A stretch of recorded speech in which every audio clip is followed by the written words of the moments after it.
Hello. Hello, Bea, Trish, Rose, Andres, Thomas, Sunflux, Chill, Struggler, Soul Samurai, Definitely Naz, Patchface, Mandarina, Mind Mess, some Tarnished, how are you? Diego, Indy, Die. Today is not Yakuza Monday. That will be a few weeks from now.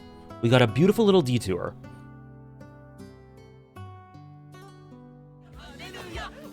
Andres dressed to impress, beautiful. Downpour, Lynn, Panda, Porus, Silver, Stromboli, J. Dawkin, Archidon, Panda, Pepino, DJ Evans, Raph, 96! Beautiful.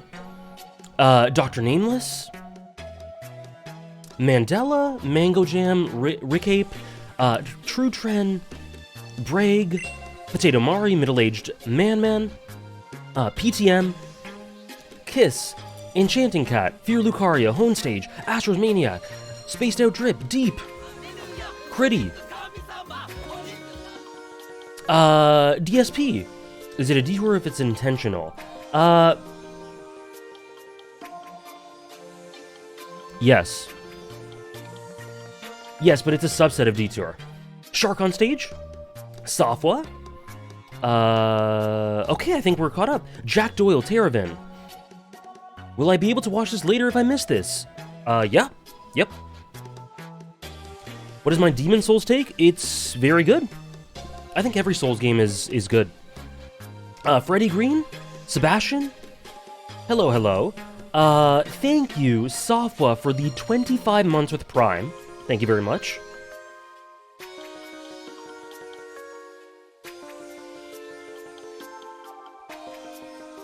Bea, thank you for the 96 bits. That was weird. Deep's alert did not show up, but Deep, thank you for the 17 months. Thank you so much. Bea, thank you for the 96 bits. Super excited for Top 100 season, especially to find out where Luffy and Naruto and Warrior of Light will rank. Also, I'd like to ask, how exactly is this made? Is it vibe-based? I know when something makes one of those 9 tiers, even if the list is above 100. 100? Or have you been secretly ranking every single piece of media you experience and there's top 500 or 1,000? And we will have to find out. I'm not sure exactly what you're asking. Sometimes I experience stories and I'm like, yeah, that's a favorite. And then I just add it to top 100. There's no secret 500 or 1,000 list. So yeah, I just have my tentative top 100 list. And if I experience something that I love, I usually add it to it. Top 10,000? Let's go. Hello, Dave. Geo, Detroit Become Human? Don't spoil. Someone just asked, are all 100 being ranked today? I sincerely doubt it.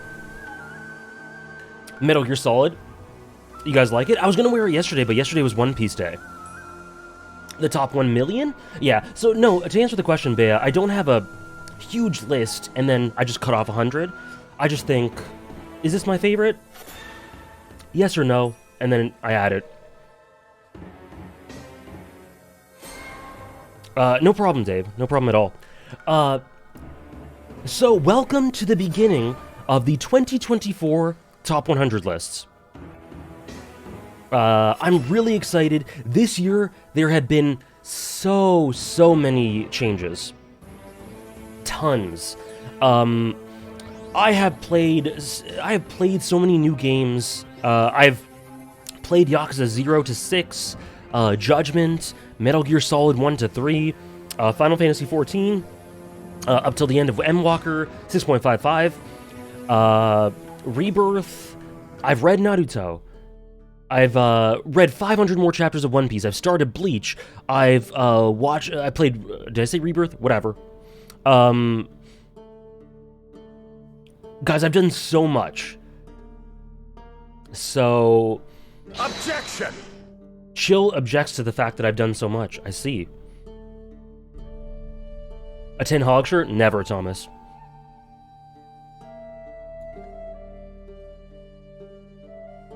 Off-topic question. Air Gear and Tenjo Tenge read when? Never. I don't know what either of those are. Protagonist means all protagonistic characters, not limited main protagonists, right? Yes, it is limited to main protagonists. So, like, spoiler alert, Gon will be here, Killua will not. Gon will be there, Killua will not.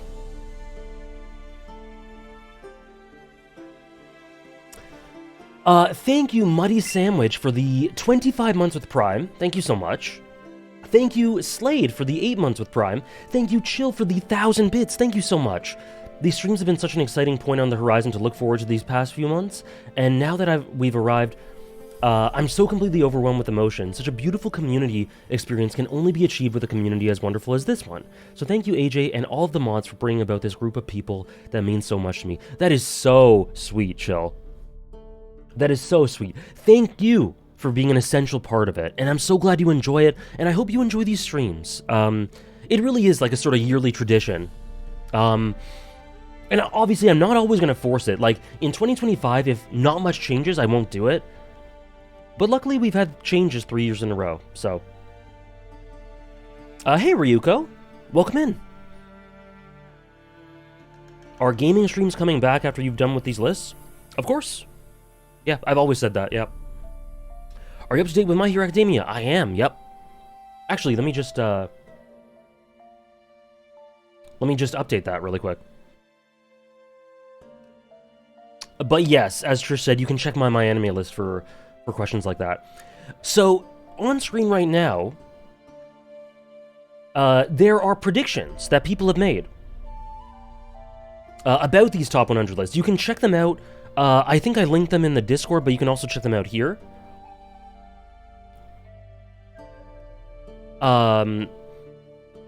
These are predictions that people have had. So, for example, it's a little janky. It's a little weird. Let me just shift my video for a sec. So, for example, you can't see the full thing, but if you click on it here, you can see that Chill, on January 28th, said, I predict that Meruem will make his triumphant return to #1, and Doflamingo will be in the 30 to 40 range. So, the community, there's been 60-something predictions? 64. So, these are, I've read through all of these. They're really fun to see. Some people are very right. Some people are very wrong. Some people are very extensive in their prediction. Like, look at Lamp here. And then look at, No Name, who just literally said Luffy. In the top 100 fiction, Luffy. So true. So yeah, you can. This is really fun to look through and see people who made predictions. If you get it right, if you get it wrong, it's just for fun. It's just for fun, and it's linked right here. If you want me to link it again, here I'll do it on the Discord. Will Luffy be on the top 100 fiction list? No. Sorry to spoil, but no. Let me quickly drop this in the Discord. I'll put it in general.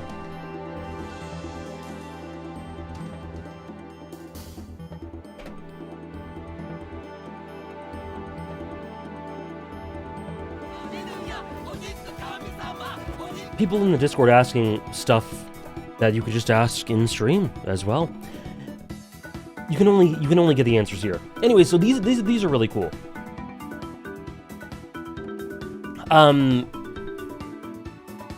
Like, look at some of these. Really extensive. So there's that.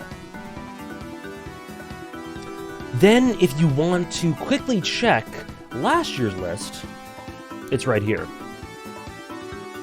The list is unlikely to be completed today. I sincerely doubt it.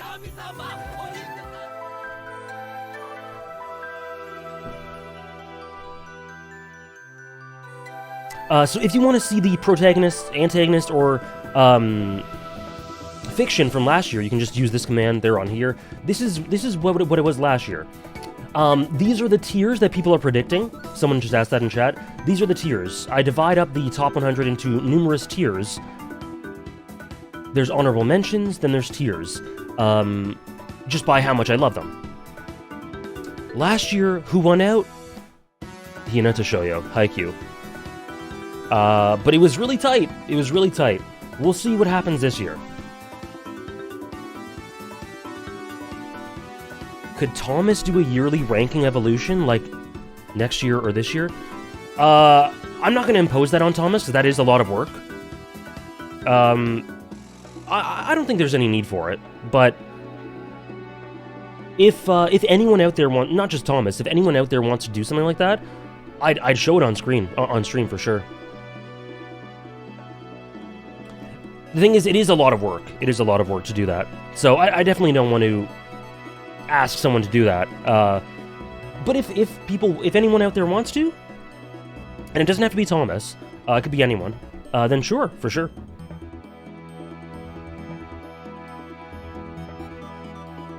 We need more than 3 lists to make it feel significant? Yeah. Are we going to try to shorten the length for lists? You mean in terms of stream length, or numbers? Once we hit 10? Nah, I'd show it if there was just 3. But 10 is in 7 years. I personally think Marcus from Detroit Become Human will be taking the #1 spot. Did you predict it? Because then you'll be right. Spoiler alert. Yes, Trish. It is this command. Stream length. I have no idea, Andres. I'm not sure. We'll see how it goes.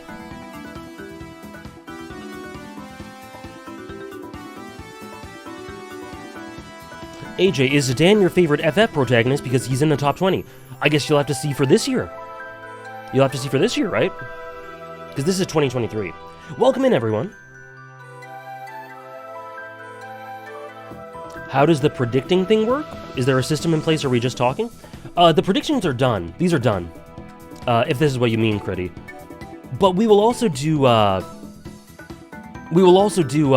like, betting. Like we always do. Like, I'll be... Okay, who's 96, who's 97? I'll give you both ones and you can bet. But the predictions are done. Like, they're cut off. Are you reviewing your old list? No. I'm not ready for the betting? Yeah, you are. Yeah, you are. How much impact having experienced a story recently in comparison to something you haven't visited in some time? I mean, listen, everyone has their philosophies on recency bias. I don't think I fall victim to it, really. Like, once in a while, once in a blue moon, I think I do. I think it's inevitable that it happens rarely. But I really don't think that's the case. I think if you look at my top lists across the past 2 years and this year, and the correlation of it, and you compare the things I recently finished and how it evolves over time, it's pretty stable. So I don't think it's a huge impact.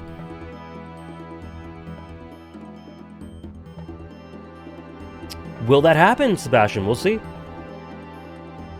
Is there a link to this forum? Yes, we linked it earlier. Do you count Jace as the main character over Jinx? No, not over Jinx. I think Jace, Jinx, and Vi are I count as 3 protagonists in Arcane.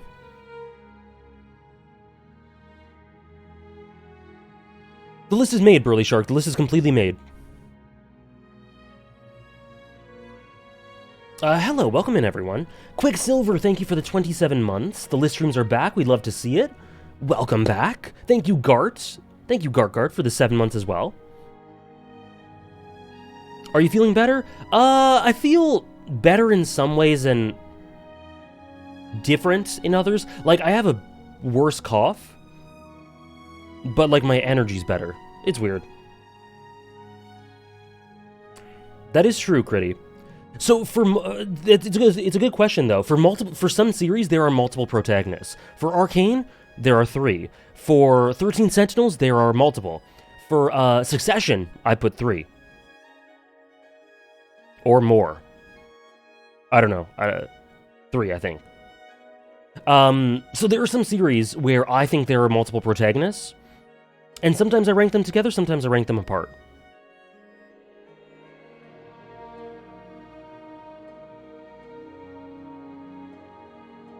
Yeah, I think it's the seasons changing, Indy. At least it is for me.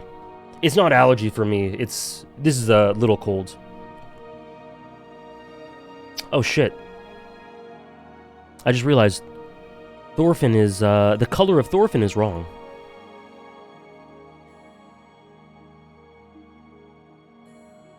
Anyways, that's it. That's about it. I'm supposed to say this in my YouTube voice. 90% of gamblers quit before hitting big. How dare you? So this is last year's. Without further ado, I'm down to, Sasuke's in the Antag list, yeah. I'm down to start. But let me know if there are any questions before we start.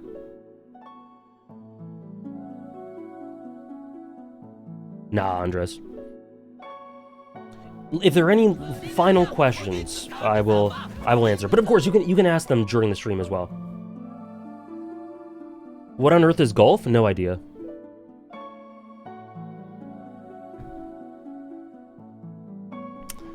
Thank you, Sunflux, for the 21 months with Prime.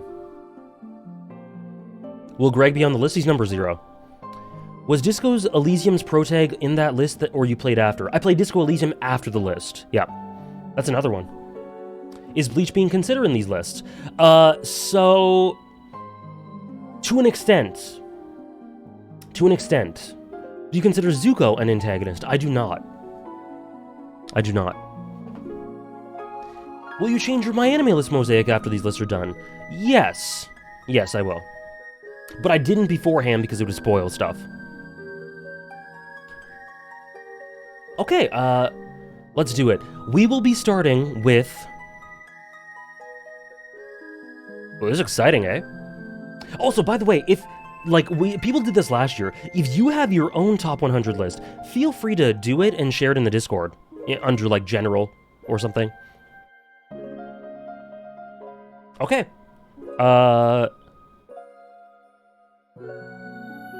Here we go. Honorable mentions. So... There is one name I blanked out because...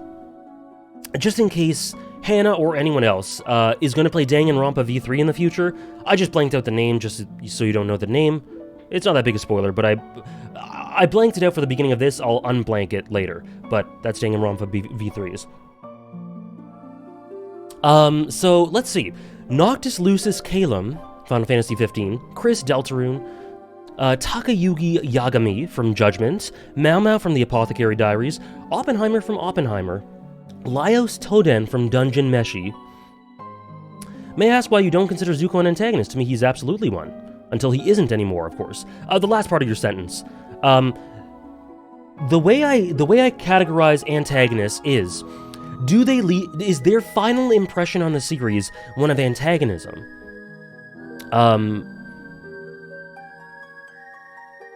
And for me, Zuko is absolutely no. Oh yes, because I definitely anticipate people saying, too low.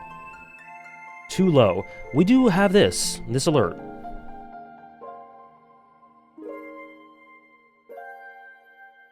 Too low. But, my response to anyone saying that anyone is too low is, firstly, I love every single character on this list. No one's too low. And 2, no one is too low because it's my list. It may be too low on your list, but this is my list, so they're perfectly placed. Itachi and Antag at the end. That is not what I said, though, Mandela. I said, is their role in the series, an impression on the series, one of overall antagonism or not? That is the question I ask. And that is how I categorize whether someone's an antagonist. Yeah, Laios is in there. Yugi and Yami / Atem from Yu-Gi-Oh! The rewatch did wonders. The protagonist from Danganronpa V3, Shoyo Ishida, a silent voice, Asa Mitsuka from Chainsaw Man, Arya Stark, Lelouch, Code Geass, amazing character, SpongeBob SquarePants, unironically, Watashi, Tasmin Galaxy, Joker, Persona 5 Royal, great silent protagonist, Teddy Daniels, Shutter Island, Mugen, Samurai Champloo, Balthier Final Fantasy 12, Thomas Shelby, Peaky Blinders, Shine Nozen, 86, Patrick Bateman, Fight Club's narrator. I have seen Dexter, yeah. Eric Taylor, Friday Night Lights, Keitaro Miura, 13 Sentinels, Miles Morales, Into the Spider-Verse, Jordan Belfort, Wolf of Wall Street, Otokawa from Odd Taxi, Kumiko Ome, I don't know if I'm pronouncing that right, Ome, Hibike Euphonium, Season 3 started yesterday, based. Guys, if you have any questions, feel free to repeat them, because I'm just not reading right now because I'm reading out the list, but feel free to repeat them after I'm done. Cecil 14, from 4. Haruhi Fujioka from Oran. The honorable mentions are not ordered at all. Not at all. Bruce Wayne from the Nolan films and the Batman. Bosch von Ronsenberg, from 12, Final Fantasy 12. Nate Fisher, 6 Feet Under. Phoenix Wright, the Ace Attorney trilogy. Punpun, Oyasumi Punpun. Jack Sparrow, Mark Zuckerberg. Yusuke Urameshi, Yu Yu Hakusho, Noah, Xenoblade Chronicles 3, David Fisher, 6 Feet Under, Sissel from Ghost Trick, Andrew Neiman from Whiplash, Leonardo Watch, Kekai Sensen, Ramza Beolf, Final Fantasy Tactics, Rust Cole from True Detective, Holden Ford, Mindhunter, Kratos from God of War, both games, both modern games, Frisk from Undertale, Elliot Alderson from Mr. Robot, and Ryunosuke Naruhodo, The Great Ace Attorney Chronicles. I'm honored, Kane. Mark Zuckerberg, our fictional goat, is Ichigo on this honorable mentions. I did not read him out, so the answer to that would be no. Top 5 honorable mention protagonists. Oh, I can't rank them, Trish. I don't know. That's a good question, but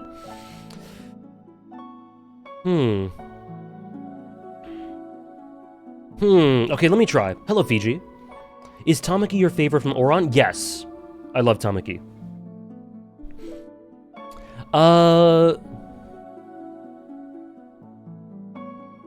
Okay, I'll list 5 of them. Noctis, Chris, Lelouch, Rust, and Elliot?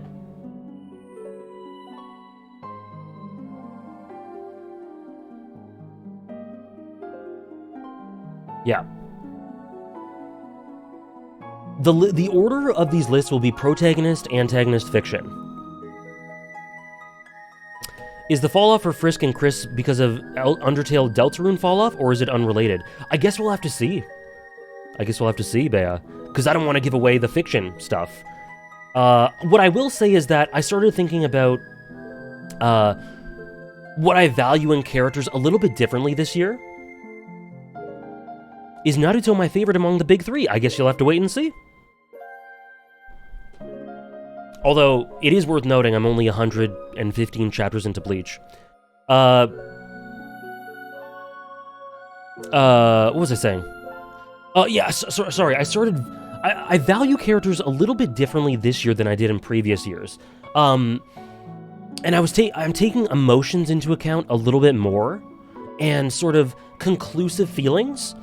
And I ended up realizing that Frisk from Undertale is really interesting conceptually, but doesn't really speak to me emotionally a lot. And Chris, I need for Chris to really propel themselves up, I need to see what the story's doing with them a bit more. But super engaging all the while. The big 3 will be on the list to some extent, yeah. Hey Sam. Sorry about the old account. Is Rust similar on the emotional level? Okay, this one I can spoil a little bit. There are some stories, I'll spoil these ones a little bit. I didn't want to do that with Undertale Deltarune, but there are some stories that, just due to not thinking about them a lot lately, in the past year, like they just don't have much space in my mind, and need a rewatch, or a reread or something, or a replay. True Detective Season 1 is one of them. So, Rust, just because I don't Not because he fell off, not because I found flaws. I just don't think about him much. Is Asa a similar deal, regarding seeing what the story will do with them? Not really. I just think Asa's generally this level. I thought that I did think that I'd like Asa more than I do now, but I still really like her. Here, let me make this a bit bigger. There we go. How do you avoid recency bias? I just try really... I don't really know. I just try not to have it. Yeah, and what's notable is that a lot of these characters, what Sebastian said, a lot of them have fallen down the list, not necessarily because I like them less, but because a lot of new characters got added. Like a little spoiler is you will see, you know, the arrows, you will see a lot of minus down 15, down 20. You'll see that quite a bit. And it doesn't even necessarily mean that I like the character a significant amount less, but just stuff got added above them. Or I think about, I process the way I connect with characters differently.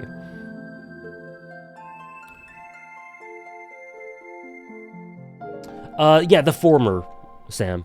My disconnect with Code Geass as a story is what has him in honorable mentions rather than higher. If I loved Code Geass, and he contributed to my emotional connection to it,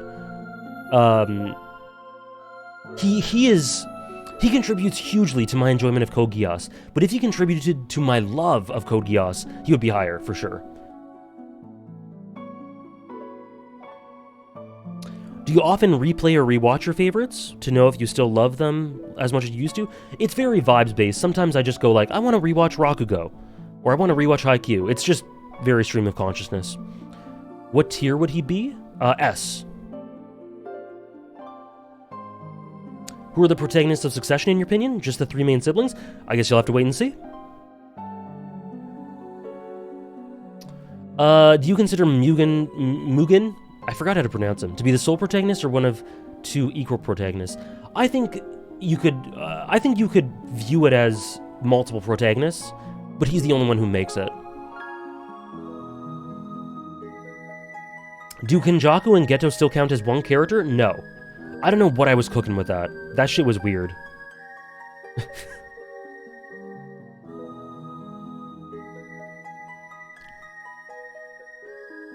That shit was weird.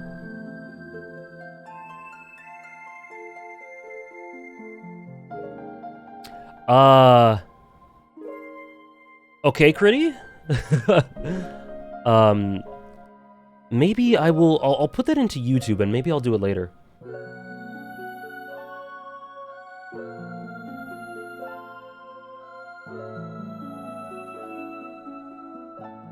Okay, oh my god, this is 38 minutes. Holy shit. We'll play a few minutes of this. Sorry, that's an ad.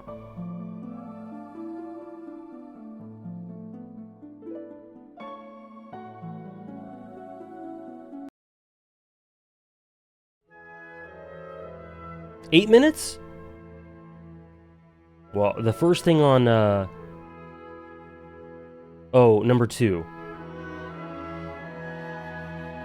Hello, Roxas. I don't see Clive in honorable mentions? Clive in top 100 then? I guess you'll have to see. I was just thinking about Danganronpa V3 a little bit more, Sam, and I realized I actually really love that game. I kinda love it. And the protagonist contributes to that a lot. Is this gonna get claimed? Oh shit, it might. It's fine. It's on YouTube, so it's fine. And sorry, there are a few things. Top 5 FMAB characters. Kimberly, Bradley, Ed...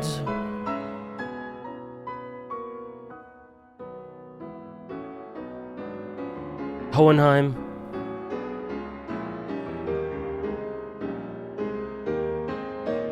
Hello, Ponytama. and either Scar or Mustang. Oh, music's loud? See, yeah, if it's okay, Critty, I think... Because the music balance is really off when I just use YouTube. I think I'm just going to stick with what I got for now.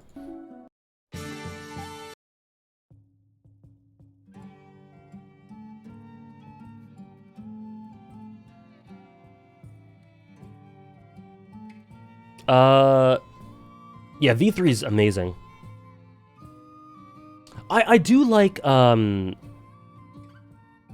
I do like Hajime quite a bit, but not quite to make it to this list. Welcome in, everyone.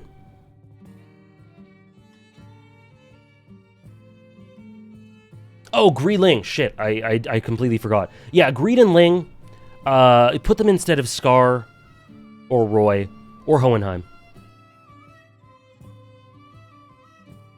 My music playlist is not available, no. But you can see it on the top of the screen. The currently playing song. Is Protagonist limited to the protagonist or the main cast? The central protagonist or protagonists? Rated character dynamic, Hirei and Shiro. Triple S? I think Triple S.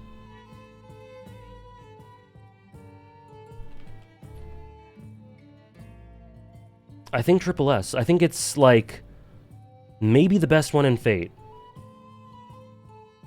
Hirei Gilg is amazing. Rider Waver is amazing. Those are the ones that compete with it. Top 5 Oron characters. Let me make sure I don't miss anyone. Sasuke top 10 in both Protag and Antag? We'll see. Tamaki, Haruhi, Kyoya, and the twins, I think, would be my top 5.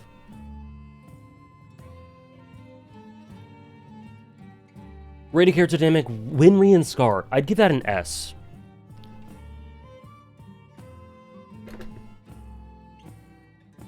Say one nice thing about Asamitaka. I think that, you know, given the type of story that Part 2 is of Chainsaw Man, she is the exact sort of perspective needed to pivot things, to pivot the perspective. I think she gives a really interesting insight into the position of someone who is very similar to Denji in a lot of ways, but yet from a different, like, it's a different complexion. That I think really helps to contextualize why Denji is so great, while also substantiating her as a character. I think her perspective also lends a lot of interesting insight into the world building, a different perspective with regards to the world of Chainsaw Man. I think she's all around a really great character.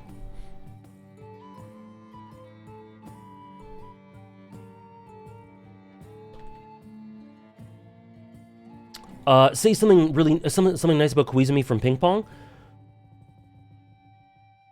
So something with Ping Pong is it's got a lot of pathos tucked into lots of little details.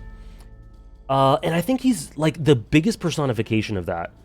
Him or like Kong. Like, there is so much pathos just seeping out of Koizumi. So much history, and I think just through the general approach of the character, there's a lot of emotions that you don't really understand, really, at first, but they seep through. Hello, Hannah. You have.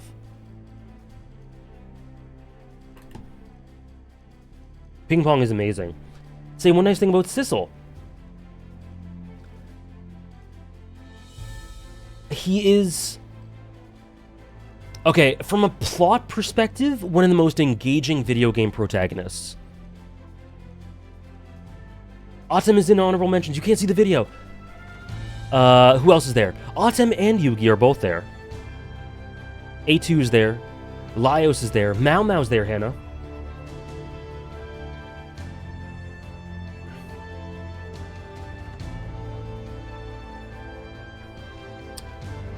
Okay, and top 5 Danganronpa characters. This one on screen right now. Nagito. Nagito's my favorite.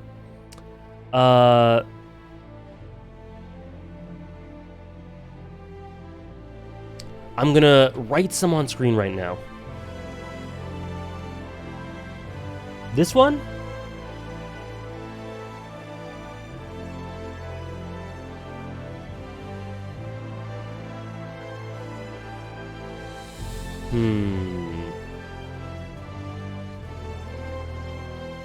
Nagito's Loki, the only Danganronpa character that exists. Have you played V3, Critty? Dub or sub Yugi and Atem? I know where you're going with this, Tropius. I know where you're going, given your earlier message. Both. Both. Both. Oh, based. Let's see. Two more characters in my Danganronpa top 5.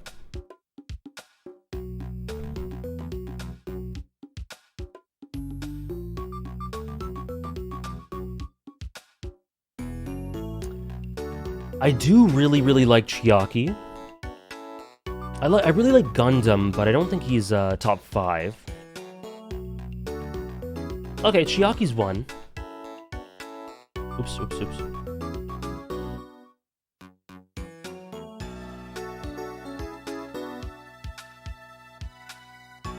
Oh, shit. Oh, sorry. And then I forgot one that was really obvious. This one, on screen right now. And let's do... There we go. That's a top 6.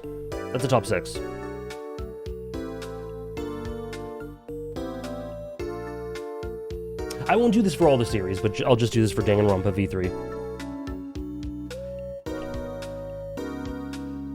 Chiaki better than Hajime? For me, a little bit, yeah. Say one nice thing about Frieren. Himmel is one of the greatest characters ever.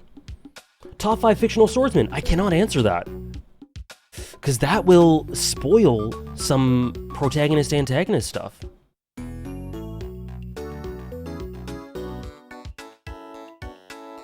Everett Critty, Critty.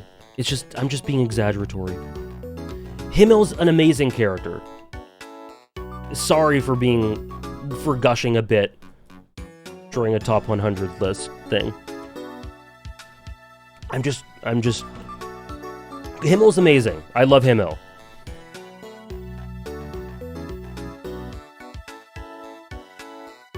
Hajime clears Chiaki, I gotta speak my truth. Man, maybe I should just stop the list. One of the greatest characters from the last 6 months doesn't hit as hard? It does. Sorry, it doesn't. You're right.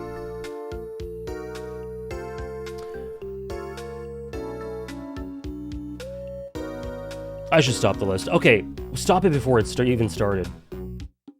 Okay, I do want to start the list. So I do appreciate the redeems coming in, but I do I think I want to slow down a little bit on them. Like, maybe just space them out a little bit.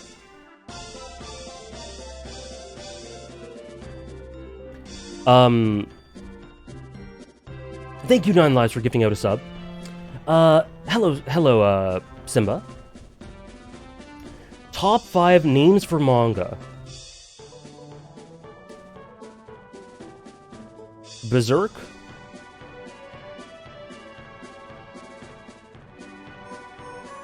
Innocent Rouge.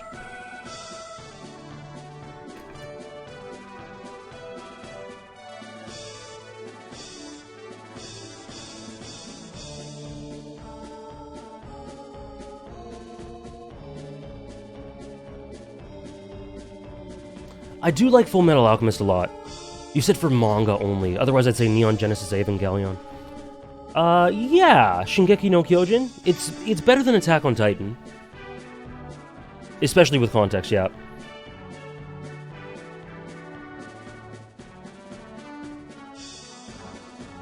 And volleyball. Hunter x Hunter.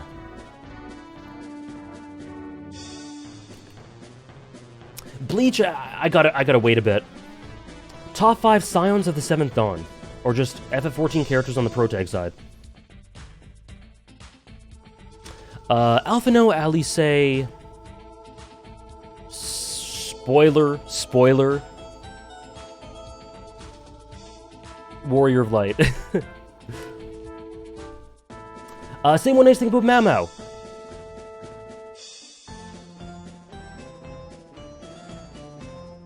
There's so many nice things I can say about Mau Mau.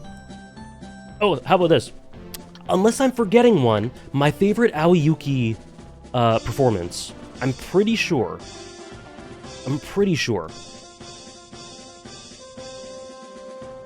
Okay, yeah, just so you guys know, feel free to send redeems in, just maybe not a ton at once when we're going through the list. Like, I'm okay to answer 2 or 3 every few minutes, for sure. Okay, shall we start?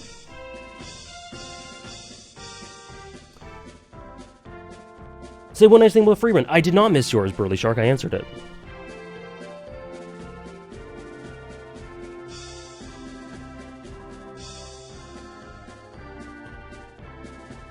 Lucy and Cyberpunk? I only watch Cyberpunk in dub. Okay, so the first one. Now, some of these we will talk about, I think, quite a bit. Some of these we won't talk about as much. This is one I don't think we'll talk about as much. Hello, Tomi. Tomi Kisaragi from 13 Sentinels Aegis Rim. Obviously, not going to get into a full character analysis for these characters, especially because I've talked about her in both previous lists. 13 Sentinels is best to be experienced blind. Absolutely. I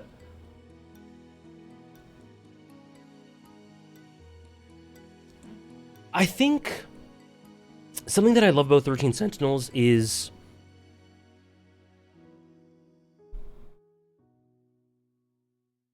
this is my top 100. It has 105 plus 50 entries. The 50 entries are not part of the top 100. Critty, goddamn, Critty is just grilling me today. Something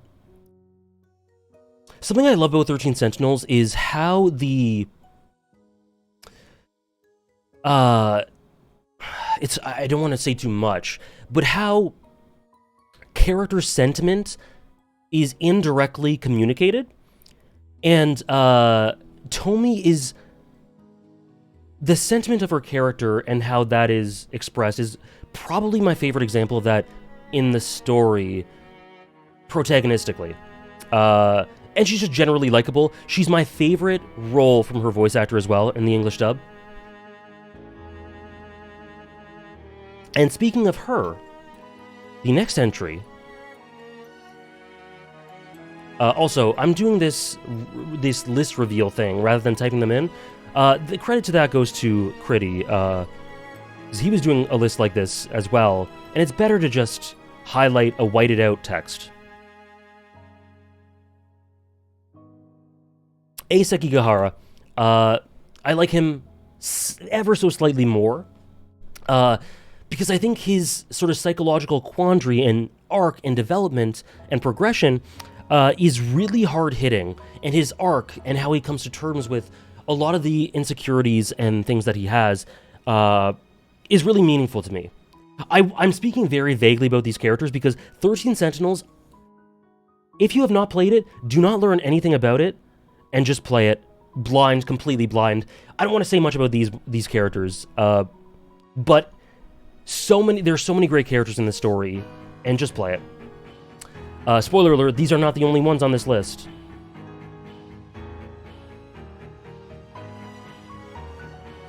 Next. Oops.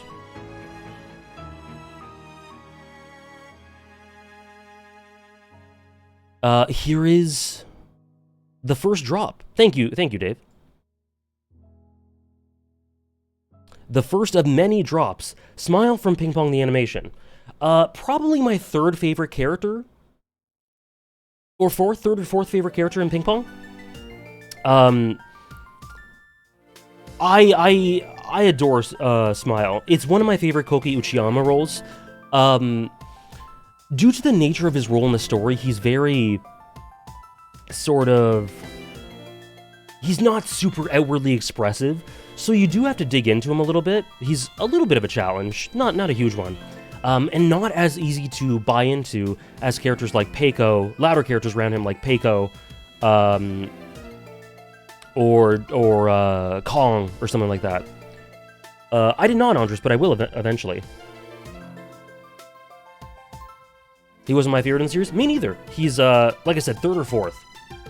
But nonetheless, what he shoulders in the series, by the nature of his character and his role, he cannot really be the star. And he does what he needs to do perfectly. He is incomplete without Peiko. Do I count Peiko as a protag? I do not. I do not. I consider Peiko to be a hero.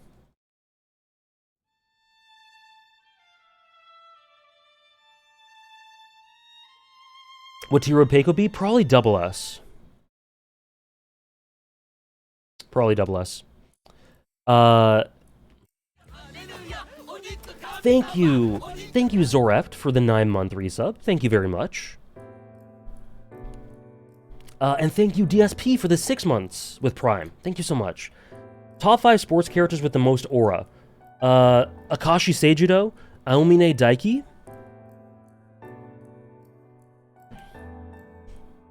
Ushijima,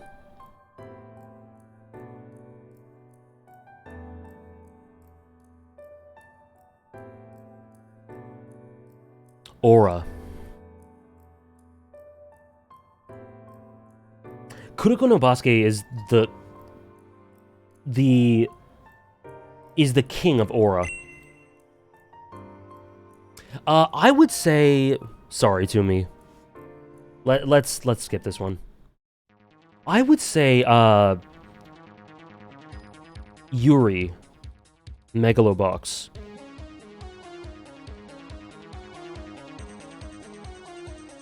And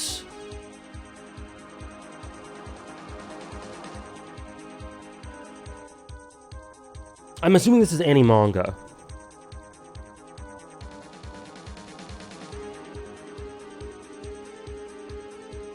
Takamura? I can't say Takamura has much aura for me. Kind a little. No, Hanamichi? Not yet, Ron.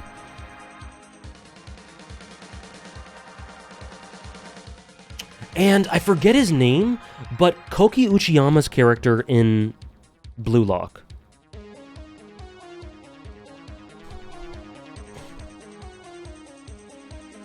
Yes, Itoshi Rin. Yes.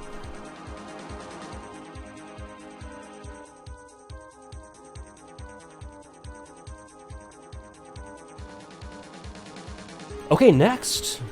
Was that all 5? Yeah. Just that came to mind first. Yu-Gi-Oh! Is a sport in their world. The 4th, I said Yuri from Megalobox.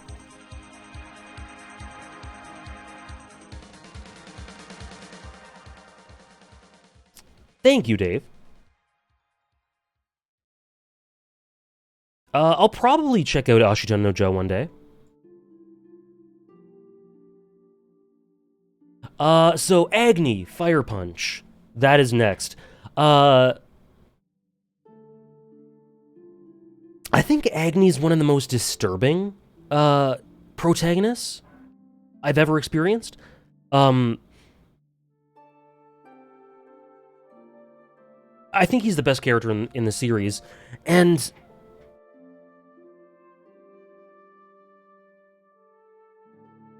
hello, Natty. Fire Punch is a strong 8 out of 10 for me.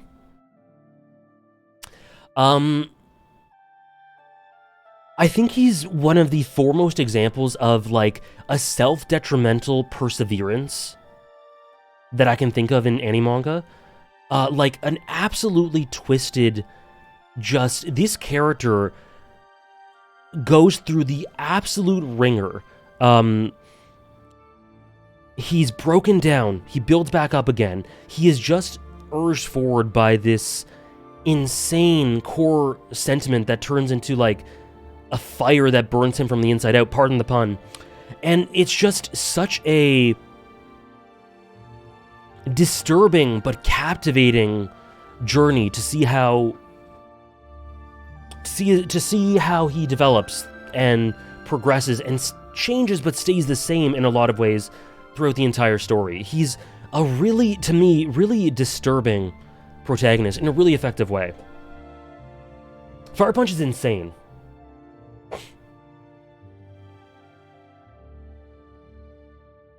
Cool, Creddy. Yeah, Fujimoto is kind of a sadist.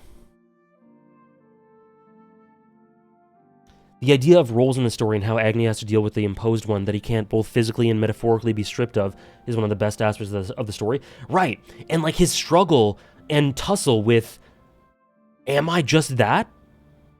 Do I just embrace it? Who am I really?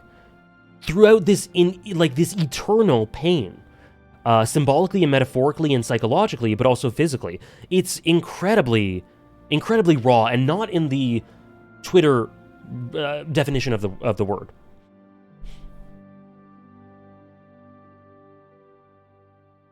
He does, Gio. Fire Punch is incredibly pathos driven. Next, another drop. There's, like I said, there are drops all over the place. Violet Evergarden, from Violet Evergarden. Even my being alive while engulfed in flames is only because I've completely lost my mind. It's insane. It's actually crazy. Again, it's one of those things where if I liked Fire Punch more than I do, just a little bit more, Agni would probably be quite a bit higher. Violet Evergarden is one of my favorite examples of, I don't know if people call it this, but like the sort of droid effect, which is starting off very sort of passive, unresponsive, robotic, very withdrawn, but slowly, it's not a super unique archetype or progression, but starting off very withdrawn, very non-expressive, and slowly coming out of her shell, slowly learning what it means to love, to make connections, to experience the world. It's not a very unique or novel concept for a character or an arc, but I think the way it coalesces with the theme of communication throughout Violet Evergarden, and the little stories along the way, makes her such a striking emotional character for me. Episode 10, incredible. It's very gradual, yeah. You are there every step of Violet's journey towards feeling, loving, expressing. And it is so deeply empathetic and emotional. Her dynamic with Gilbert? Really good. I don't like some things with the movie, but outside of that, really good.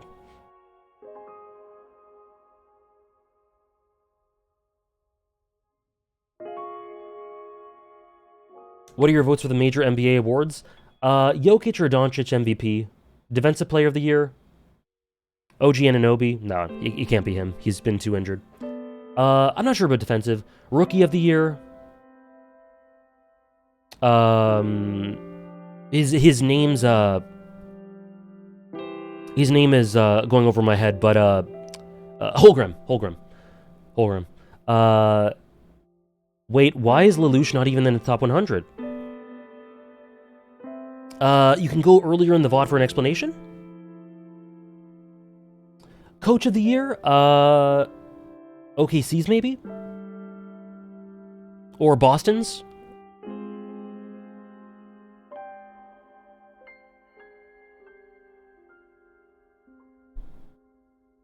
Her dynamic with Hodgins? I like her dynamic with Hodgins more. I do.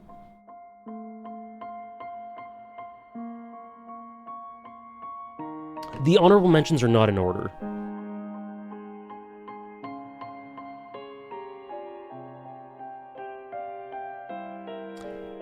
Next. Again, this is one that, again, I don't think it's a spoiler to say, this is due to just a lack of connection with the story over time.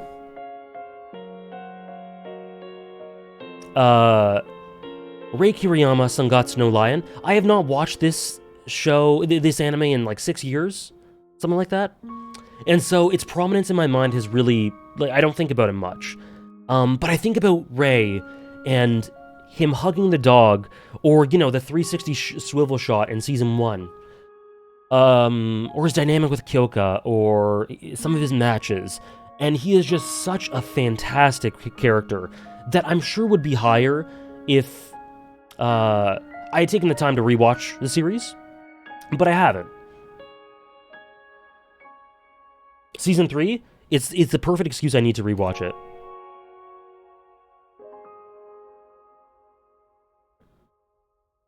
And I think that the way that Rei's character, his relationship with Shogi, and how, like, almost parasitic it is, and how toxic it is, and yet there are so many positives attached to it, is one of the most interesting things about the show. About the series, the story, rather.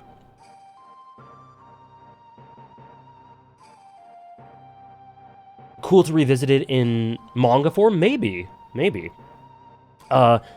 Yeah, Rei's experiences and relationship with Shogi, the pain associated with it, but also the self-worth associated with it, and how he, through his matches, has to struggle with who he actually is, and how he wants to define himself as a person and value himself outside of it, outside of this thing that he's grows to resent, and then kind of learning to appreciate it for what it is. It's kind of similar to Kakadu's relationship with running in Run with the Wind. He's beautifully presented as well. Just overall, Sangatsu is a great series. Rei's a great character that I do need to revisit, hopefully sometime this year. Yeah, I get what you mean, Coffee. The anime is presented beautifully. Can't speak of the manga, I haven't seen much of it, but...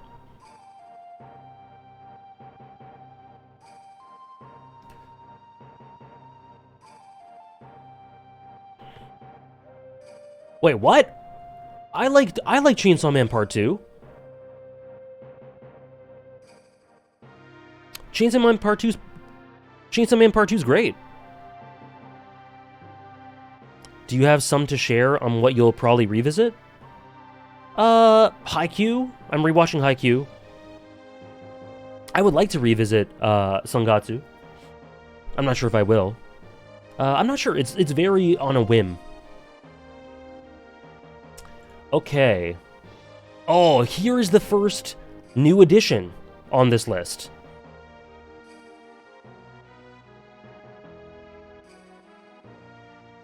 The first new addition. The first of many. Akane Arakawa from Akane Banashi. She is absolutely emblematic of so much that I love about shonen in general, but also Rakugo overall. If you have not read Akane Banashi, please do it. It is so good. It is one of the, I'm not reading much currently. I'm reading like 4 or 5 in Jump right now. But I have no doubt that Akane Banashi is one of the best currently releasing manga.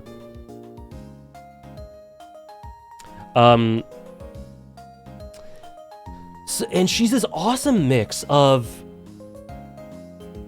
sort of self-awareness and a determination to get better and better, but also her relationship with the reason why she is doing Rakugo. Won't spoil a ton, because I know a lot of you guys have not read and should read in the future.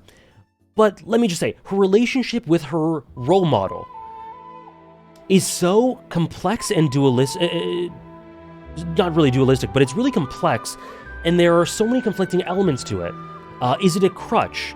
Is it something that spurs her forward? Is it both? Is it something she needs to let go of and just be herself and be independent? That relationship is one of the most interesting things in Akane Banashi, and if I'm being honest, I have kind of lowballed it a little bit. She could be higher, but it felt right to sort of put her here for now. I adore her.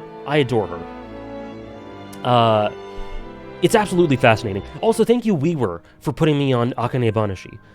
Maybe would have started it months later, but I wouldn't have started it when I did without Weaver. She is fantastic, and she has that classic. There's too many peak women.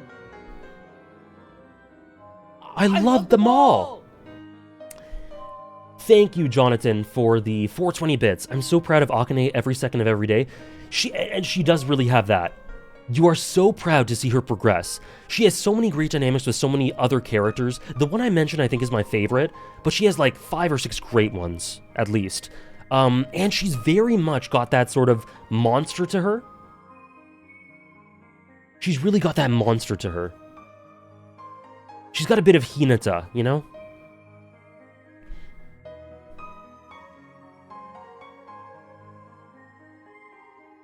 So Akane, amazing.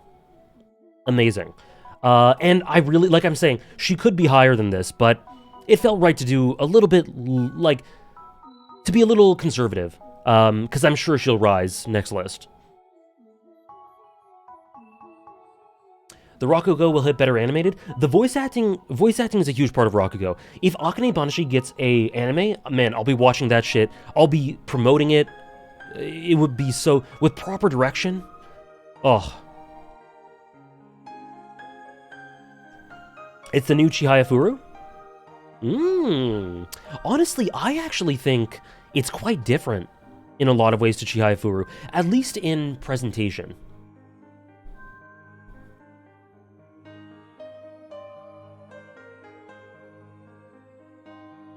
She's got a lot of Hinata? I'd say so as well, yeah. Hey, Kylov. Yeah, the direction, the cinematography, quote-unquote, of the manga is incredible. Yeah, if there's an adaptation, I totally agree with Trish, they need to really hit it out of the park with direction. Yes, I was gonna say that. Critty.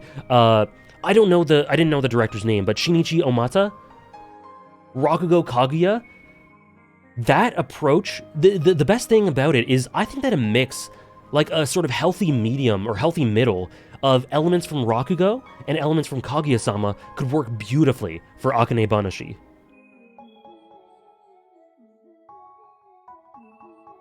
Now we wait to see if it lands in the top 100 list. We'll see.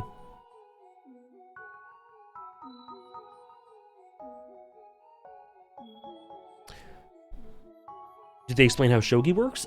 It's Rakugo, not shogi. And to an extent, I guess. But yeah, Akane, I love her. I adore her. Next, I won't talk about this much, because again, this story is one that, go in as blind as possible, but,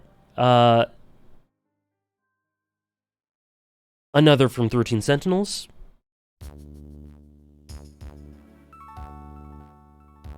Shu Amaguchi, I think what puts him ahead of these ones, these two, is a little bit more complexity.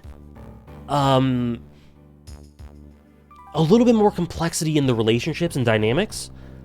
Just all around fantastic, heartfelt, inspires a lot of thought and emotion. Yes, Kadench. Was the 13 Sentinels gameplay take? Generally fine. I find it satisfying, but I don't think it's very, very good. It's a story-first game. Gotta put on a show for... Anyways, guys, play 13 Sentinels.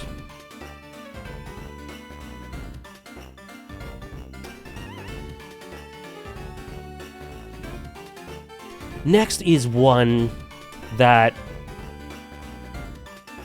I feel like, again, another one that more people should check out. Kyoso Giga.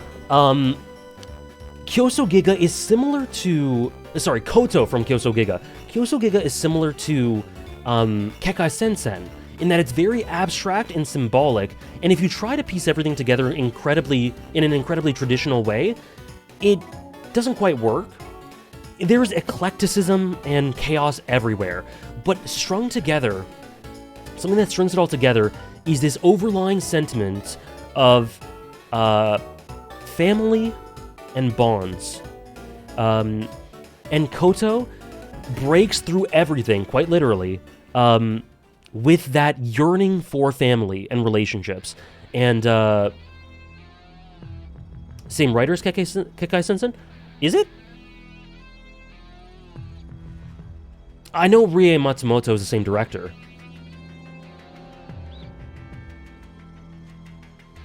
Is it also episodic? No, not really. There's some cool videos out there on it. Thank you, Dave. But I think what helps provide the through line that helps you make sense of this story is Koto and her sentiments. And she's one of those characters, you know those characters that I love? Those bo ha ha ha ha. Bo ha ha ha ha. Thank you, Fiji. Thank you, Fiji, for the 301. Bo ha ha ha, indeed. That tend to, that are just little... A lot of them just happen to be young girls who are just really endearing and cute and likable, and you just want the best for them. She's also got that to her. But also she's incredibly well written. Her relationships and how she uses what she values to break through everything and push everything forward and force sort of the plot to have a semblance of coherence through her heart is really, really beautiful.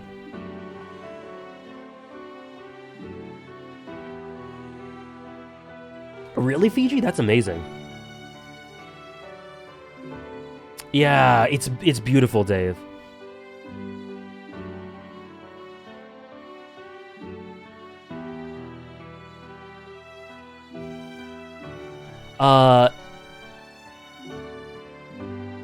Next, a big drop.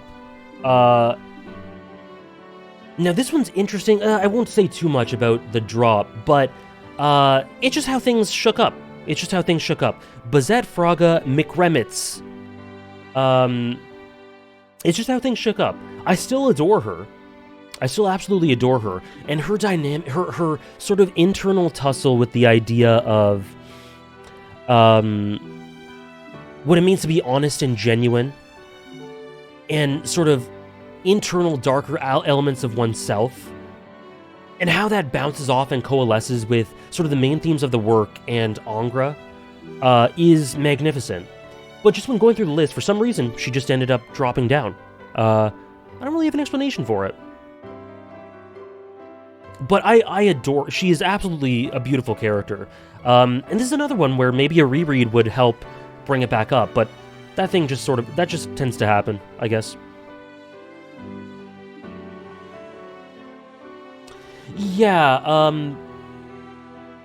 I think that might be what happens to me as well, Sam. Some engagement issues with the overall story, despite knowing why it's thematically structured that way. But Angra and Bazette and the thematic sort of pinnings of the story are huge positives, and I could absolutely see her rising if I were to ever reread it.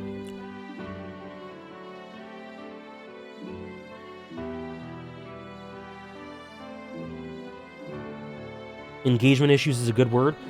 That is true. That applies very much to you, Andres. The VOD always stays up for anything that doesn't involve watching anime.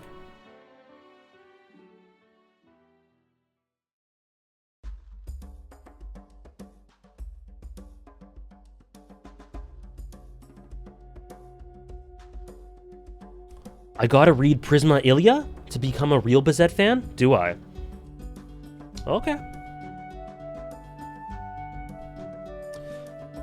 Do you keep track of things you want to revisit, or just something that happens naturally? It's very natural, yeah.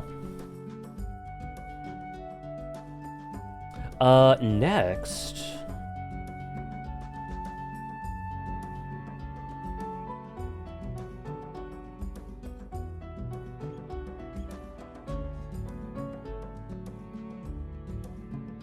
To be Nier Automata. Again, big drop, but I don't love her any less. I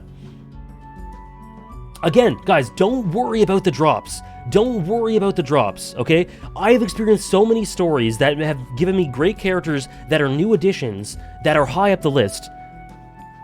I don't love 2B any less. I really don't. But that's just how it shakes out. My second favorite Yui Ishikawa performance, my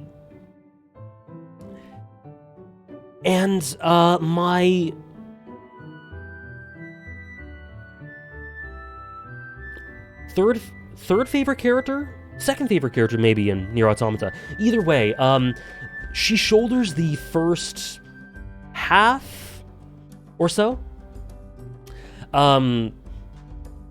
They're becoming very robust. It's scary, Andres.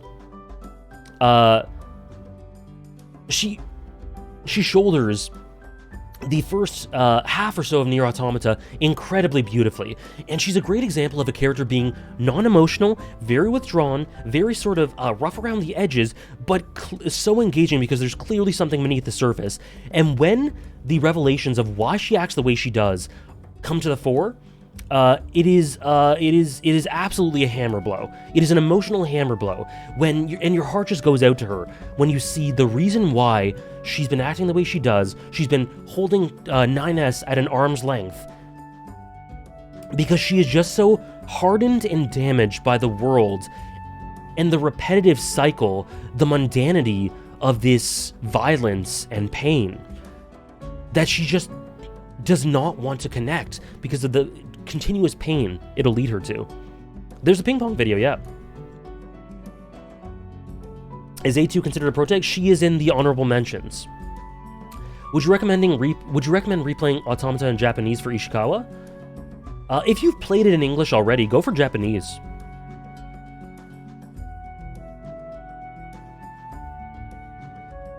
Oh yeah, that's one of the highlights for me too, Weaver.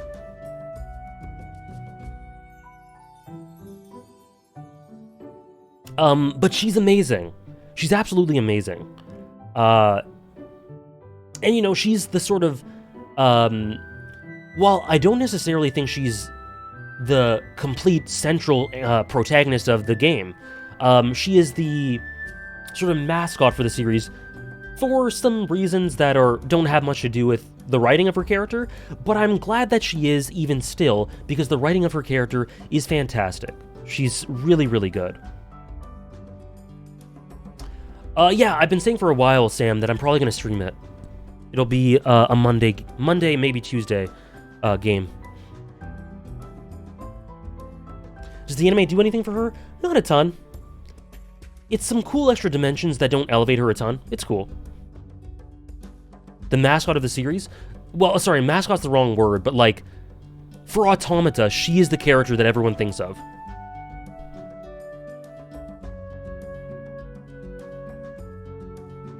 The face, yeah. Tuesday streams? Yeah. We're getting a stream tomorrow.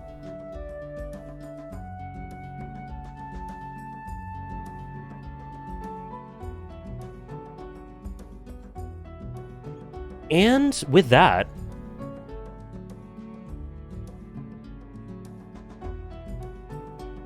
that is our first tier. That is our first tier. Tier 8.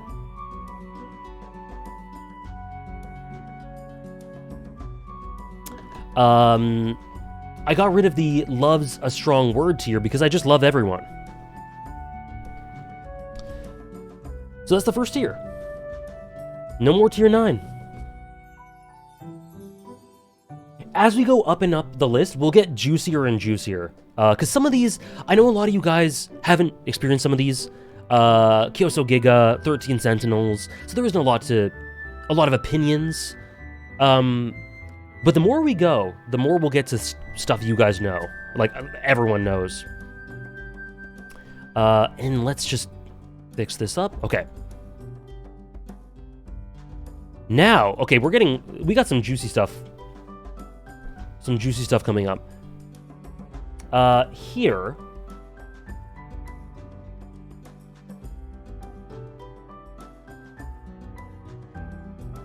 Number 94, Mikado Ryugamine. Again, a drop. Don't love him any less. He's got one of the most what I love about Mikado is that his arc in Durarara is so reflective of a lot of what the series says about personal development as a whole. Personal development as a whole, and sort of memetics and culture and Ikebukuro as a setting. So many things change, but so many things stay the same. He gets tons of aura, yeah.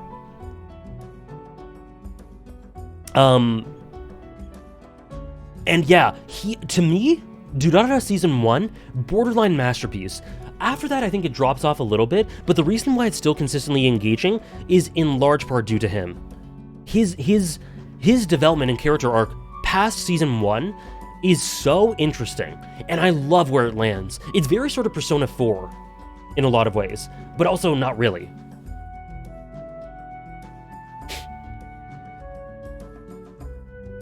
I'm glad you like them, Jellytat.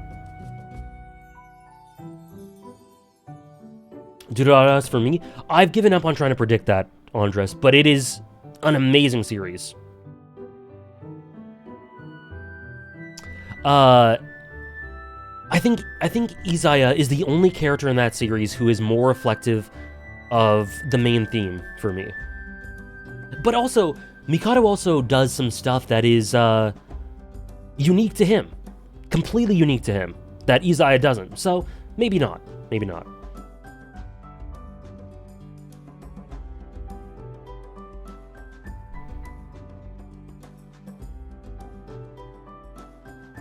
Disagree, but you be you? Well, I just disagree with myself. Mikado top 2? Probably. Probably. I love Celti. I love Shizuo. Hey, Ophi.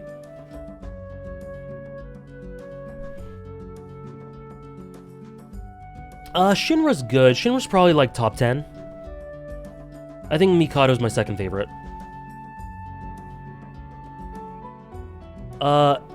Yes, Bea. This tier structure is the same across all the lists. Oh yeah, Fiji? The Bleach agenda? I don't know what the Morita has to do with Bleach, but hey. And next, speaking of Bleach. Boom.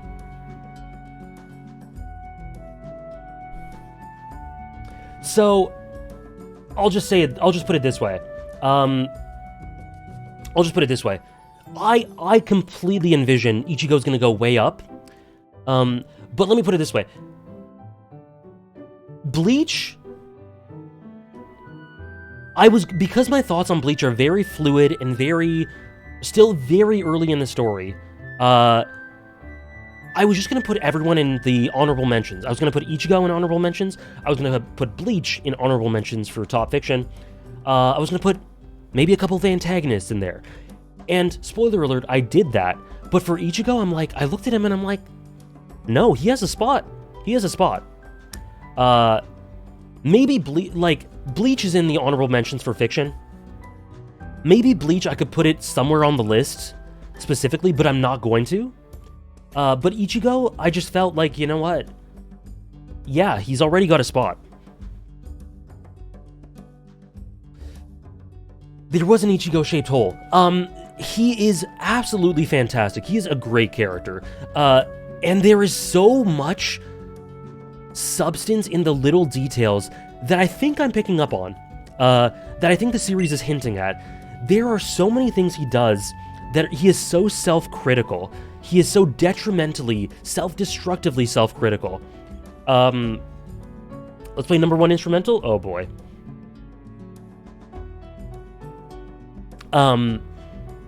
Need Ichigo to be higher? 115 chapters, man. 115 chapters. Out of 700.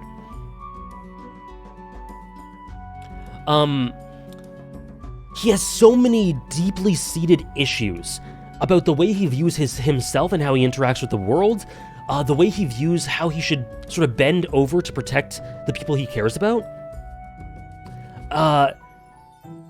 the way he sort of disregards his life, his dynamics with other characters like Zangetsu and Renji and Rukia and Orihime, he has so many amazing dynamics. And I think there are so many concerning hints about what he's doing right now in the series that I think he will be punished for later, but has not been yet, in a very Greed Island-esque way. And I just can't wait, but also, I want the best for him, so I'm kind of being trepidatious. Either way, he has such plot, his relevance to the plot has me guessing all the time. The stuff with Hollows and his backstory and these elements of his psyche and his alter ego and what the hell is going on there. All this theory food, it's so engaging. So he is absolutely wonderful. And he deserves a spot. He deserves a spot.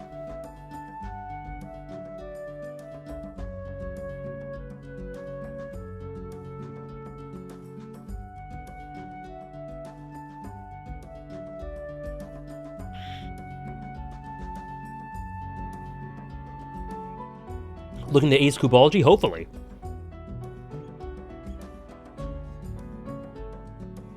Him and Khan should be tied top 1. That'll be for 2025.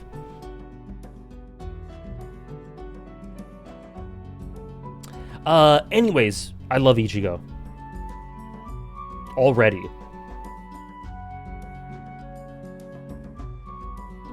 I said Narita... Oh, sorry, I said Morita, didn't I? Narita, yeah, has written... I was thinking of a character. Several Bleach light novels, hence... Oh, interesting. Interesting. Cool. Next.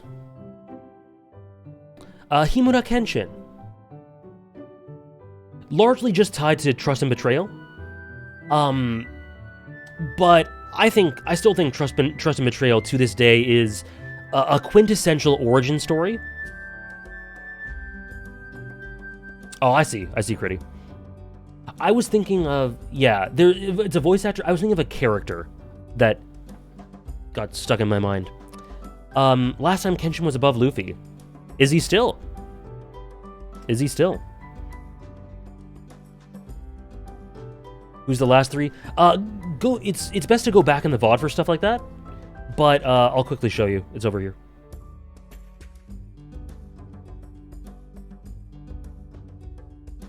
One of the quintessential origin stories, and I think it sets the stage and establishes his sort of... It is in large part a tragedy, and the stuff he goes through, I think, really establishes his characterization in the main series extremely well, but I just never really connected with him in the main series as much as I did here, where I think his journey is extremely powerful.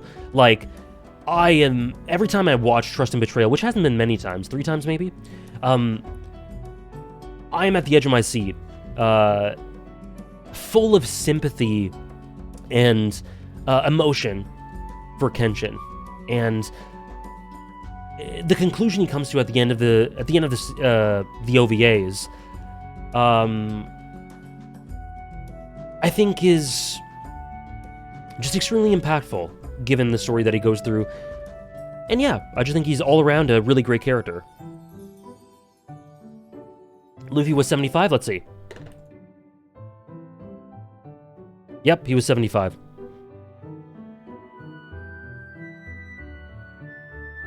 How long are Monday streams generally? 6.5 to 7 hours, but that is for games, not for lists. It's beautifully directed. Yeah, the way he's presented is absolutely stunning.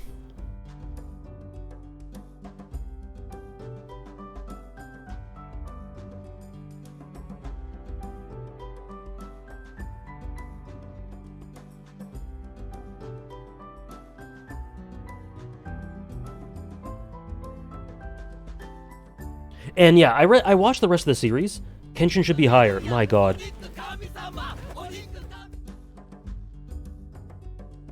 Nova Beast. Never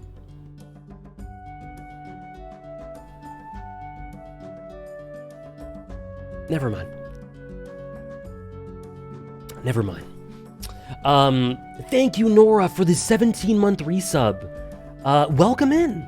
Welcome in. I hope you've had a great weekend.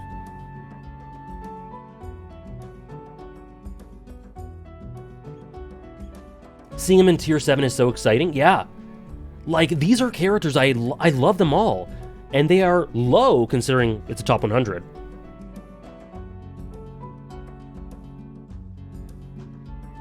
I think my general reaction to people saying people are too low is either just show the command or go like, so true.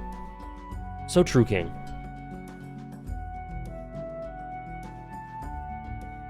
Sissel?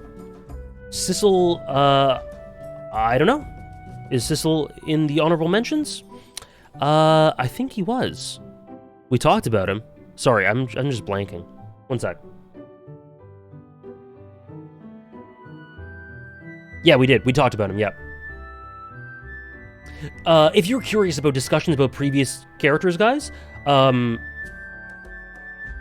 oops.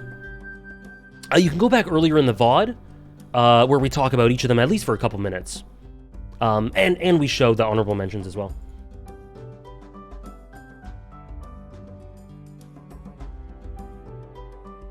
Okay, next is a character I deeply love.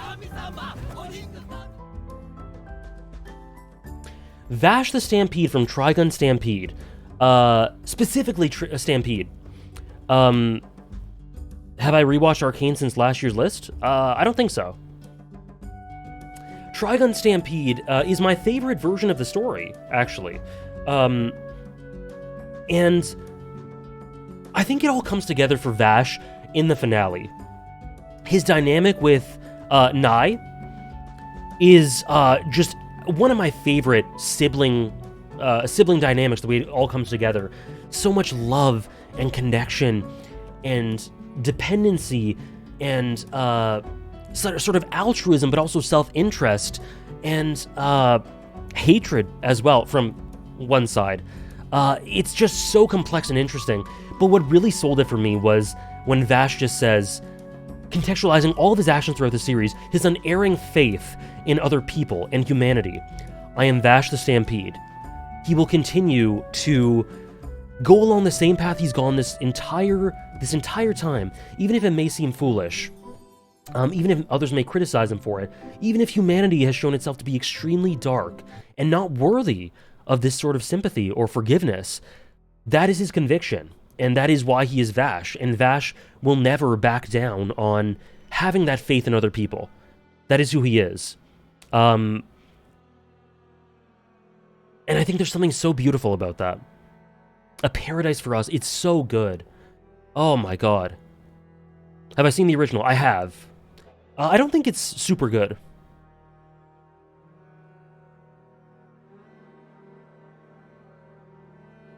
And Matsuoka, the casting of Matsuoka, I really thought, like, that could be a little bit of a weird decision, but I think he does beautifully.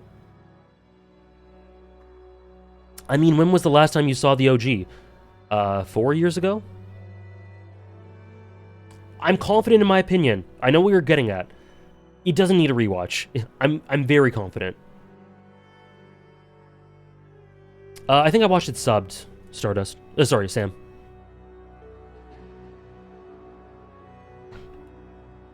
Trigun Stampede Vash design or OG Trigun design? I like both, but OG.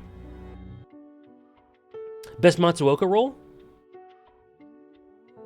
No. Naruto Top 50? We'll see. We'll see. Thank you, Cool Gamer, for the 12 months for the year. Thank you so much. Thank you for a year of support. I really appreciate it.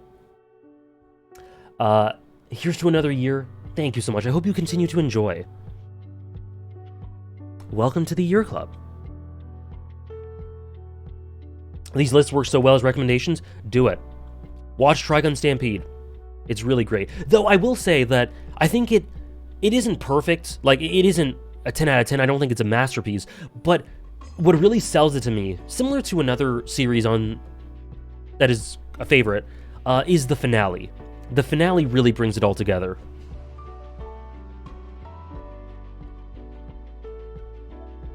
Teru Mob Psycho, that's a really good role as well. It might be my 4th favorite Matsuoka role.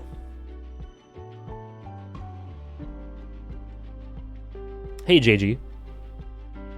And next is a character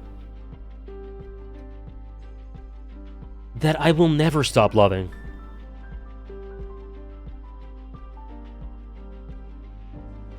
It is a character. We'll start doing bets soon, but not just yet. Yomogi Asanaka.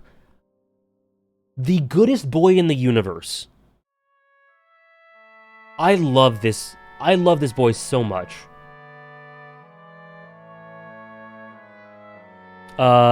He is such a great character. He actually has one of my favorite romances. Not like a top 5 romance, but like maybe a top 10.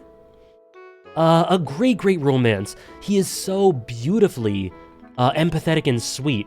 And I think a lot of it has to do with the little details. A lot of this has to do with the little details that help substantiate him. That really help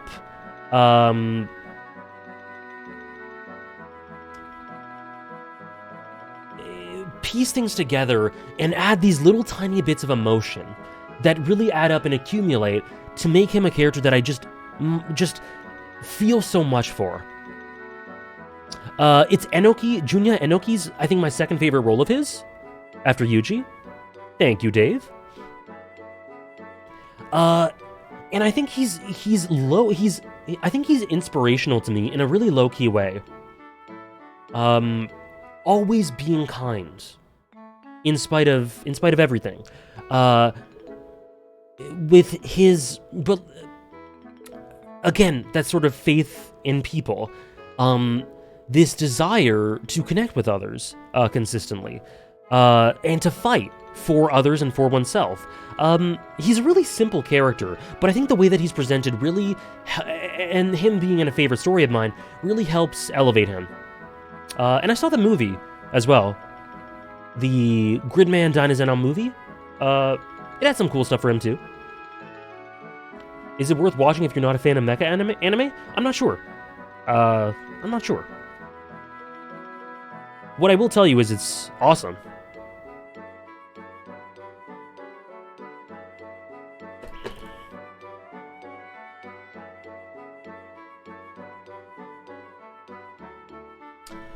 Thank you, Nova Beast, for the 5 months with Prime. I'm a Code Geass stan. Very cool. Yeah, I was gonna say, like, I don't know how I stand with regards to mecha. I love Eva. Attack on Titan's like a quasi-mecha, and I love it. Gurren Lagann, I love it. Dynazenon, I love it. I like Gridman, I like Code Geass. So I guess I like mecha? I don't know. Yeah, we added that recently, Nora.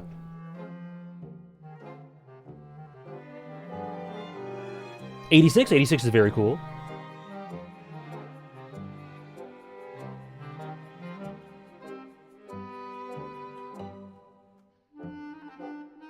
And this is a character from a story that is not a favorite of mine. But nonetheless, he is so great that I always have to have him, or not always, but I guess 2 years in a row, have to have him on this list. Spike Spiegel is iconic for good reason. Fantastic in the dub and the sub, but I know him from the dub, primarily. With one of the most striking and impactful conclusions, I think, to a character.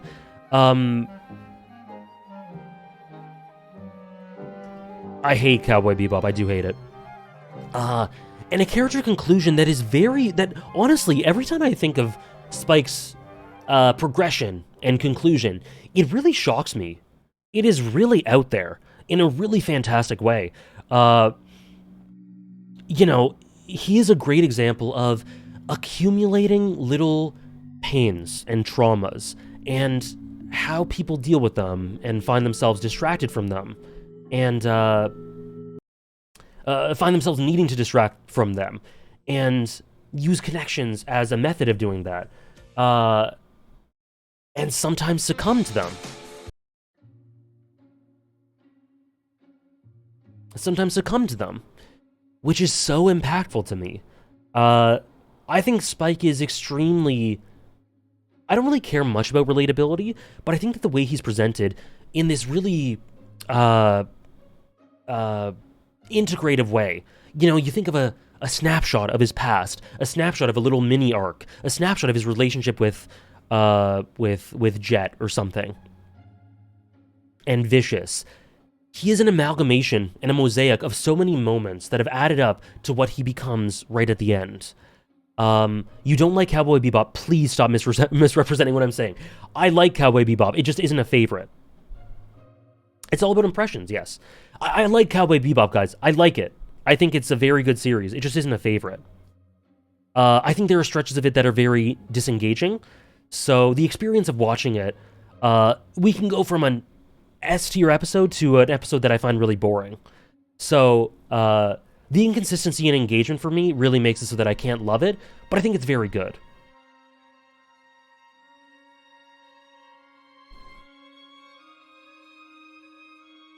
Cowboy Bebop's like an epilogue to a story you will never watch. I really like that. Wow, that's really poetic. The way they use the structure of the series to really reflect and make you understand him and sort of externalizing his character since he never would is really cool. Yes! It's very interpretive, it's very subtextual. You have to put these things together, and that is so my shit. It's sort of emotional subtext. Like a little glance, the way a line is said, like a drag of a cigarette, a quick flashback. It's, like Critty said, impressions.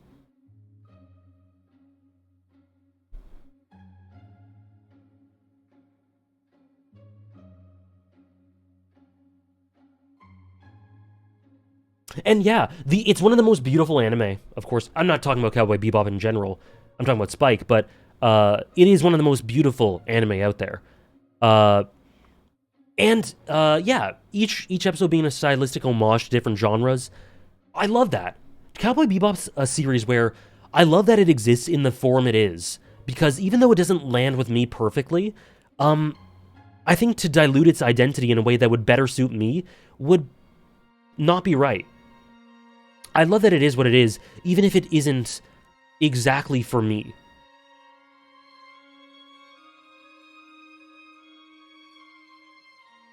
Do you think its ending is sort of tragic, or rather there is a sense of acceptance and understanding at the end?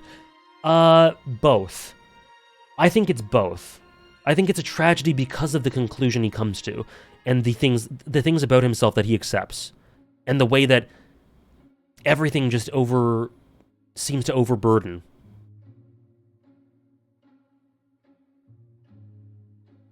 Samurai Champloo's great. I think Samurai Champloo's overall more engaging to watch, but Cowboy Bebop makes me think a bit more. My top one antagonist? Orochimaru? Andres? I love that Cowboy Bebop feels very much like a Western at times, despite not following the setting tropes of a Western whatsoever, but it uses the emptiness of space around them in the same way. It's very lonely. It's very lonely. It reflects the story so well. There's some things I love about Cowboy Bebop. Spike is my number one thing. Super Mario Galaxy Core, yeah.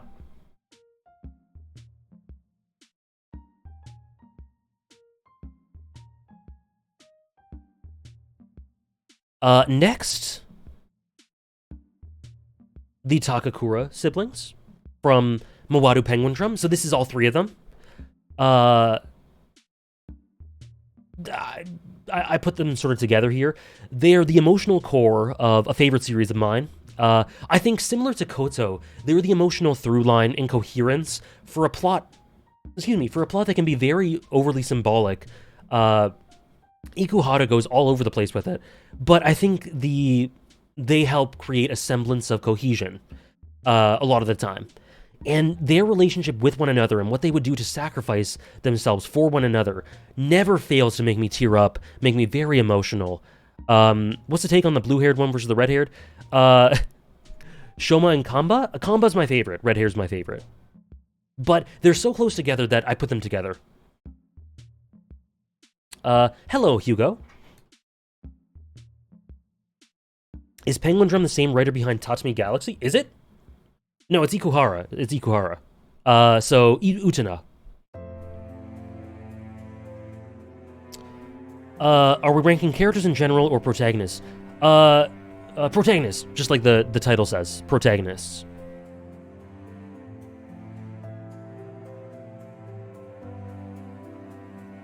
And they're wonderful. They're absolutely wonderful. They're one of my favorite sibling dynamics ever.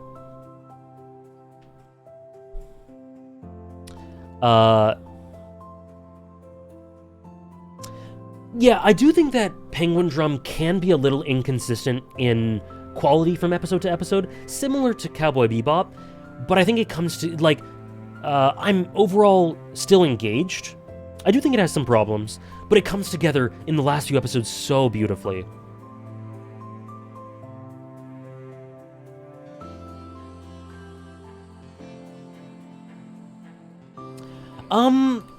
I think, Andres, this is the comparison I'll make here is he's very Hith. Not that he's necessarily as good as Hith, but like he plays a role that is that accentuates those around him really well, while contributing to the main theme. He's a great sort of mechanical character, while being very kind and likable and empathetic. I think he does a lot of heavy lifting in terms of balancing the dynamic. Penguin Drum is pretty Umineko, yeah. Yeah, I think Penguin Drum's better than Utena. Yeah, I think the siblings tie everything together. Of course, Andres. Next. Another one that maybe not a lot of you guys have played. Best Apple in Fiction? Of course.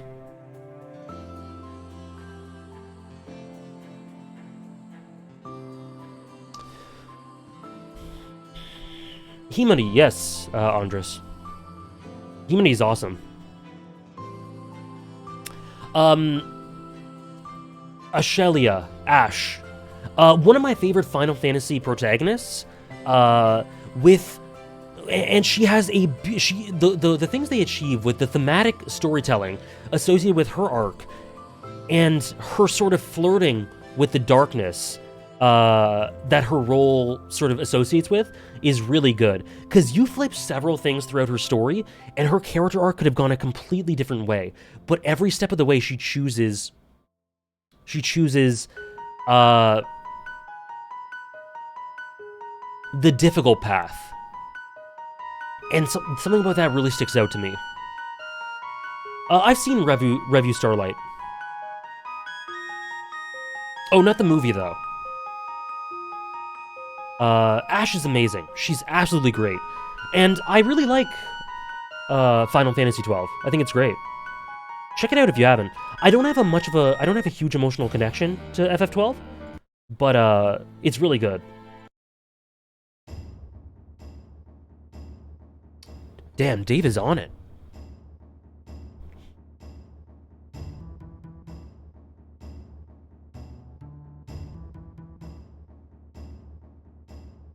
Yeah, I've seen Revue Starlight. I haven't seen the movie though. Yeah, FF12 isn't very emotional. What would you say is something with FF12 that stands out to you when you think of it? The world building. The world building, the presentation of the dialogue, the politics, and Ash.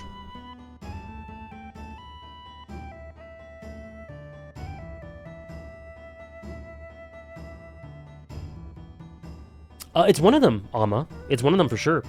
Also, hello, happy Monday.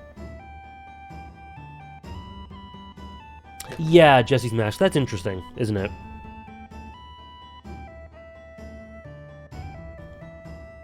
It's a letdown due to Matsuno leaving halfway. I don't think the quality really suffers too much. I think they have enough steam till the end.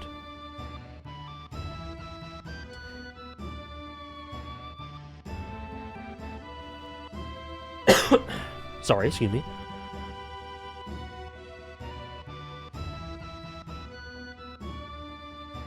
Thank you, Bea, for the 100 bits. I'm actually planning on playing all the FF games once I finish Endwalker. I almost bought all of them yesterday. Oh my gosh, yeah. If they're on sale, worth it, but it's a good idea to take your time. Thank you for the 100 bits. FF12 or FF Tactics?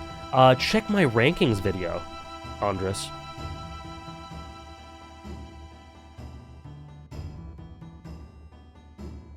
It has some spoilers, I'll just tell you. Is 12 a 9 for you? Check my backlogged. It's not... No, I'm not. I wouldn't do that to you. To answer the question, it's not quite a 9. It's like a strong 8.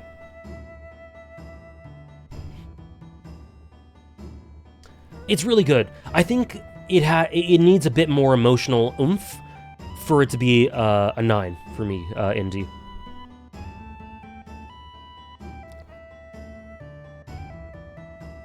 Next is another character similar to Vash. Indy, have you played 12? David Martinez, Cyberpunk Edgerunners. Similar to Vash, a lot of the beauty of his character for me comes together in the... It's on the list? Gotcha. Comes together in the finale. A lot of David's draw, I feel so much for him. It is so tragic. So tragic. He is a character that, in the world as it exists of Cyberpunk Edgerunners, he inherits wills and doesn't really live for himself in a lot of ways. Because just for varying circumstances, for different reasons, he is not able to.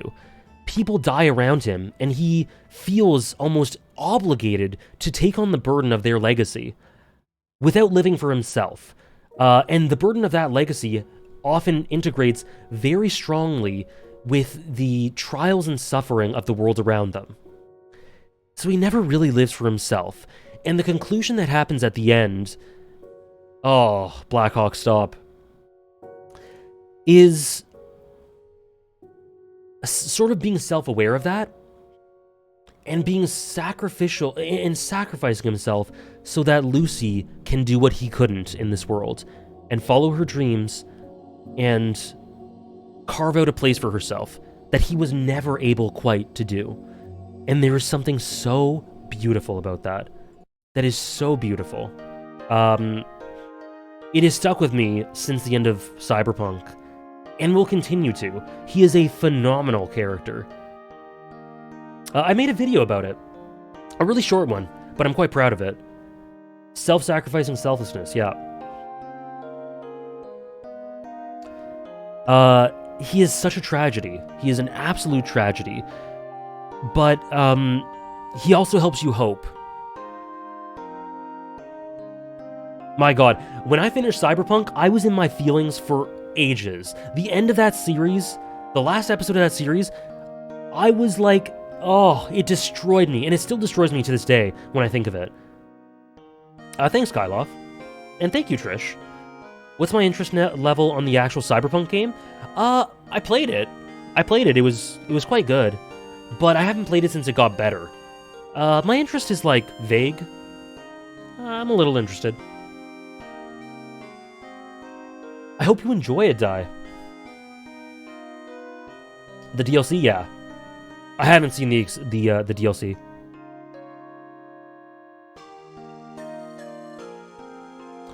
Yeah, the crazy pride.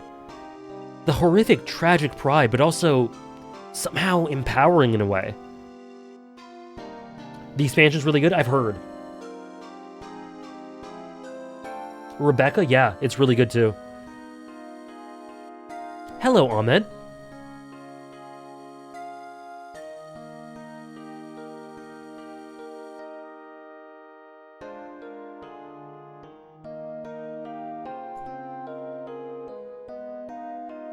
The game's really good, but it was just, a little broken upon release.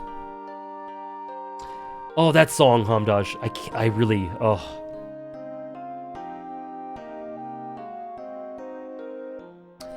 Anyways, David is a beautiful character. And speaking of beautiful characters, it feels like there's always something forbidding him to take the right path, but he still did the right thing in his damage path. Yeah, it's like he was really trapped. He was really trapped. Partly due to his own whims, the way he viewed the world. But really, he never lived for himself.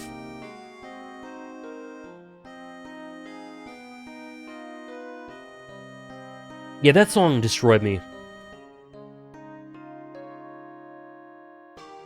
It's... oh god. Yeah, I just feel bad. I just feel bad now. So let's talk about something happy. Natsuki Subaru.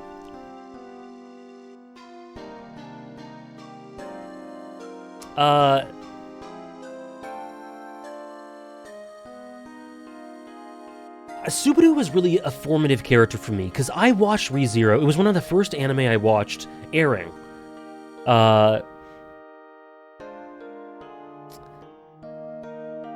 It was one of my first encounters with an anime character who has such unbelievable flaws. Such personal flaws, such characterization, intentional flaws, like, in the writing, it's intentional that he is a extremely flawed person who makes very flawed decisions every step of the way. And for that to be good writing, like, Subaru was one of my first exposures to that. And him in Season 1 is, so genuine, and so raw, and so honest. I think a lot of what... There's two things that connect me to Subaru. The genuine ugliness of his character that is so hard-hitting. And also, the way he's able to strive past that and be inspired through Rem, because he's not able to see the beauty in himself and the good in himself. And a lot of times you need someone else.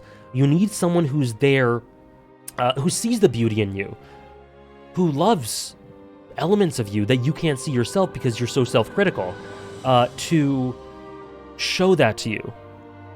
And Rem does that for him. And so he's able to see not necessarily agree, but to go, okay, like, I see what the sort of changes I want to represent in the world reflected in someone else, so maybe I can try harder. Maybe there is more to me than this.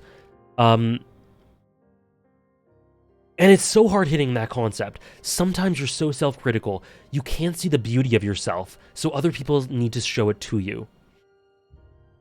And it is an example of overcoming personal demons. It is a beautiful, beautiful arc throughout Season 1. I will admit, he's lowered a little bit because of Season 2. I don't like him much in Season 2. I think he's good. Season 2, Episode 4. Like, the stuff with his parents is fantastic. But a lot of stuff outside of that, I felt like it was a lot of soapboxing, and a lot of Season 2, Part 2. A lot of preaching stuff that, I don't know, he felt very preachy to me, in a way that I didn't find effective. The parent stuff is fantastic. Outside of that, wasn't really a fan.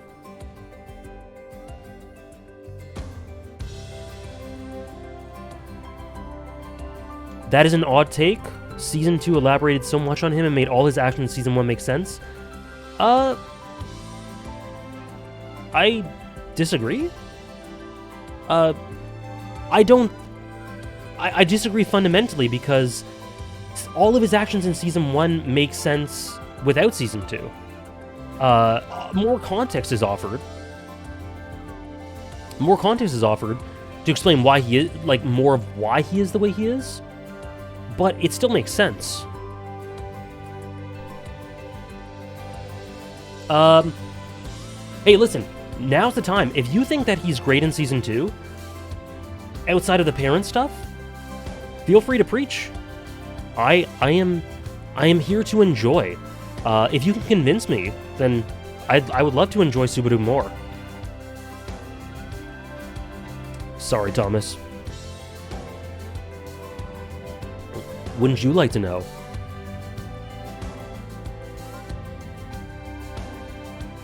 Yeah, I think he's generally a good character in Season 2. But if you take a character that I think is, like, masterfully done in Season 1, and then you add good stuff, it drags him down.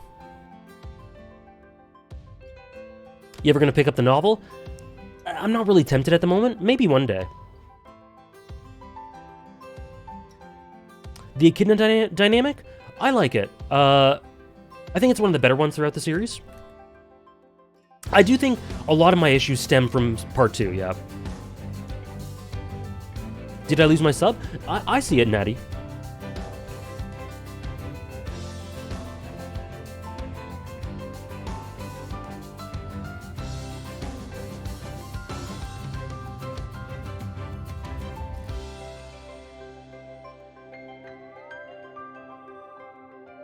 Oh. Yeah, I see it. I see it, Natty. Part 2 in general is a mess. I don't like ReZero very much in general, but that didn't hit at all. It's the weakest part of the series for me. I think Echidna perfectly matches Subaru's flaws in Season 2. It's how he isn't letting Amelia grow and make her own decisions, making him just like Echidna's horrifying ideals for the end, as he finally sees Amelia as a person that season and lets her grow.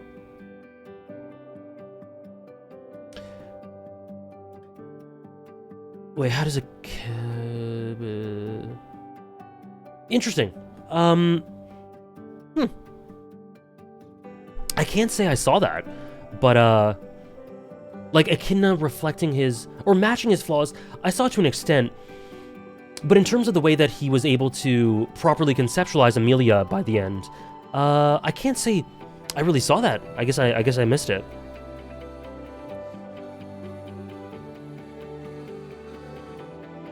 Season 2 was basically testing whether Subaru was able to hold on to the lesson he was taught in Season 1, letting Amelia be her own person and not being a helicopter parent, so to speak, even in the face of a completely hopeless situation and pressure from both Roswaal and Echidna.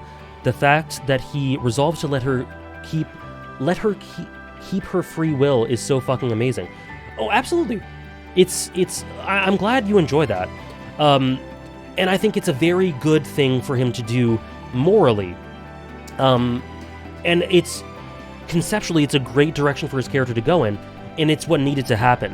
However, the path to it, for me, was very sloppy.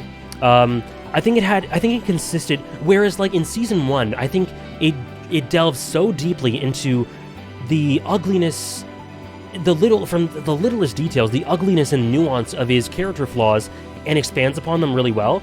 In Season 2, I found it was a lot of speeches that sort of told us about how he had learned things without me really seeing how he came to think that way.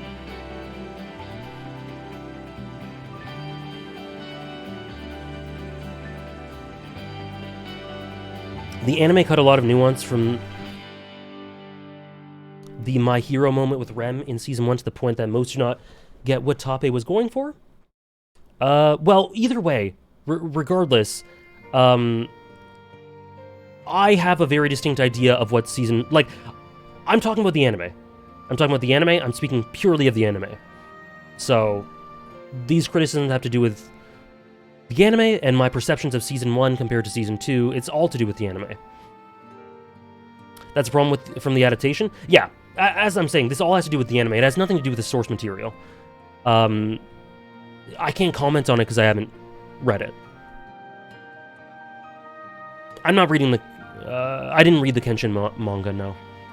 So yeah, I think a lot of Season 2 felt like him being very preachy for unsubstantiated reasons to a lot of characters in ways that I'm like, but I didn't really see him come to these conclusions organically in the way that I did in Season 1. So it felt very unearned.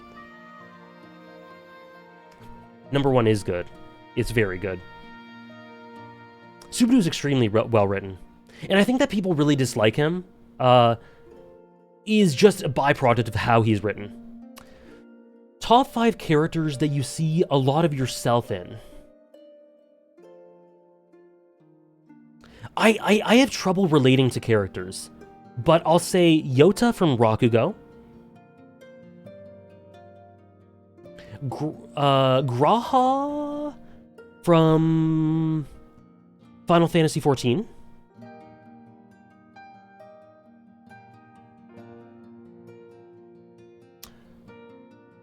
That's true.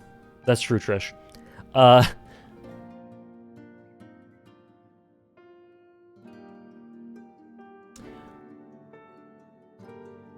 Oikawa?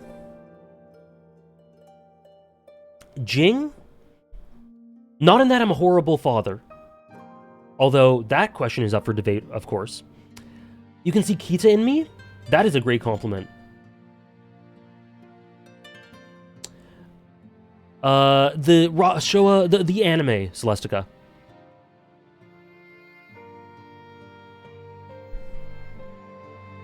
Kite? Interesting. Essentially, I don't want to say too much, Potato Mari, but the love of the stories. The love of stories, the love of heroes, and the imagination and inspiration that can bring about. Are you still excited for Season 3? Yeah, I'll watch Season 3 for sure.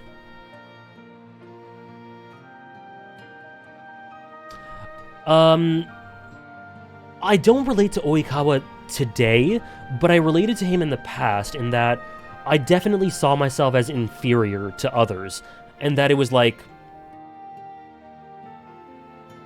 I had a huge mental block in my mindset in thinking that other people,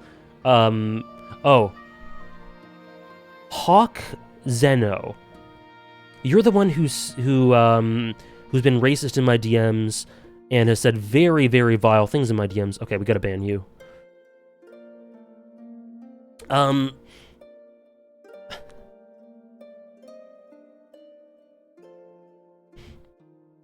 I relate to Jing because of his fixation on detours. The detours theme is a lot of how I view my life.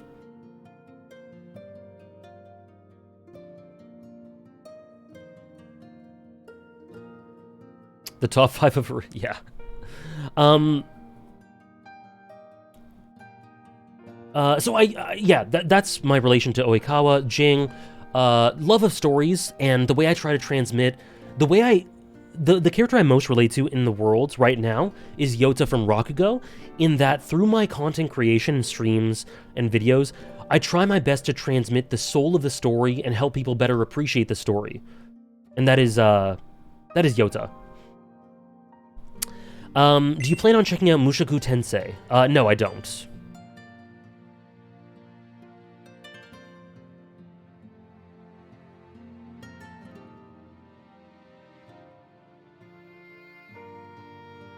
Rakugo is beautiful, Fiji. Probably, Sam. And one more character I relate to.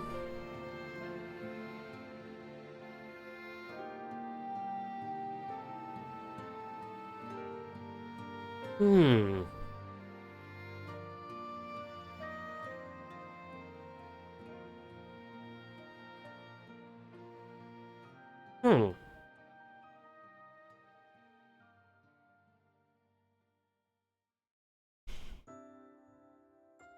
Oh, I love Rackham. I do, Sam, yep. I have not seen BoJack. Oh, yes. Emmett Selk. How did I forget that? I am not saying that he's my top 1 antag. Who knows where he is? But that is Andres' opinion. Number 84...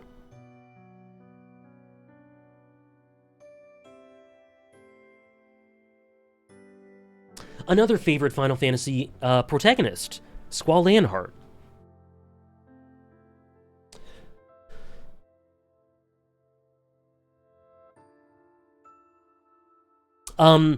Still to this day, completely misunderstood, I think. Very misunderstood protagonist. I think there's some things inherent with the localization of Final Fantasy VIII that makes it difficult to properly understand him. But I still think there's enough there to make him a really fantastic character. Ultimately, Squall is...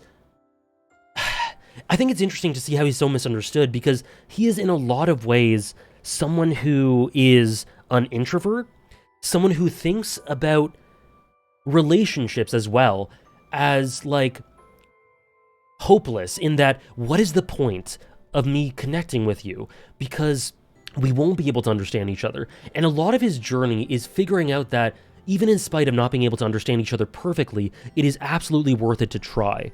And the way that's executed throughout the story, and the way he sort of very gradually, subtly comes out of his shell, is, I think, really, really beautiful and encouraging. I used to relate to Squall a lot. Weaver. You do, D.G. Evans. It's a great series.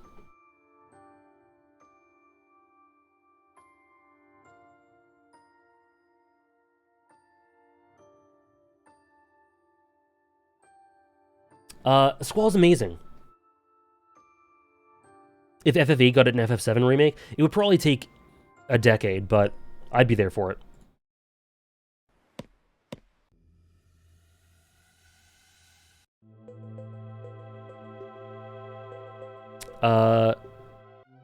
Have we gotten a single rise or only drops? We've only gotten drops. We've had one new entry.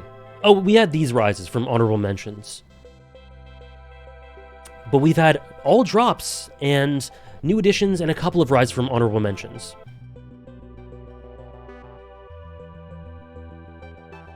Probably coffee. Probably. Next.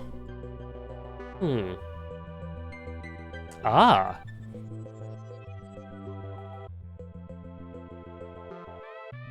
Here's our first rise in a while. It all depends, Burly Shark. Tidus. The Rise of Tidus. Fiji anticipated it. Final Fantasy X Tidus. My appreciation for this character only grows and grows and grows. I think that he is a beautiful personification of the idea that, you know, there's the idea of conditioning. Final Fantasy X's world is one of immense terror and sadness and tragedy, monotonous cyclical tragedy. And its denizens have all but been conditioned to give up hope and not believe that they can get much out of anything. All they can hope for is that maybe I'll live 5 years, you know? The symbols on the right can be explained right here. Moving up, moving down, new additions, no change in position.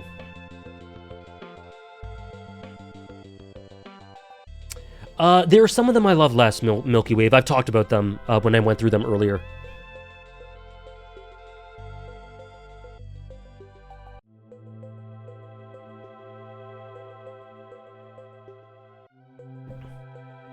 It all depends, Burly Shark. It all depends. Sometimes I learn something new, sometimes I just feel more for them. Sometimes I just feel like they should be higher. But yeah, Tidus, so that's what Final Fantasy X's world is. And Tidus is a great demonstrator of the fact that all you need is an external perspective, just one voice, kind of similar to what I said about Subaru, but in a grander scale, to break yourself, to break things out of a conditioned state of mind. He asks questions. He is consistently curious. He questions everything. He doesn't buy into these predisposed elements of their culture. And he goes, why? Why do things have to be this hopeless? And it's this beautiful mix of this optimism and what this says societally, thematically, that makes him really empowering as a character for me and really engaging. And his relationships are great, specifically his and Yuna's. Kind of like Kamina? Sorta, yeah.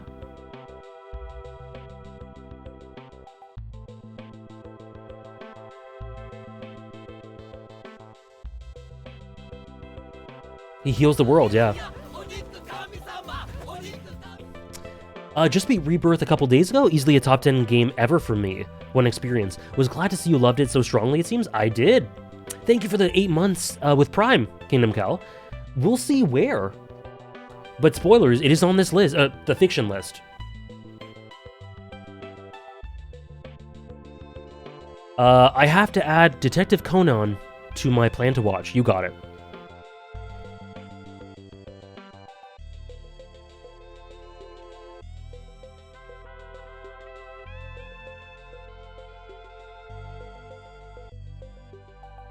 Top 5 final bosses, in order if possible. I won't be able to do it in order, sorry. But Zelda Twilight Princess, Endwalker, Shadowbringers, Rebirth, and Xenoblade Chronicles. Thank you, Sebastian. That is very sweet. That is very sweet of you to say. It's lovely to have you back in. Oh yeah, I do have a backlog list. Let me quickly get to it.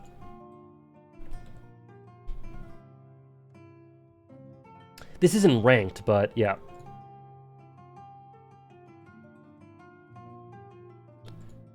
Favorite... final boss fights. Any 5 from these. Oh yeah, Rebirth's final boss is definitely better than remakes for me.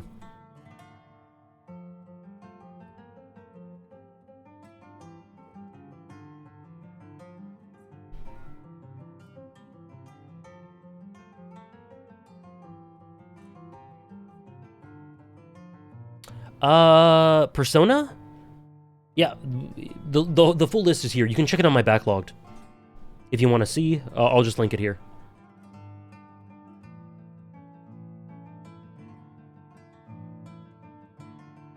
Sponsored by TurboTax, yeah.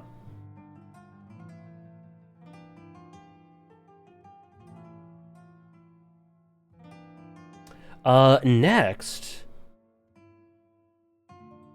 What do we have next? One that I don't think we'll have much to say because I don't think a lot of you guys have watched this. But Sam Winchester, Supernatural.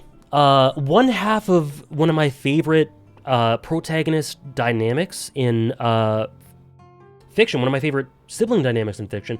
Bit of a drop. I do like Dean more, but he is still an extremely emotionally captivating character with a fantastic arc. Specifically, this is for the first 5 seasons. I think Dean is just all around a stronger character, but Sam is a fantastic character. Him in season 4 just rips my heart out. Him in season 5, the end of season 5, oh my god. We have more people who like Supernatural than I thought. Beautiful. Don't reference Dumbo when Satan's being resurrected. See, that did... excuse me. That did involve Sam.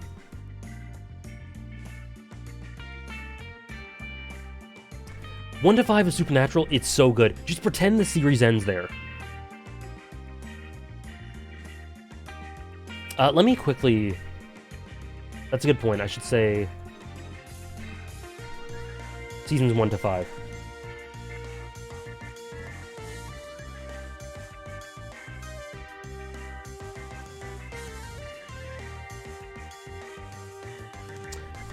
There are good seasons, but the story definitely suffers overall.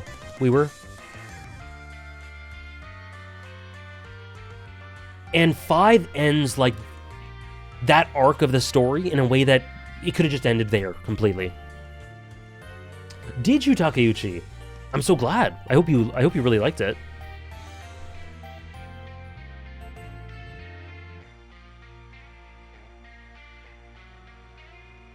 And that is tier 7. That is tier 7.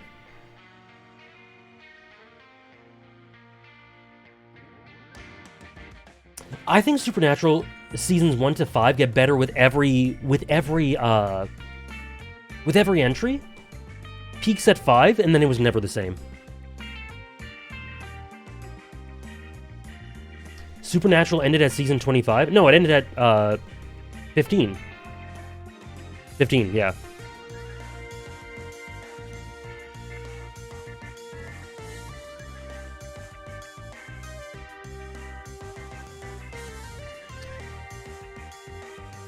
Will this top 100 be split into 2 streams? Oh yeah, look how slowly we're going. For sure. We're gonna be streaming tomorrow. Tomorrow, Tuesday stream. There's not 25 seasons, there's 15.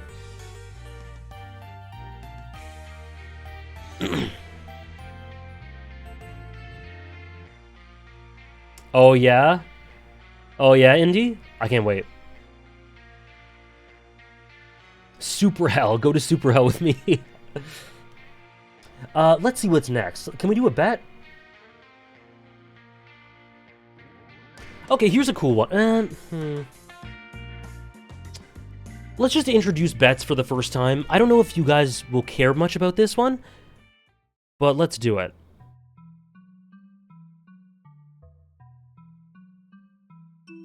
Oh, top 5 Final Fantasy couples. One from 14, which I will not spoil. Tidus and Yuna. Garnet, Zidane. Zack and Aerith. If you want to go Cloud and Aerith, Cloud and Tifa. Betting on a number would be difficult. Can we do a range? No.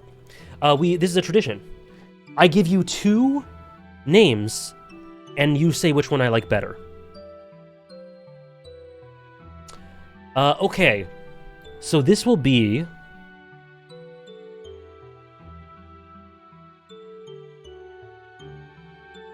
Denji, Chainsaw Man.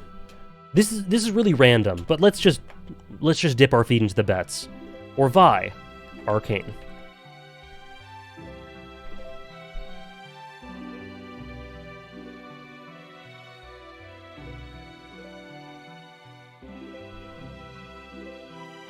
The next, to explain, the next 2 are Denji and Vi in some order. You are going to bet on which one you think is higher. You're going to bet on which one you think is higher. So, here it comes. Which character does AJ love more? Denji or Vi? I'll give you a minute.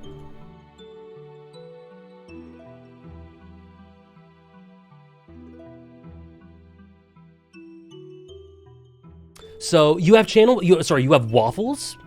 So you have waffles at the side of your screen there. And there's now a betting thing going across your screen. You should have an option to predict.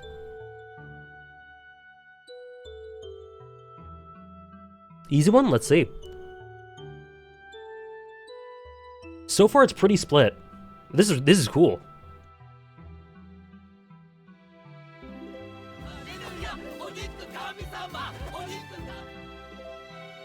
Thank you, Jock, for the 6-month resub. Gamba stream? Hell yeah.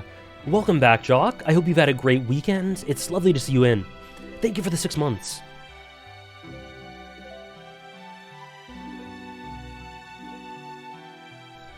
This is really close.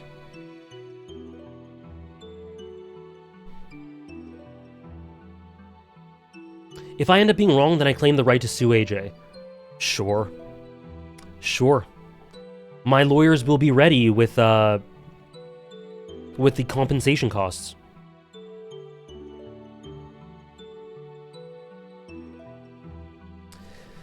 Look at this. Look at this. 51% say Denji, 49% say Vi. Beautiful. Beautiful.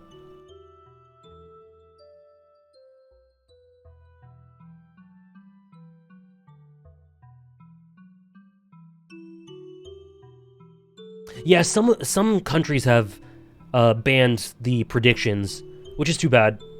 Gambling laws, yeah, that's good, but it's a complex little situation.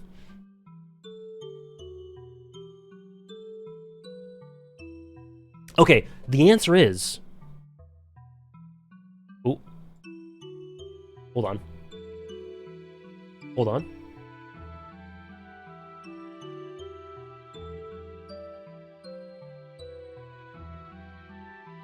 Sorry. Hold.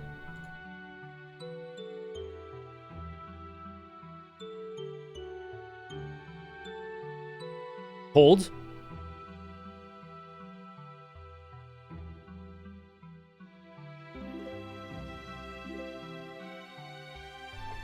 Denji.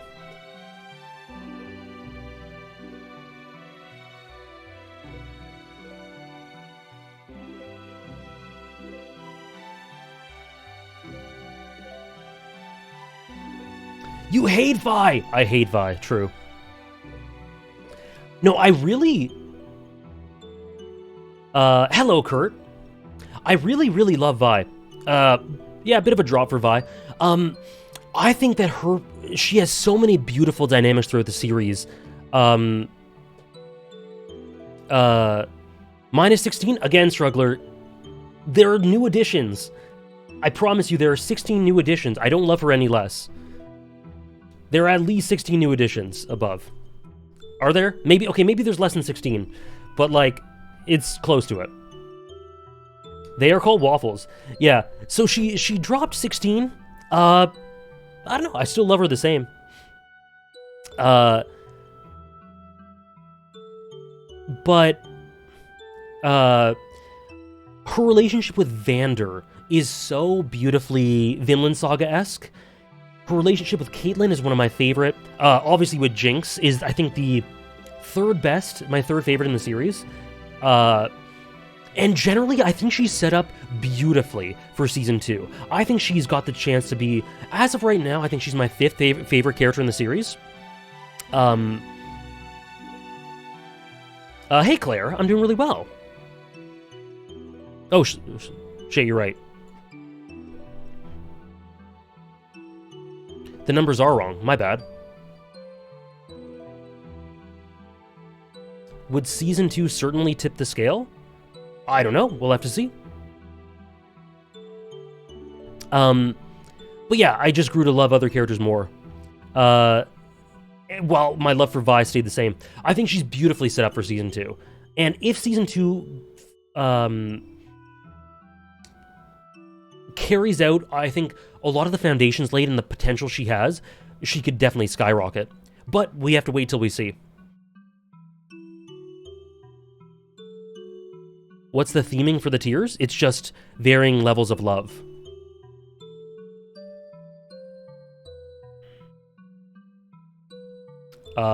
Paul Astrade? I don't know who that is, Tosjay. And Denji. I really, really love... Really, Denji's been elevated. He's gone down too, but on the whole of things, he's been elevated. I really love what Part 2 has brought to him. Oh, Dune. I don't know anything about Dune.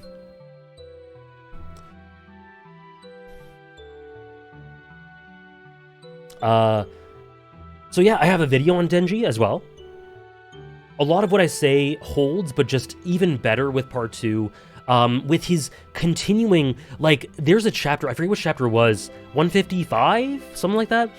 Where he thinks back to Pochita, and his almost parasitic insistence on being Chainsaw Man at the expense of so much. Really, really good. Incredibly good.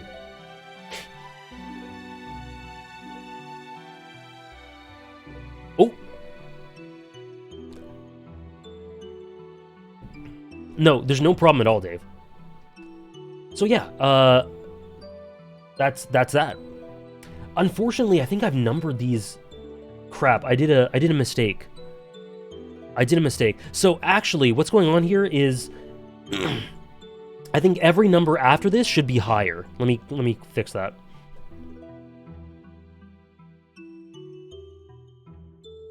Shoot. Sam was... Hold on. Sam was... Oh, it's all gone wrong. It's all gone wrong! It's all gone wrong! Everything is one lower. So everything from here on is one lower. I'll fix that by next stream.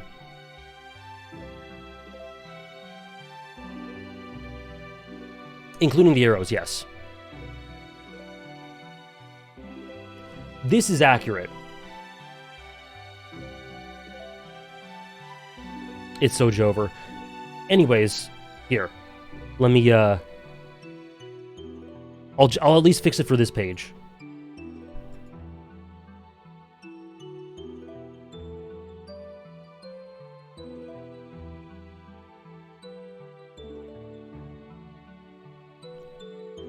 We actually have 106. I'm such a fraud.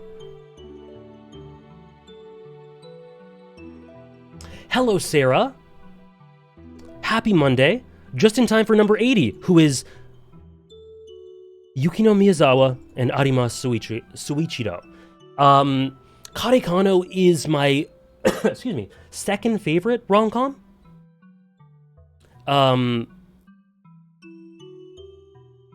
My second favorite rom-com, and they are absolutely core to it. What I love is the very Anno-esque approach to the characterization for both characters, and the huge imperfections that are explored internally for both of them, especially Arima. But Yukino, I think, is more or less equal with him for other reasons, and then their relationship in general is so perfectly imperfect, and the way they complete each other is really, really beautiful, and rom-com in general? I was thinking of anime manga, but maybe. Has Kiryu been placed yet? No. If he's here, he has not been placed yet.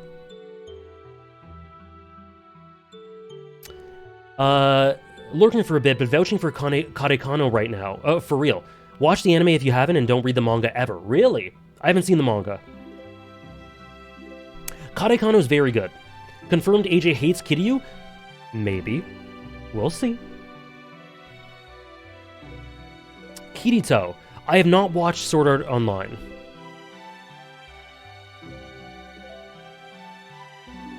And with that, actually, I think we're going to take a very quick bathroom break.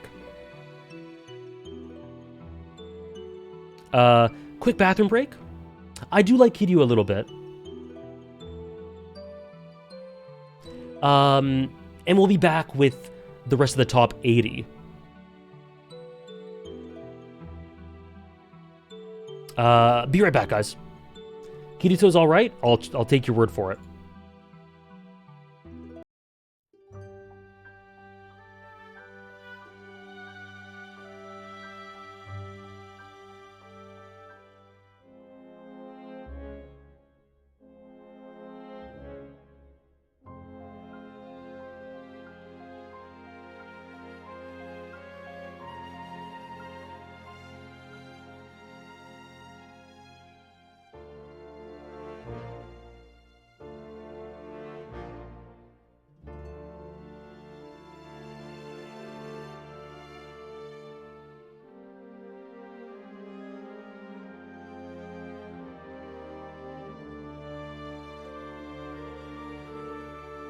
He's understanding what Shanks told him. He gave up his arm for the sake of a new era. Just like Joseph.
I'm muted! I'm muted! Shit! I was talking for like a minute.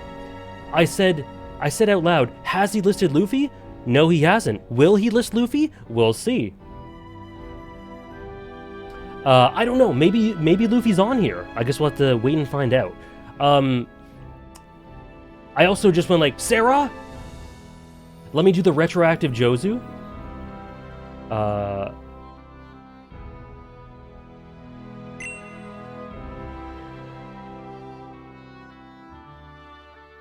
There we go.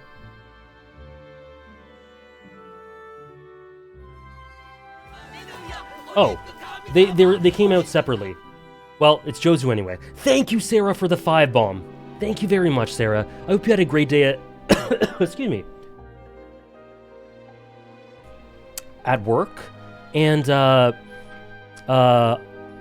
you were able to make it as always. Thank you for the hydrate as well. Okay, next.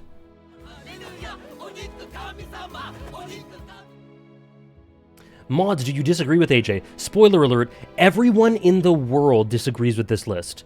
Every single person. There are no 2 people who have the same list. So yes, the mods disagree with me. The mods do disagree with my top 100 list. Next. Not me, except Porus. Except Porus, I guess. I guess we're just twins. Daenerys Targaryen. I don't know. I guess I just value her a little less than previous years.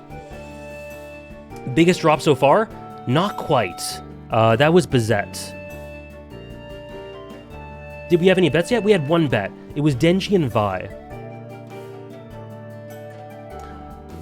Oh, okay. A lot of people have the same list. Okay. Thank you, Opolanone, for the 12 months with Prime. Welcome to the Year Club. Thank you so much. Are we going by books or show? Books, which is why I put A Song of Ice and Fire. The real question, does your bottom 100 list match up with the mods? Yes. We all hate the exact same. We're I was gonna say genetically identical. We are identical haters.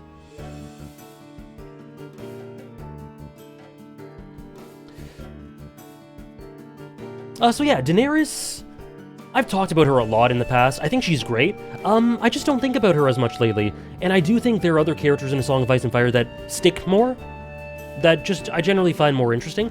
But I think that could change whenever, in 2035, A Dream of Spring and The Winds of Winter come out. Thank you, Rubberman. I think AJ would like reading the Stormlight Archive. I've seen a lot of people say that.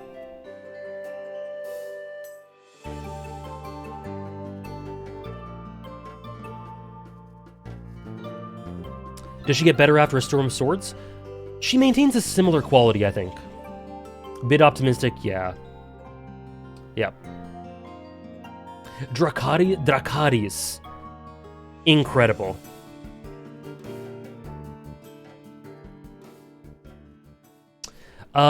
She peaks and feast. That's a cool take. That's a cool take. I think almost everyone for me peaks in Storm, except like Theon and Jon. And maybe 1 or 2 others. But like that doesn't mean they're still amazing after it.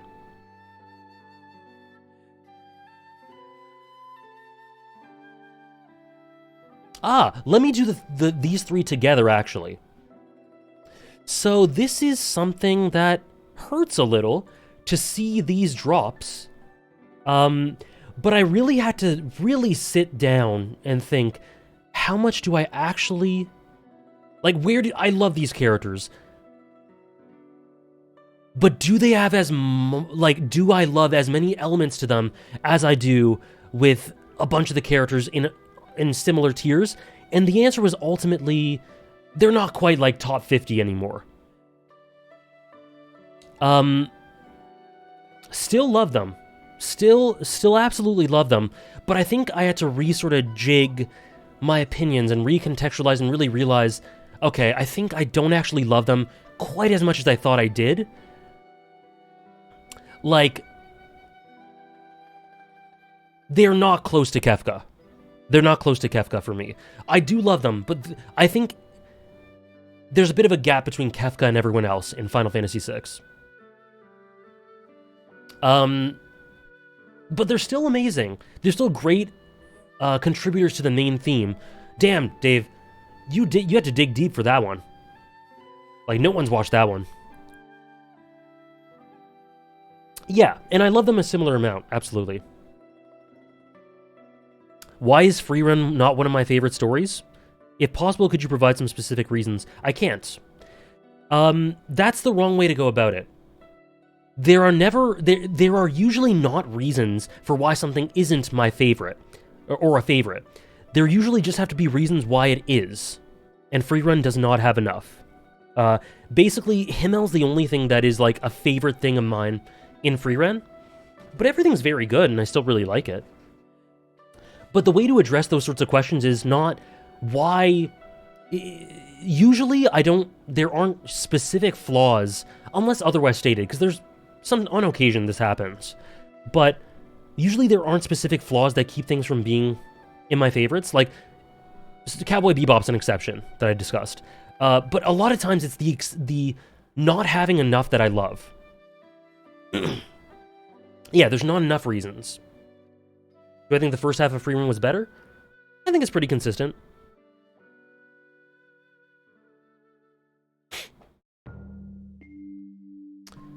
No, there's no need to apologize. It's just like, that's a good way to understand how I go about thinking of favorites, or thinking of why something's a 10 out of 10.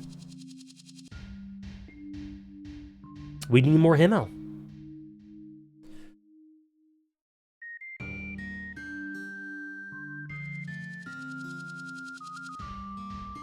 I think it does... the last two episodes were two of the best in the series, but it does get a bit meandering. And I know that's part of the intention, but I mean in a way that isn't quite as effective as I think it wanted to be. I don't know. Sorry, Natty.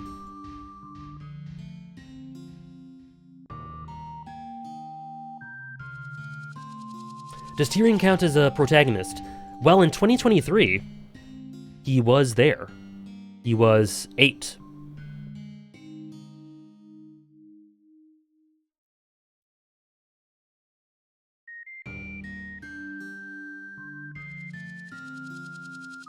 Do you feel like the FF6 characters would have been higher if they had more focus and cut down on the lesser relevant characters? These ones specifically, sure. I think the thing with FF6 is it's very efficient and it's very, like, you have to put the breadcrumbs together. It's very minimalistic. And I think if there was a bit more detail in the characters, that would help them be as high as they once were, maybe. Because, like, Kefka, for example, Kefka's very minimalistic. He's written in the same way, but there is so much depth and you can think about this guy forever. Whereas there isn't quite that amount of substance here. While there is tons, there isn't quite that amount. So yeah, I guess more focus. This or that, FF2 or FF4? I have not played FF2. Top 5 supporting characters that would be peak protags in their own series. Homdodge asked that. Oh, chill. I like that. FF7's OST is great, Nora.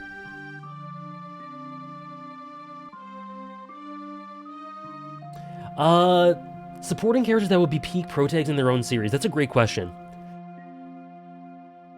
Rhaegar Targaryen?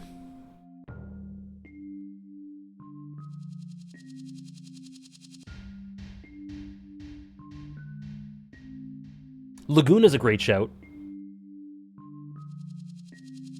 Kageyama's central enough so that I wouldn't really count that. Herlock's very central. So, again, I think that I would love another story about Herlock, but I think he's really central. I wouldn't consider him a supporting character. Same with Killua. Same with Ryder. Like, I'm doing this specifically for characters that are a bit less central. Let's do a Kainu. That's 3.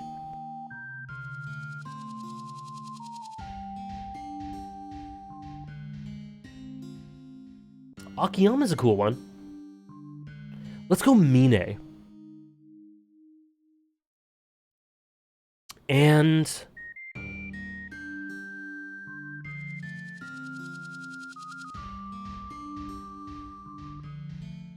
Kazuma. Yakuza. The Redeem was supporting characters that would be peak protags in their own stories. Kaiki. Kaoru. Ooh, that's cool. Kaji. I think Kaji works for me because of his role. So I wouldn't say Kaji. The other two would be really cool. Main antagonist of Disco Elysium, yeah. It depends which one. It probably is Sebastian. Oops. Number 75, Oreki Hotaro. Another big drop. This one not really for any reasons aside from just going like, huh. I guess that character's ahead of him. I guess that character's ahead of him too.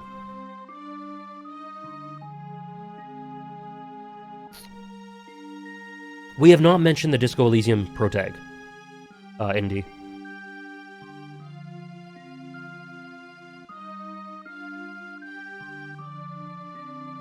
This is what you're looking for, Sebastian. I love Oreki. I absolutely love him. And I love that his character arc is so minimalistic and such an example of how little tiny, subtle changes in one's life can really make a huge difference. He's one of my favorite examples of that. I think he's a really great example of a subdued Yuichi Nakamura role. Great performance. People usually think of him as like Kudo or Gojo or Bruno. But this is a fantastic role for him. Thancred. Oh, me too, Nora. I haven't seen Haruhi Suzumiya.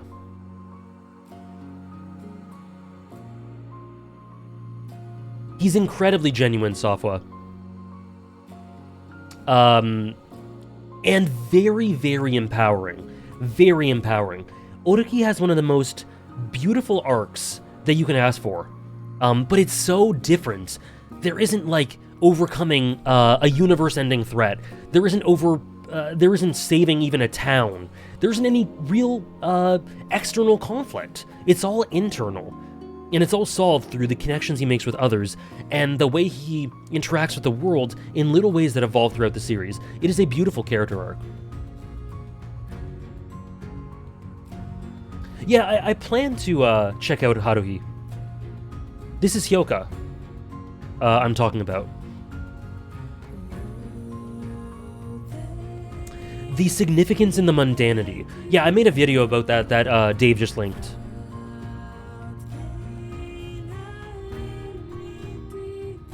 We've officially reached the points where Luffy was at, yeah.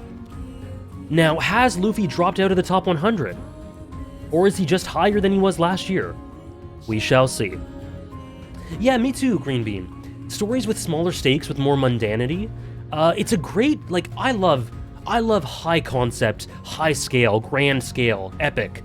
But once in a while, it's cool to have a character that grows in very subtle little ways.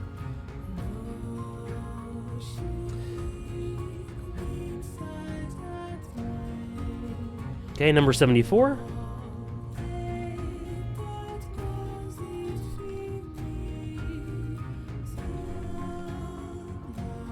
And what's there to be said about Luffy? You know, I've talked about him for ages. Top 5 favorite actors for movies or series, not voice actors. Brad Pitt, Leo. Nice try, what? What? Nice try, what? What are you talking about? Cillian Murphy? Bryan Cranston. And...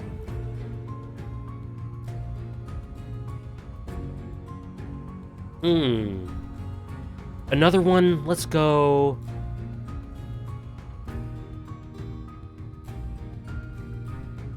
Let's go Jeremy Strong.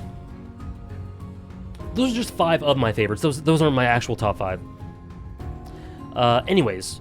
Okay, Luffy is not 74.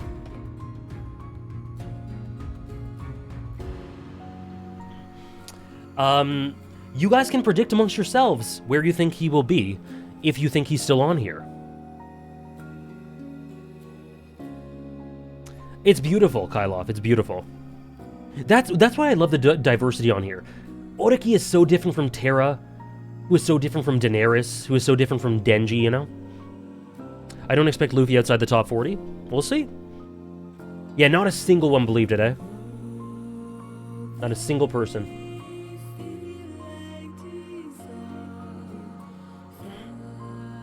Luffy not even in the top 100. Number 74, Joel Miller. Guys, these drops, I did tell you to expect drops. Again, I don't really love Joel any less. This is just how it played out. Maybe he's set 37? I don't know. I love Joel. Joel is my favorite character in The Last of Us, and it was through playing The Last of Us 2 that I kind of realized that, I think.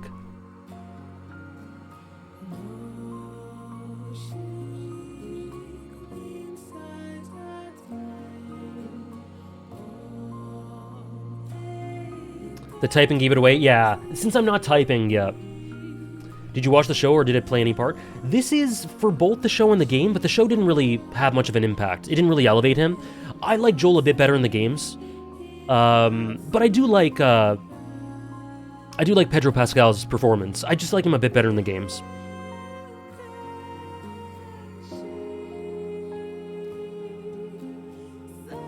AJ hates every character. Yep.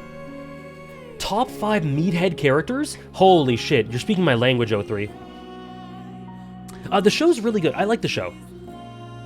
The real question is, where's Snake's shoulder arrow will place? That is the question. And is it protag or antag? Yeah, Pedro's great as Joel. He's great. Top 5 meathead characters. Knuckle Bine. Kenpachi. Netero. Kiryu Kazuma.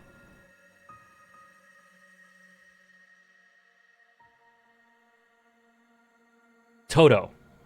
Boom. Easy. Boom.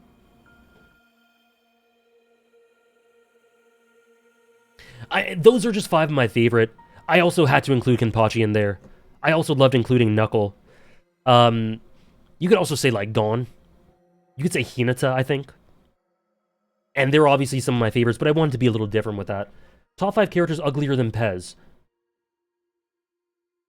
Pez's offspring.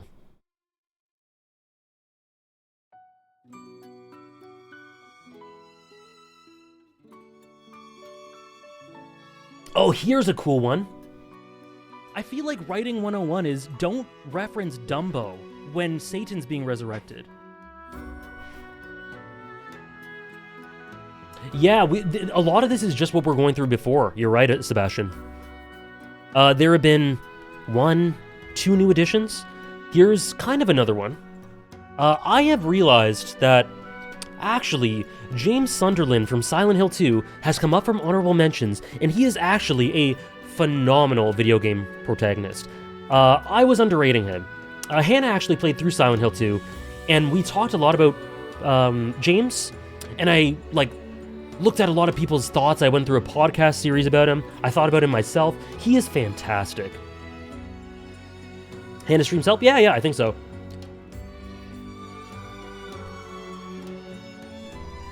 He is so good. And he is so interpretive. There's so many different ways to interpret him, but what a beautiful way to present a protagonist. Do you generally love Silent Hill 2 more in general now? Guess we'll have to wait and see. We'll have to wait and see. Yeah, Andres.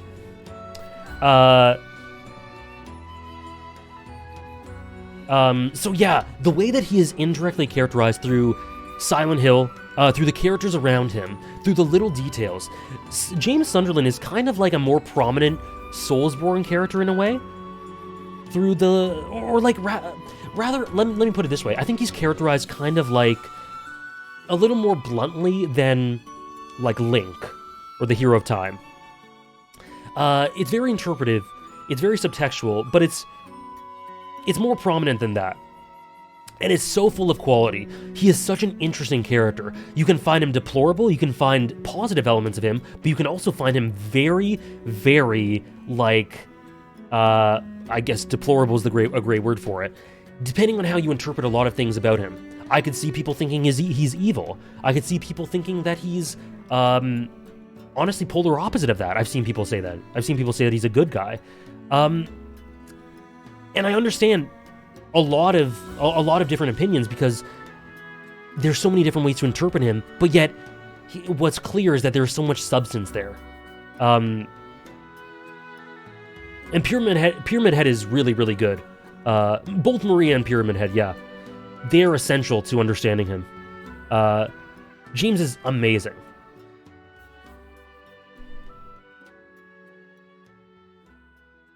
He's so good.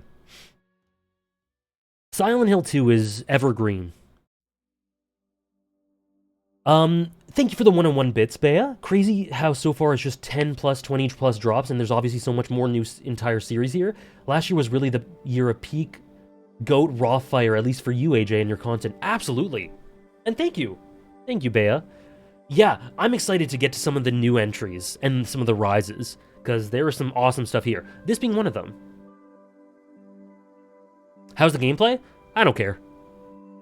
The gameplay is fine. Whatever.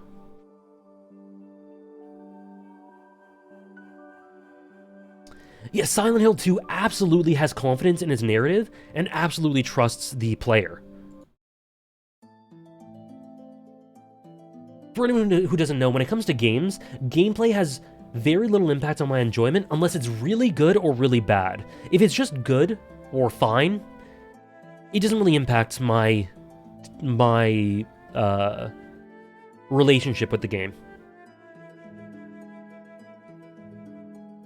I have less than zero faith in the Silent Hill 2 remake. It looks not good. It looks very not good. Do you think gameplay is good? Yeah, I do. I do. I like it.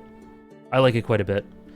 In fact, here's my list for favorite gameplay. And I don't think Nier's on there. It isn't, but oh. Shit. Well, let me add something to this that I forgot to add.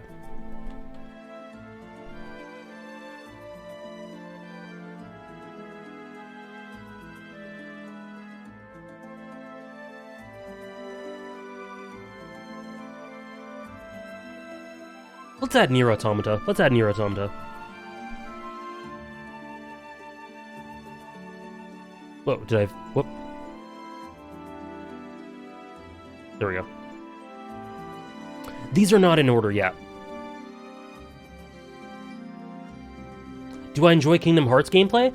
I'm pretty neutral on it. I don't like it much in the earlier games. I like it a bit better when you get to more modern games, but overall it's pretty neutral. Final Fantasy VII, no, I genuinely really love the Final Fantasy VII gameplay. Same with, oh, I forgot one more. Oh, I added Nier twice, shit. Let's make this an even 20. I really love Final Fantasy IV in terms of gameplay. So I should add that.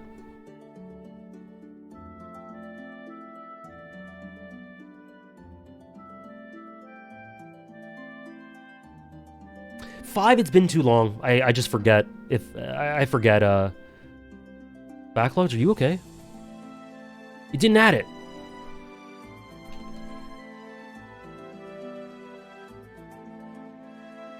Backlogs is having a little bit of a moment, but anyway.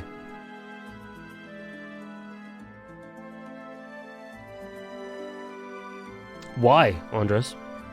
Where am I at now? We're at 72.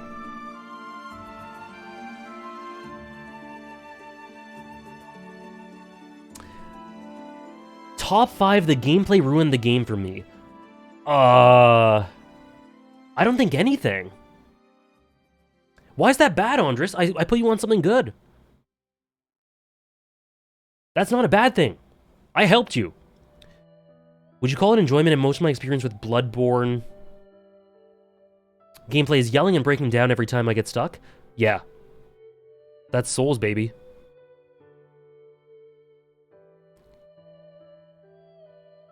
What version of 4 would you say is the best? The 3D remake. Will I be watching the Eclipse? Maybe. I don't think the gameplay's ruined any games for me. Oh, yes! No, yes, it has.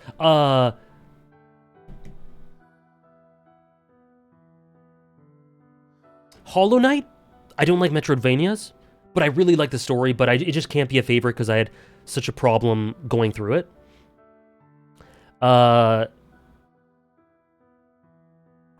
Used to be, excuse me, used to be Final Fantasy Tactics. What's it called? Oh god, what's the, it's a PS1 era game. Matsuno wrote it. At a while to know, I don't think so. Metal Gear Solid 1? No, because I still really, really like Metal Gear Solid 1, so the game wasn't ruined. But, like, Hollow Knight, I still think is a very good game, but I think it could be a favorite if I enjoyed playing through it. And it wasn't, unfortunately. Glad to know, Tom. Glad that you arrived safely. Hope you had have a good... hope you had a good trip. Vagrant Story. Yes, Vagrant Story's gameplay, I have no clue what I'm doing in that game.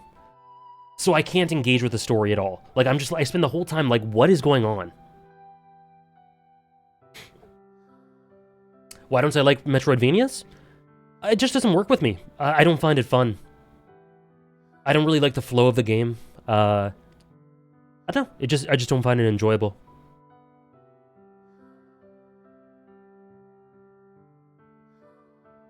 Yeah, like I just said, Pink Sage, I might watch it. We get it every 20 years, so I might watch it. I live close to a good place for it, so. Getting lost in Metroidvania sucks. Yeah, I'm just not good at them. I don't enjoy them much. I used a guide for Vagrant Story. See, the story looks really interesting, but I just can't. I don't know what's going on. I can't play it. It just doesn't work for me. Speaking of gameplay, by the way, I started Unicorn or Overlord yesterday. The gameplay is really fun so far. I only played like 2.5 hours, but it's really fun.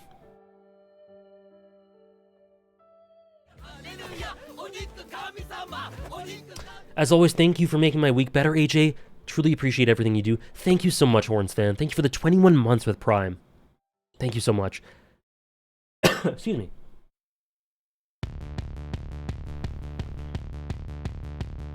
Secret of Mana gameplay? Oh, that's another one. Thank you, Sebastian. You've given me a third one. Secret of Mana, ruined because of gameplay.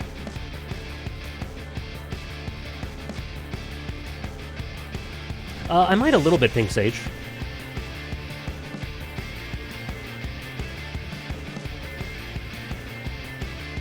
Do you recommend playing on Expert Tactical if you played Fire Emblem? I'm on Tactical.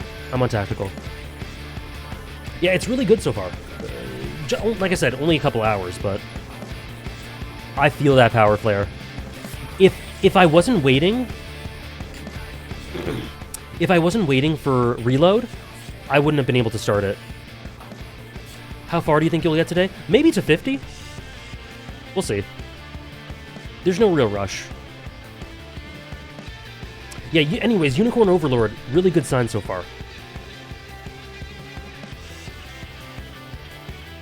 The gameplay of Radiant Historia, I really like it, yeah, it's really good. Banjo-Kazooie, I have played it. Did I rank it on here?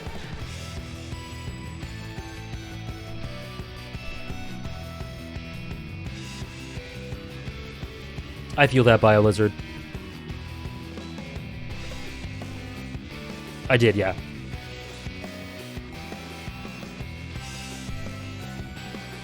The story's too good, Finmo. Story's too good. And then when I got to Reaper... Okay. What's next? Ah! We get to the new entries, people. We are so back. We are so back.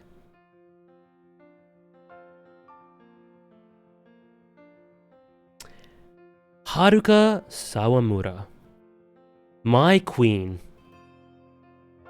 My queen. I fucking love Haruka. I adore her. She is the greatest. She is the personification of dreams. And she makes me want to cry. Lovely, lovely, Haruka, however he says it. I don't even know what to say. She makes me cry. I'm so glad that she actually became a proper character.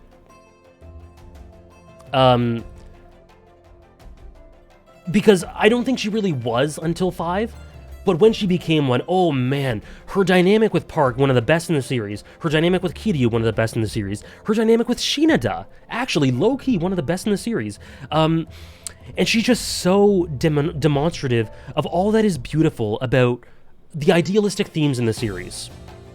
I love her. Shout out to women, so true. This is the first entry that made me really excited. Good. Now we're getting into the meat, guys. Wonder how high Kiryu, Majima, Shinada, Akiyama, and Saejima are? Oh, okay, here's something. Akiyama would have been on this list. However, this is my take. I don't know how you guys feel about this, but it's my list, so... to me, Akiyama isn't really... Despite being a point-of-view character for 2 games, he isn't really a protagonist for me. I think he's a support character. Even if you play as him, he isn't a central character for any of the games in Yakuza for me. He's the perfect support character, but because of the way I feel about him, I can't really say he's as central as any of these characters or that he shoulders the story. I just think he's not as ingrained. Like, I think he's great support. So for me, he doesn't really qualify as a proper central protagonist. Does this apply to Shinada too? I guess we'll see.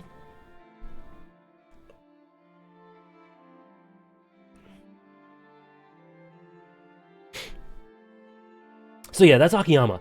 If he was in, he'd be around here. But to me, he doesn't really. He's just he's amazing support.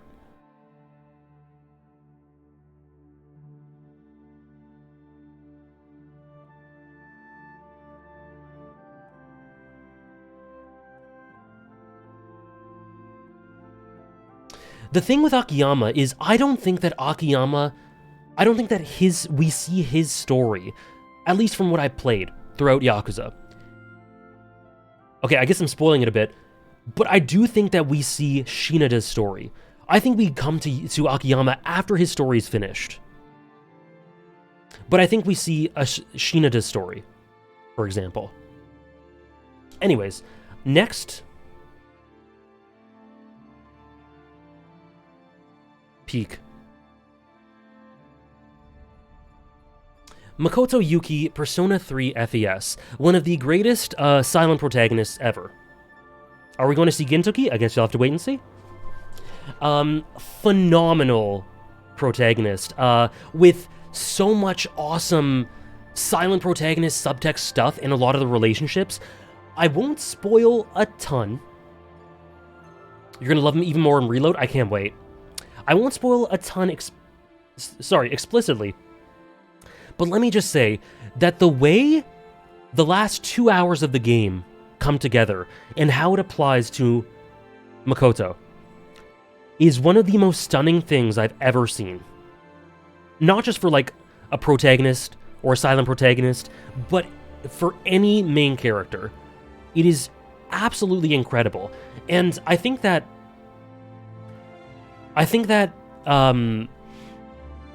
the only reason he's not higher is because maybe it's a little too minimalistic throughout the first 2/3 of the game. But nonetheless, I have no real complaints Have I seen the movies? Yes. And we're going to be playing Reload on the channel. So we'll see if he rises after that. SS tier for me? Yeah, me too. Me too.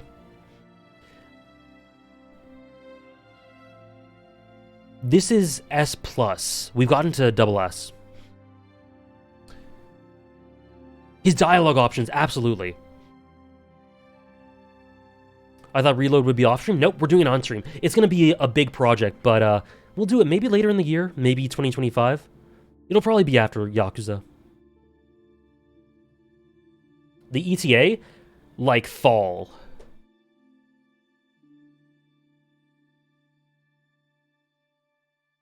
It should be tons of fun, yeah. Tier 1? We'll see, Ophi. We'll see. Remind me to... If you want to know the lettered tier stuff, remind me to tell you, and I will. Me too, Holly. We'll do it. We'll do it eventually. It's just a long-term thing. Speaking of Kingdom Hearts. And then here we go. The character that is my second favorite character in a series that I will not expand upon for reasons I've said earlier. Nenji is my second favorite character in 13 Sentinels. And by far my favorite protagonist. I won't say much, but let me just say, you know we were talking about meatheads? Kind of meatheads with a heart of gold? Play 13 Sentinels, if you like that shit.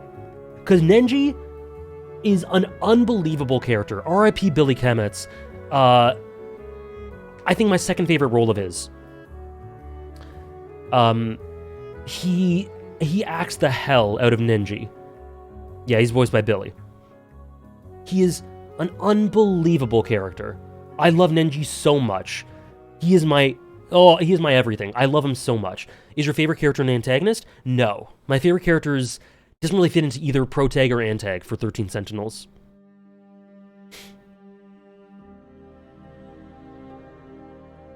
Yes, yes. Yes. Hey now, Miria. How are you? My top 3 Billy performances are Maruki, Nenji, and Ferdinand.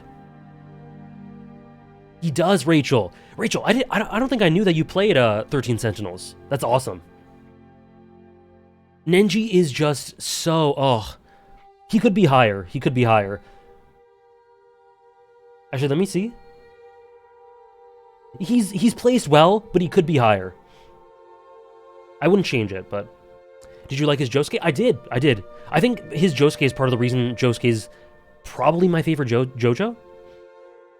Josuke or Jolene. That's so cool, Rachel.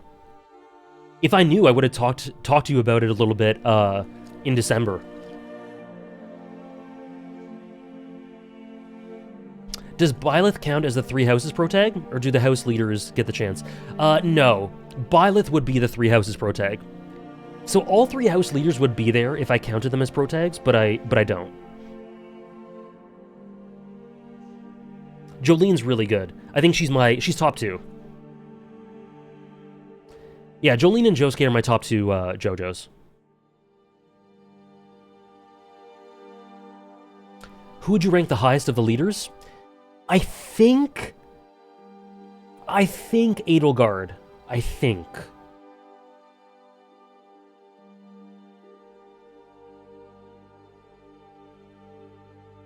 Part 7 may change that? I hope so. We will be reading Part 7 on stream. At least the first chunk. We'll see after that. Yeah, Dimitri tears my heart apart, Sebastian.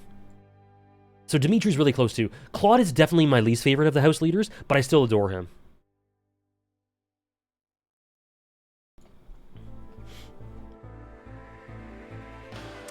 The GOAT, right?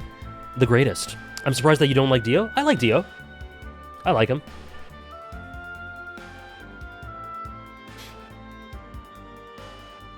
Jolene does have a great design, Nora.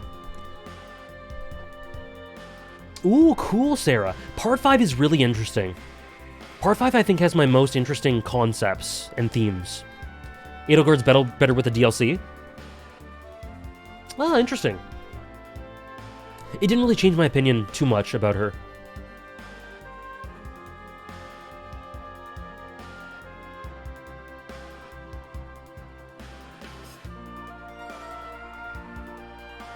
Hello, Hugs. Top 5... Sorry, predictions on this week's Champions League matches. Hamdaj asked. Let's see. Real Madrid, narrow win over Man City. Arsenal, narrow win over Bayern. PSG, Barca, maybe a draw. I think Atletico will beat Dortmund.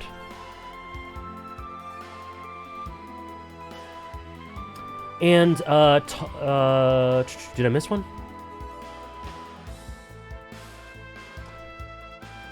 I think someone asked for predictions about... Oh no, so I didn't answer that already. Top 5 13 Sentinels pilots. Nenji.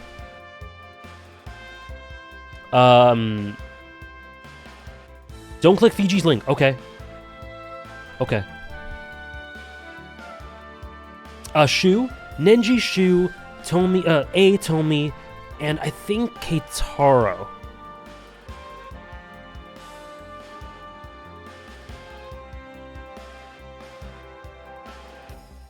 10 13 Sentinels pilots. Juro. Iori, Juro, Yuki. Gotta make sure I'm not forgetting anyone. Ryoko.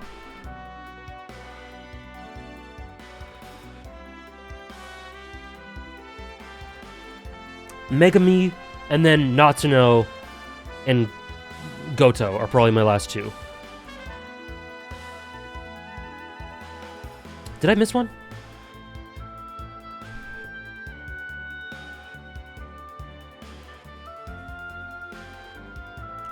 Natsuno.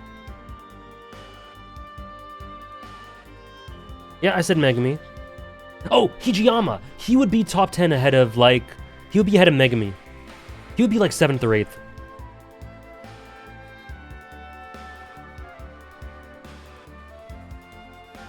Okay, next. Oh gosh. Rated character dynamic, Kiyomaru Takamine and Zatch Bell. I don't know what those are. Sorry, I don't know those. Top 5 little girl characters. Rin, Final Fantasy XIV, Yachi, Haikyuu, Shirka, me too, we were, but like, someone's gotta be towards the bottom, right? I do love Nanako.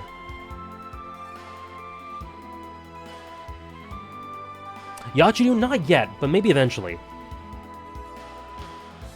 True, Fiji. Rina's older than Alice? Alice? I love... Right, Harry? Isn't that hilarious? Okay, I'll just do a couple others. Alice, since I guess that counts. Carrot, same vibes. Koto, Kyoso Giga. Iris, Great Ace Attorney.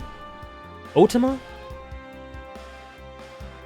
Ilya, sure, yep. Shinobu, yeah, like half of Shinobu, yeah. Maria Ushinomiya, absolutely.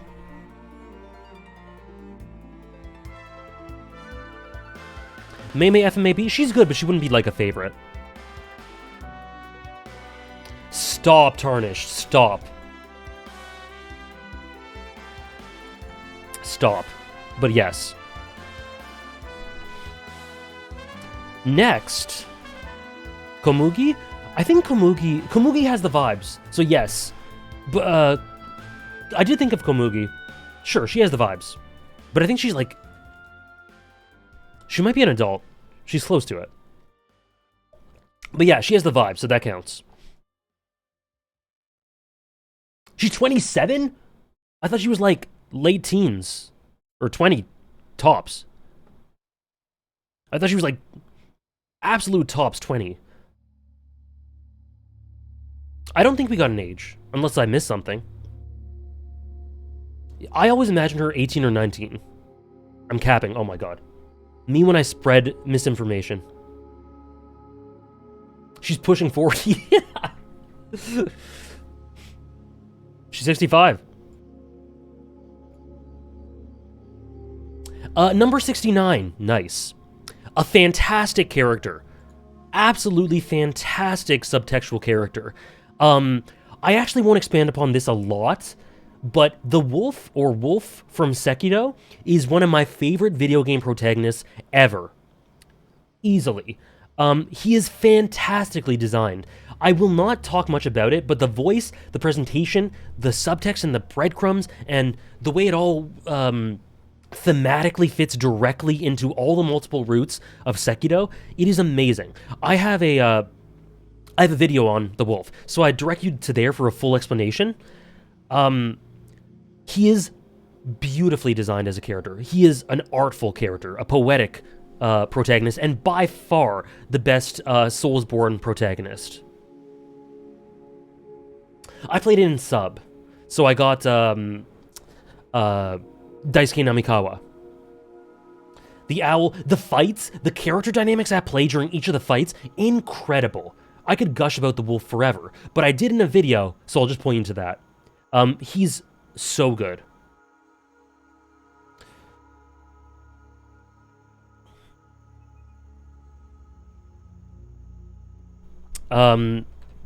Unbelievable. Oh, he's so good. Chosen Undead take? Very good? Don't have much to say about him. The first scene, the last scene, so many formative scenes in between. The way that you need to go to these, to extra alternate routes to try to fully put together the puzzle of his characterization, it's so good. Chosen Undead's very good. I don't have a ton to say, but I think thematically it works really well. I don't know, maybe I should think more about it. Roleplay potential, I see that.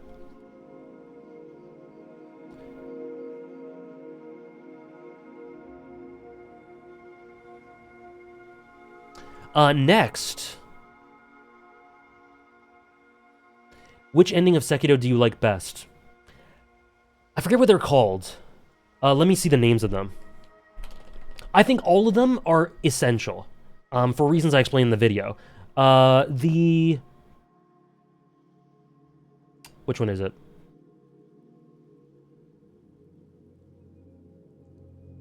I think the Immortal Severance ending is my overall favorite, but all of them, like, you can't get the full picture of the story without all of them.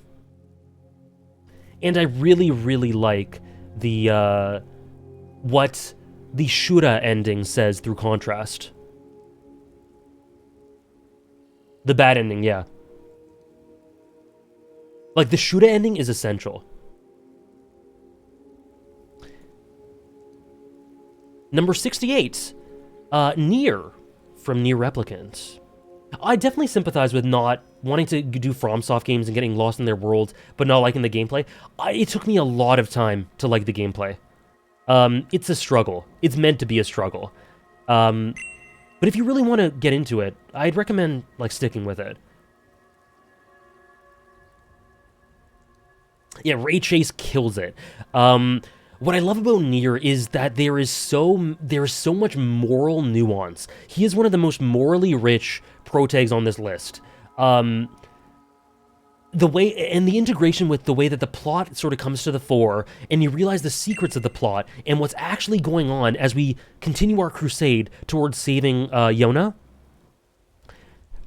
And how that coalesces with the little things that Nier has done along the way that you go, ooh, that's a little morally interesting. It's fantastic stuff. What's your take about Dad Nier better than Brother Nier? I don't agree. I think... I don't have a preference, really.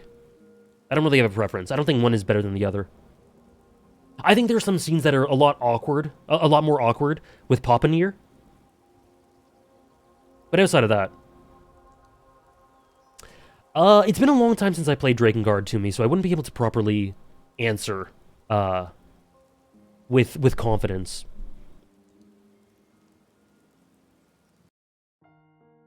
But yeah, I don't really... I think I can see the argument for some elements of Papa Nier being a bit more rich. I don't necessarily agree, but I see the argument for it. But I also think that there are scenes throughout that are a bit awkward, a bit less awkward with Brother Nier, so it balances out.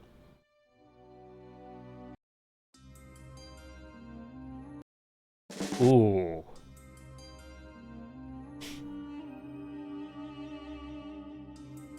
Yes, he can only watch from the outside as Emil and Kaine share a heartfelt moment without him. And that is kind of symbolic of his journey generally throughout the whole thing. Really, for the sake of his heart, he kind of undercuts a lot of things. And he's very ignorant about other cultures in some ways, which is... It's cool. He's a really morally gray protagonist, I think. And Ray Chase, in the conversation for his best performance that I've heard.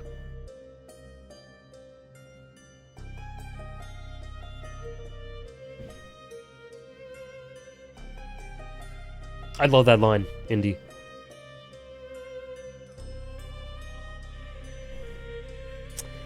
Yeah, I agree with that, Silver. Toge Oni? You got it. If anyone has asked me to add something to my plan to watch or plan to read, please DM me, because otherwise I'll forget. DM me to remind me to add it. Nier's really good, Patsui.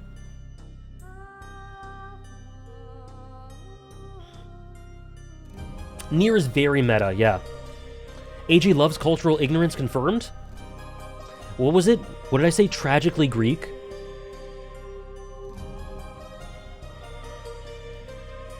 Oh boy.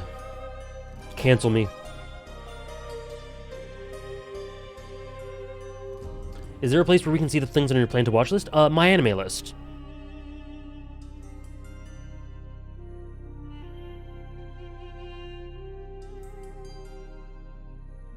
Manhwa? I'm not sure what you're asking, Binu Thomas.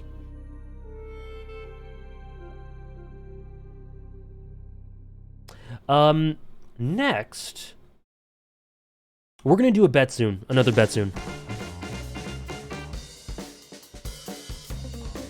Joe Megalobox. I love what Nomad adds to his character, and specifically the tandem that Megalobox Season 1 and Season 2 have.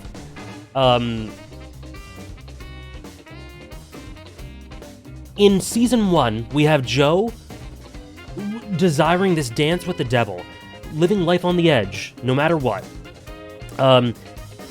Season 2 shows you the consequences of that, and him having to grow up and deal, because he really does grow up, and deal with the tragedy left behind in his wake, and the consequences of a lot of his adrenaline-fueled crusade. He's so hard-hitting. This song is a bit too happy for this. Best Osoya performance? It's one of them. It's one of them, for sure. It is magnificent.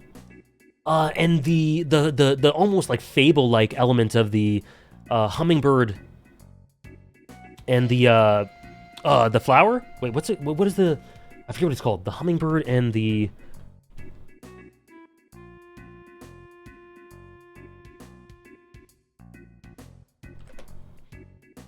The nomad, duh. The hummingbird and the nomad.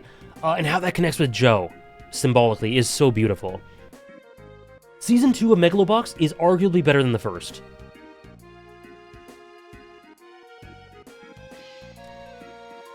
Excuse me, sorry. Have you ever thought of watching Ashito no Joe? Yeah, we were talking about it earlier. I'll probably watch it eventually.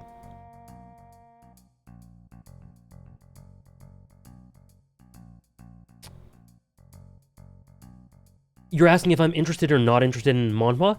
Not really interested right now. Yeah, I love that shit, Andres. He dances with the ashes, gets burned in the flames of ambition and success, and then is shifting through its ashes after trying to figure out things internally. Right. And I love it. It's like, maybe you don't, like, maybe living is pretty cool. You know, maybe living is actually pretty cool. It's great to dance with the devil, but there has to be balance, right? It is. It absolutely is, Andres. In fact, let me add that to my fictional, symbolic motifs that I love.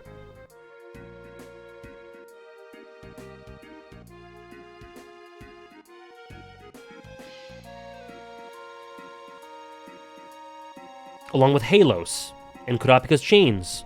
Living is pretty cool. Yeah, Season 2 is just the perfect accompaniment to the type of story they wanted to tell.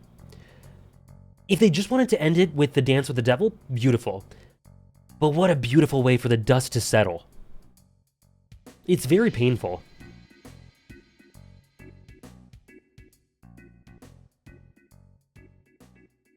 And next we have...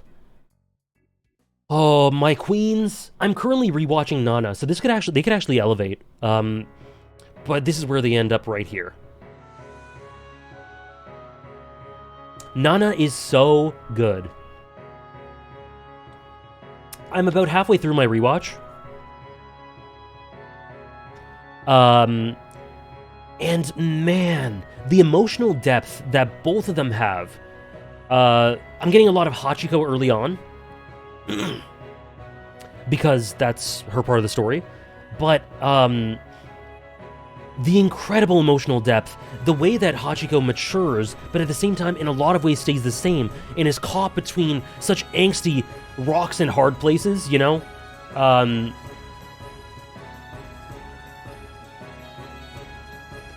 lot of you guys haven't watched it, I guess. So, again, won't get into super specifics, but Nana is in the conversation for the most adult, like, relationship drama, and it is incredibly, incredibly angsty. If you want to feel like shit, but, like, you can't tear your eyes away because of angst, watch Nana.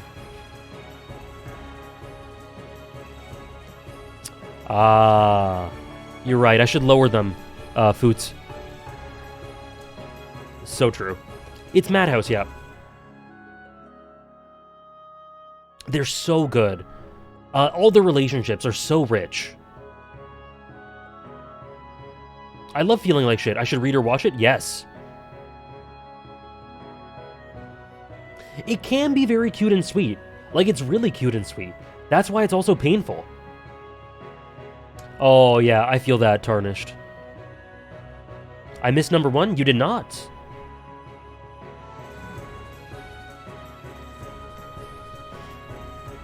I have not caught up to the manga. I've read a lot of it. So I know, like, big stuff that happens, but I haven't read. I don't think I've caught up.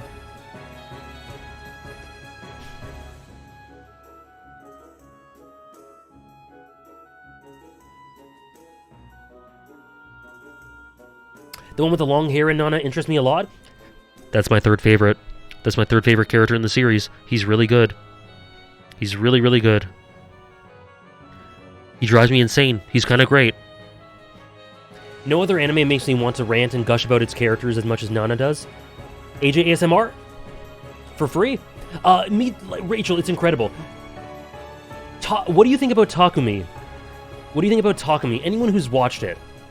Don't get into super specifics because of spoilers, but just like, do you like his character? Because Takumi is an insane character. Takumi is crazy. And I love him. He frustrates me? Me too. I love it. He's the best character in Nana? That's a base take. He seems kind of peak? He is. He absolutely is. He's gonna be my top 1? Takumi is... oh boy. He is just, oh man. And I was low-key thinking of putting him as an antagonist, but as of the last time I watched Nana, it didn't really fit for me, but maybe I'll change that when I finish the rewatch. He is him. I love to hate him. He is that type of character. Yasu's amazing. Shin is amazing. I love Nobu too. It's a great cast. Yeah, Romy Park's in it. I enjoy his character very much. He wants me to pull all my hair out. He's great. That is him in a nutshell. Reira, she's amazing. Nana just is top to bottom.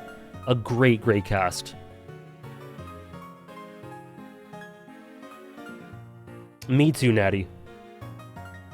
Anyways, watch Nana, or read Nana, either or. It's so good. Ren, oh my god, Ren too, oh. The music is swelling as we're talking about Ren. God, Nana's cast is just goated. It's so good. Shin and Yasu, they're great. They're both great. Yasu top 5. Shin, borderline top 5. I don't remember if you can pick up the manga where the anime ends. You might have to look up a guide for that.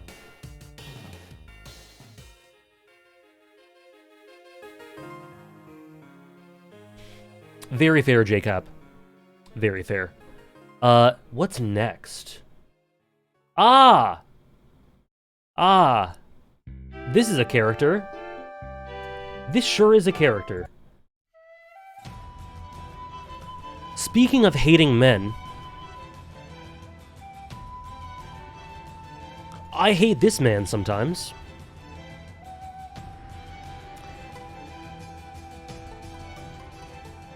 I have to do this every year we do these rankings. Let's get this out of the way. I don't like a lot of stuff Araragi does throughout the series, and I know the narrative purpose for it. Nonetheless, it doesn't land for me. However, the positives so outweigh the negatives. So outweigh the negatives. He is an amazing character. He is a phenomenal character. And he would be touching the absolute peak if he didn't have elements to his character that I really didn't like.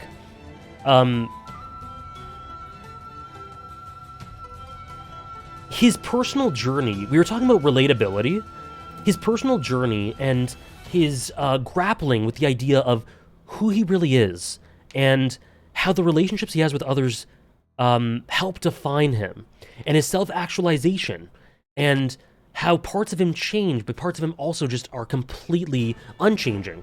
He's always him. He's always himself. And how he will go out of his way to help others for reasons that have to do with less altruistic things than you'd assume. How he defines himself through others. How he has this lack of self-worth, and through the relationships the arcs he has and the relationships he has with other people, he learns that how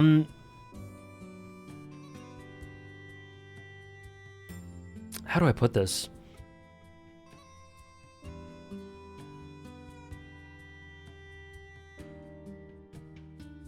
He can have pride in the person he is. What are elements you dislike of Araragi? Fondling other underage girls? Despite the narrative reason for it?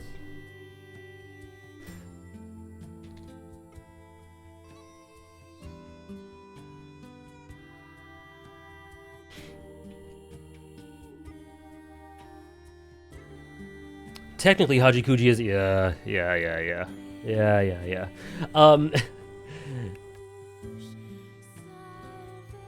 The narrative reason never held up well. It genuinely makes the series hard to watch for me. Yeah, I more or less agree. Luckily, the peaks of the character in the series far outweigh the negatives, but they are rough to get through. They're very uncomfortable.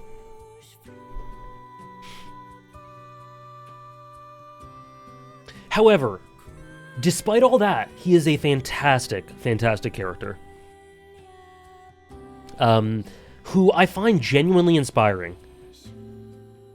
He's always changing, but he'll always be him. And I love the duality of how Ogi reflects him, and the darker and self-critical elements of his character, and how we have Zoku Owari Monogatari and Owari Monogatari that are both sort of work in tandem to help progress and conclude this part of his character arc. It's really, really good. And his dynamic with Kishshot, with Shinobu, is one of my favorite of anything. Anything. Shinobu's one of my all-time favorite characters. And her dynamic with Araragi, like, it's not just her. It's equal. Both of them contribute equally to that dynamic, and it's one of my favorites.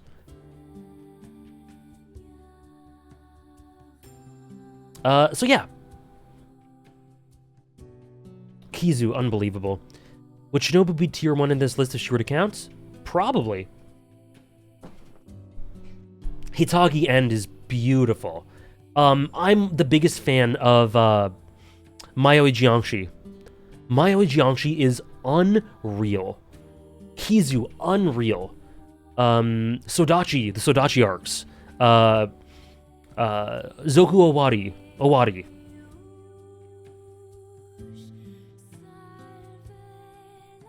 The Hanekawa stuff. The Nadeko stuff. Man, I can't wait till the series continues. It's unbelievable. Yeah, me too, Power Flare. It's impacted, but it still can't be a huge impact if he's a favorite protagonist, right?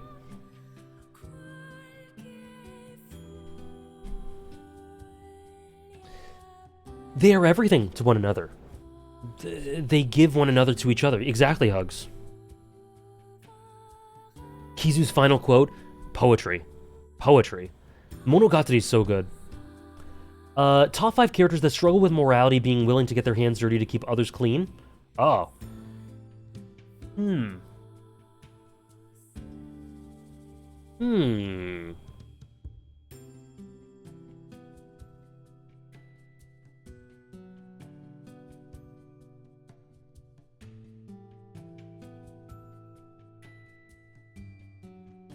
Kiryu, Majima.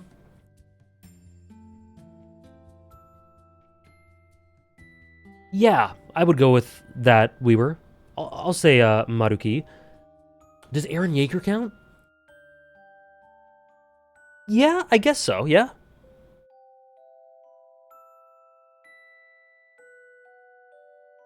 Kiritsugu?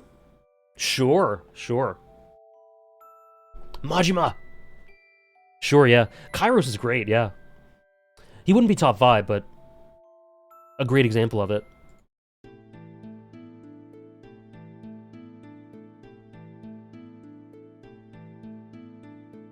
Persona 5 Royal bad ending or Persona 3 bad ending? Persona 5 Royal. That's interesting to me.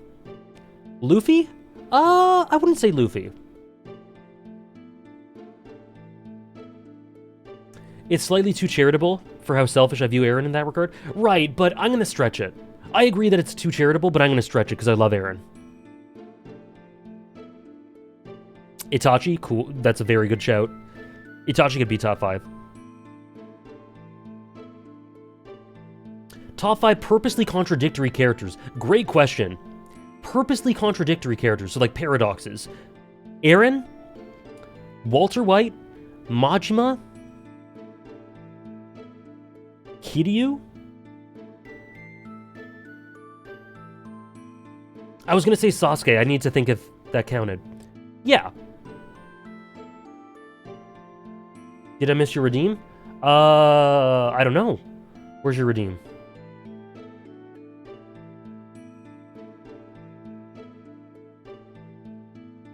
I don't see a redeem from you, Archidon.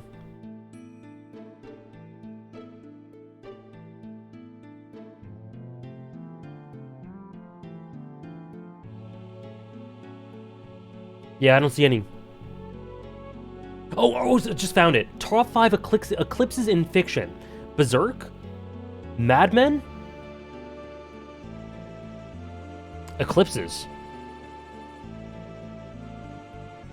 Guts is contradictory too. Griffith's contradictory too. God. FMA, yeah. Avatar. Naruto.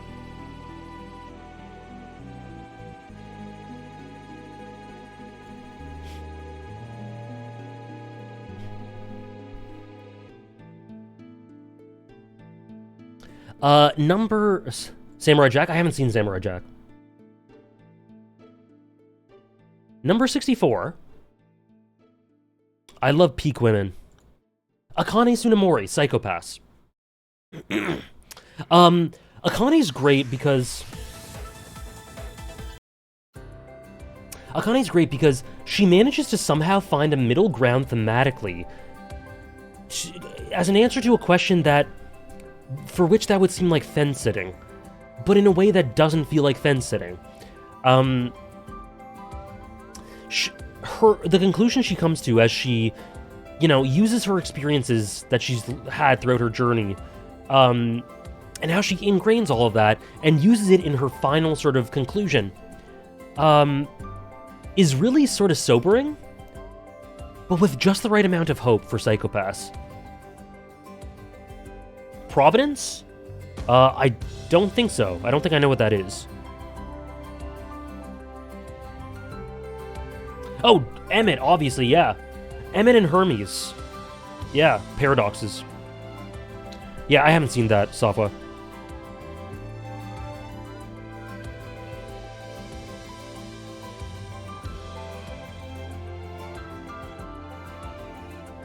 But yeah, I love women. Akane is awesome. Again, she's another of those ones that I've talked a lot about in previous lists. So, I don't have much to say that I haven't said already. I also have a video, I think, where I talk about her. But yeah, she's fantastic. Would Meruem count as a paradox? I wouldn't say so.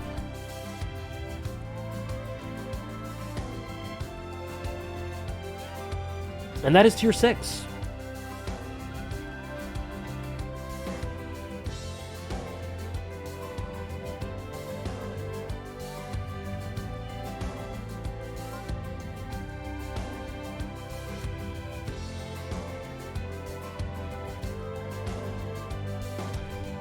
A lot of people say it's Kogami. I see that too. For me personally, it's Akane. It's the point of view. I think she's a bit more central. But I get that. I get it. Surprised to see Daenerys this low?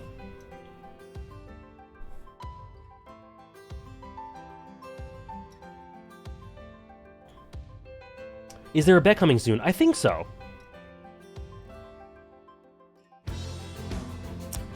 I think so. So, first one... Okay, yeah. We'll do a bet with 60 and 61.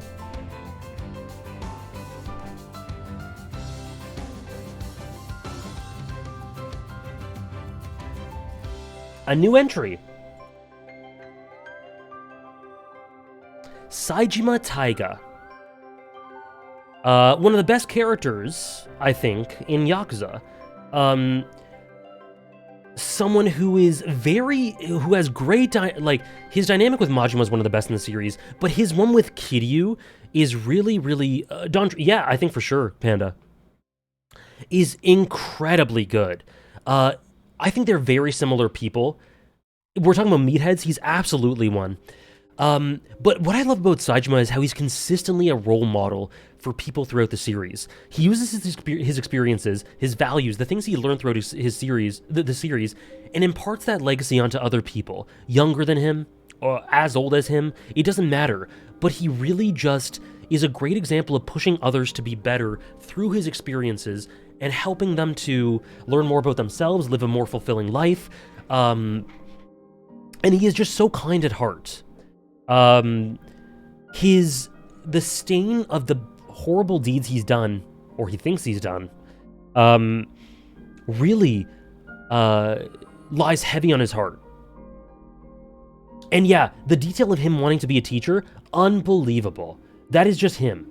He is the transition state between two generations, and this perfect role model to usher in a new generation, but not while not being a paragon, while using the flaws in his character to impart that upon other people. And you could say that about another character in the series, but it's done in a way that really is different, is very different. He gets very philosophical. He uses crazy-ass metaphors about tripe to be really poetic. Jozu? Sajima's amazing. And he fought a bear.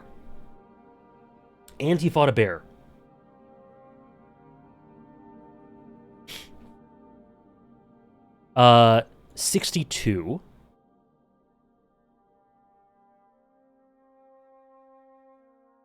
Miyuki Shirogane and Kaguya Shinomiya, quite a drop. Again, this is another one where I just was going through the list and I'm like, oh, they're lower. They're lower. However, adore them. Still adore them. I think I like Miyuki a slight bit more than Kaguya, but it's arbitrary enough that I put them together. Oh yeah, Hamdaj? I'm honored.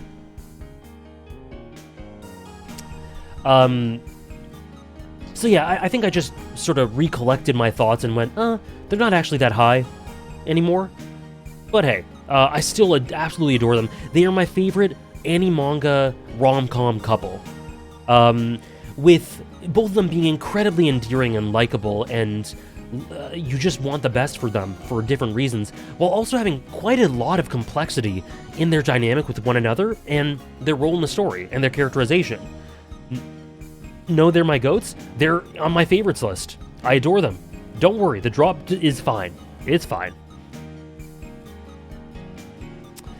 You're right, Power Flare. You're right. I'm anime only for Kaguya-sama. Every time Kaguya-sama is mentioned, I have to bring back 2169. Oh. I am such a fool. Baka mitai.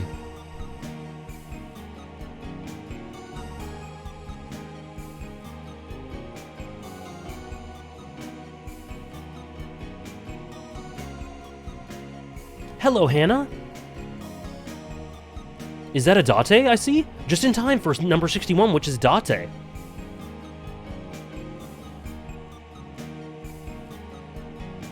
Fool, you fool. Miyuki Shirogane. No, I just adore them. There's so much to do with just general likability and wanting the best for them through them just being so endearing. Their relationship is incredibly sweet. It's a beautiful slow burn.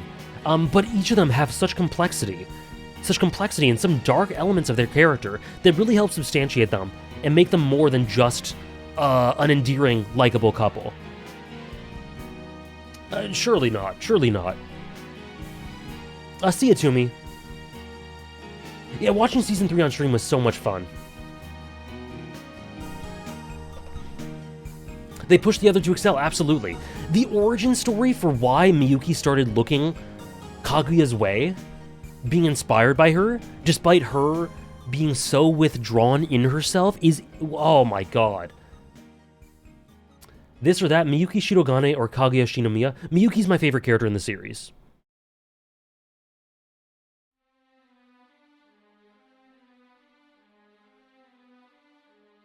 Is this the only couple, two characters being in the same position? No, we just had Nana and Hachiko.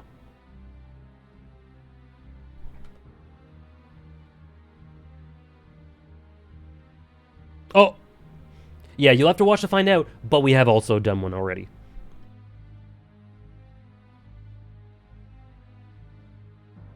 I did say, Hannah, that they could both rise after the rewatch is done. It could easily happen. I wonder if Kakadu and Haiji will be together again. They were together last time. One sec.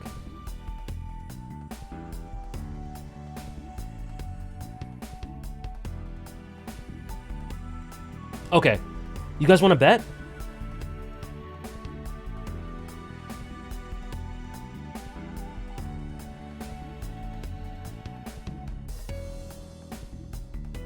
Oh yeah, I love Chika. Ishigami is my third favorite, and he's unbelievable. Okay, this is what we're betting on. Bet some waffles, people. These are the next two. Which do you think is higher?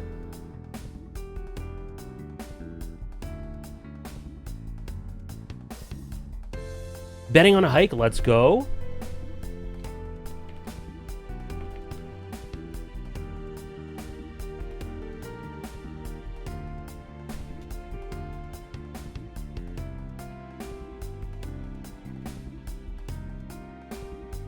Edward Elric, FMAB. I haven't read the manga. I will do in the future, maybe on stream. Or Ned Stark, A Song of Ice and Fire. Specifically the books, though I am incorporating some of the stuff I love about Sean Bean's performance. This is hard? I love it. Let's do it. Ned Stark. Edward Elric. I'm locked in? Which... There we go. Ah! Hold on! Thank you for the raid. 1 second, sorry. I'm doing Twitch stuff. Edward Elric. Okay, you can vote. Thank you so much, Frankie! Thank you, Frankie, for the raid. Thank you so much. I hope you've enjoyed Rebirth. I saw you were playing it earlier. I was actually lurking earlier with some of the side questing you were doing. I hope you're loving it. I hope you're continuing to really enjoy it. Thank you so much for the raid. Everyone, in case you don't know what we're doing, I don't know how to vote on mobile. It makes it really hard. It makes it really hard. Welcome in. Hello, Moss. Tiago? Hey, Goose. Darkside, Doog, Jock. How's it going? If you don't know me, my name's AJ. I make videos on YouTube. I stream multiple things every week. Today, like we do video games, we read manga. We're currently on Bleach and the Yakuza series. Today, I am ranking my top 100 protagonists, fictional protagonists of all time. They're currently voting on which one they think I'll like better, Edward Elric or Ned Stark. I have 3 of these top 100 lists, and I do these every year to see how they change over time. And this is the current one. We're doing top 100 protagonists. Oh, you did it! Nice. We're doing top 100 protagonists now. Next will be the antagonists, and after that will be top 100 fiction. Joe as well, can you get any cooler? Thank you. Base taste. Okay, what is the spread on this? 51% say Edward Elric, 49% say Ned Stark. We've had 2 votes and both of them have been 51-49. Thank you again so much, Frankie, for the raid. I hope you had a great time. I'm glad you're loving it. Okay, so the answer is... 1 second.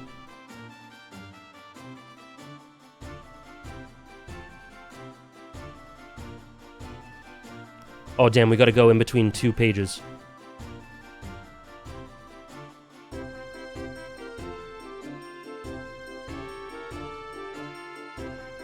The answer is Ned Stark.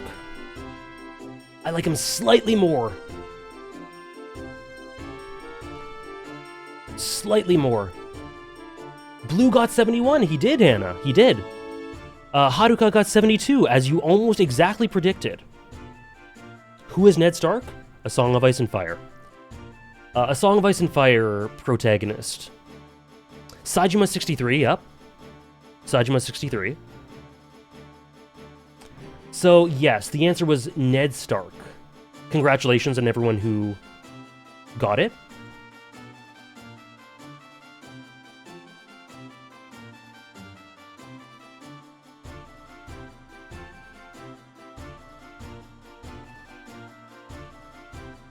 Yes, please get some good rest, Frankie. Because congratulations. Yeah, Edward is one of my sort of top 5-ish in FMA. I should specifically put Brotherhood. Not necessarily my favorite, but he's in and around the top 5. He'd be like 4 or 5. Ned Stark, just a little bit more. I think what puts him a little bit above Edward, above Ed, is like the elements of flaws added to him through the perspective of other characters. Like Jamie's sort of confession scene in the tub adds these flaws to him and this depth to him that I think helps make him more than just this really likable martyr. It adds these dark layers to him, these human layers that I think make him a lot more three-dimensional.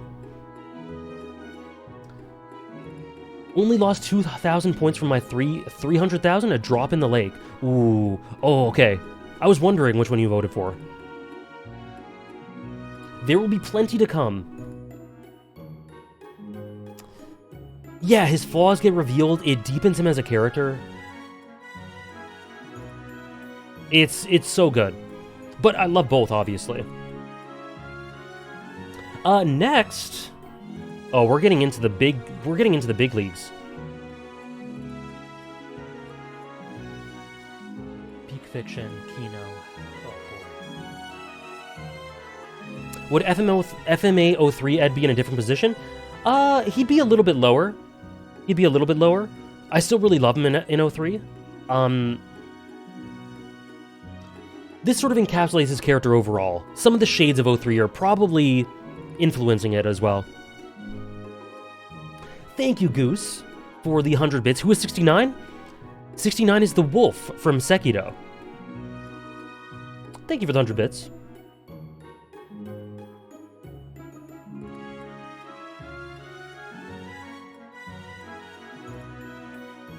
I'm excited to watch to play The Witcher 3. Well, you will get in my opinion, one of the coolest, best modern protagonists in gaming in Geralt of Rivia. Alpha Wolf. Oh boy.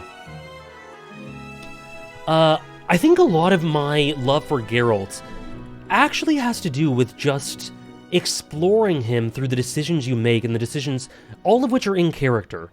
Like, the game gives you a lot of decisions that lean in different directions, but all of them are something that he would do. And so exploring his character in that way, I think really makes you feel closely tied to him. I don't actually feel a lot of emotions towards him outside of this one scene where he embraces Ciri. That really makes me well up. But outside of that, I don't have a lot of emotions tied to him. I mostly am just so fascinated with seeing him navigate all of these moral situations in such interesting ways. Oh, I'm glad, Darkside. It's a great word. It's like Warrior of Light? No. Warrior of Light makes me very emotional. Thanks for the follows, guys. So yeah, he's so extensively explored, and I find myself immersing in him, and he is the perfect viewpoint into this twisted, dark, crazy, insane world with so many moral quandaries that are difficult to navigate, so he's a great conduit for that.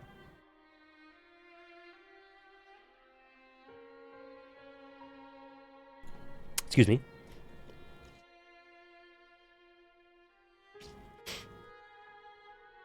Exactly, Kane. Exactly. Have I tried any of the Witcher books? I've read 2.5. Warrior of Light and Air are tears.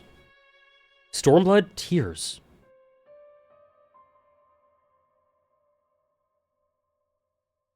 Legitimately, I think Stormblood's where things turned around, and I started actually loving Warrior of Light. Top 5 side quests and quest lines in The Witcher 3, including DLCs. Okay. Side quests. Shit, I was gonna say the main quest. Bloody Baron's the main quest.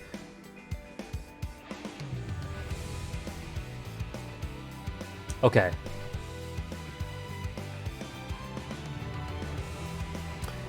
The one in Blood and Wine... You should be hyped, Bea. The one in Blood and Wine with the orphanage, the tower full of mice, the wolf one in Skellige.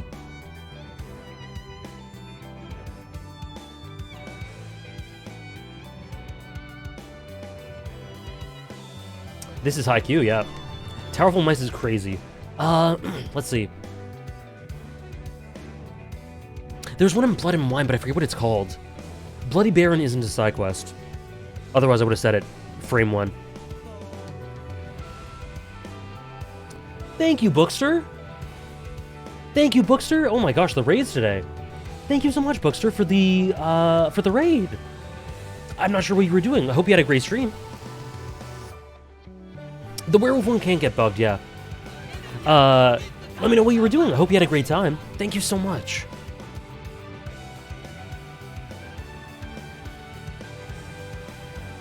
We're just going through our top 100, or my top 100 protagonists of all time.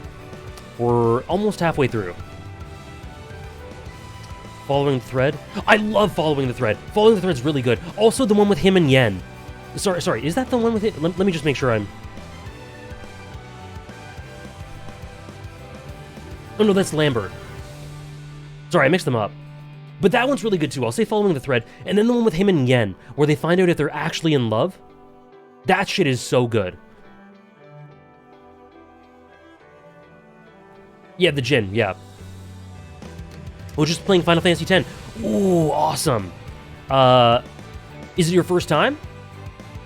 If so, regardless, I hope you're having a great time. That is one of my absolute favorite games and favorite Final Fantasies.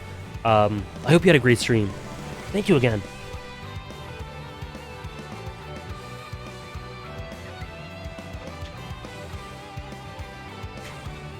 The Jin, yeah.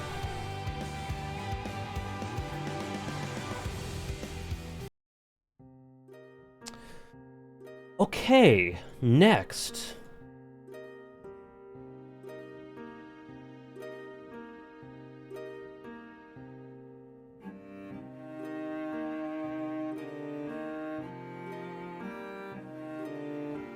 Oh, hold on.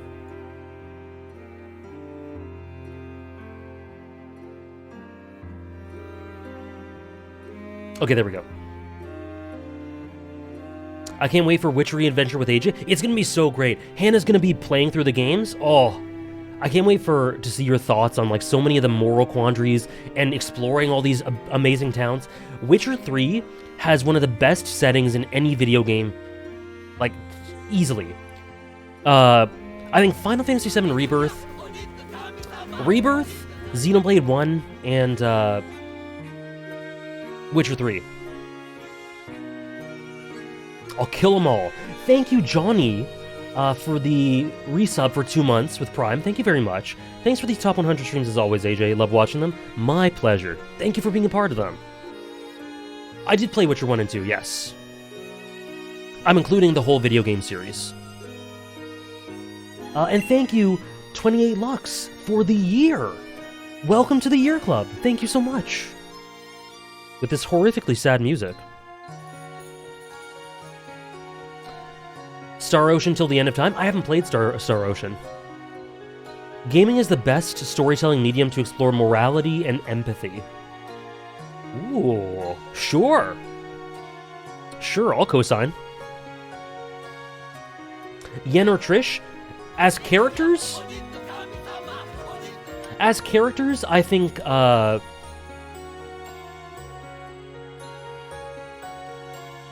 like Triss better as a character.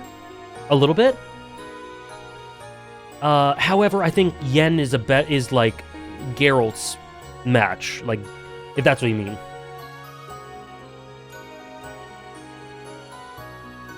And thank you, Darkside, for the 6-month resub. Thank you so much, Darkside.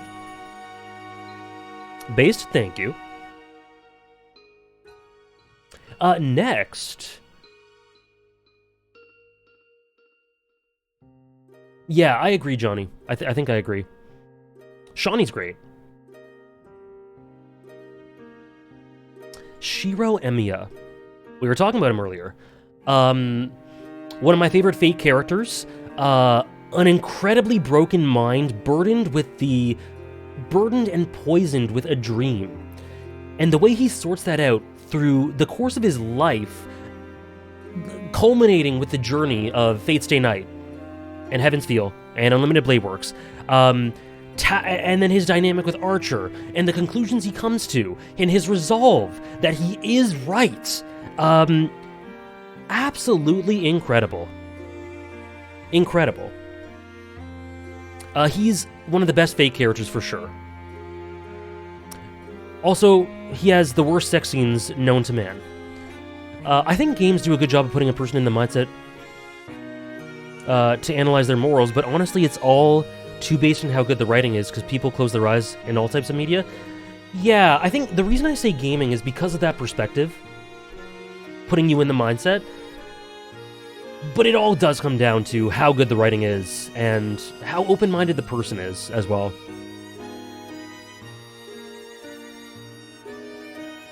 You clearly haven't seen my sex scenes, AJ. Very nice.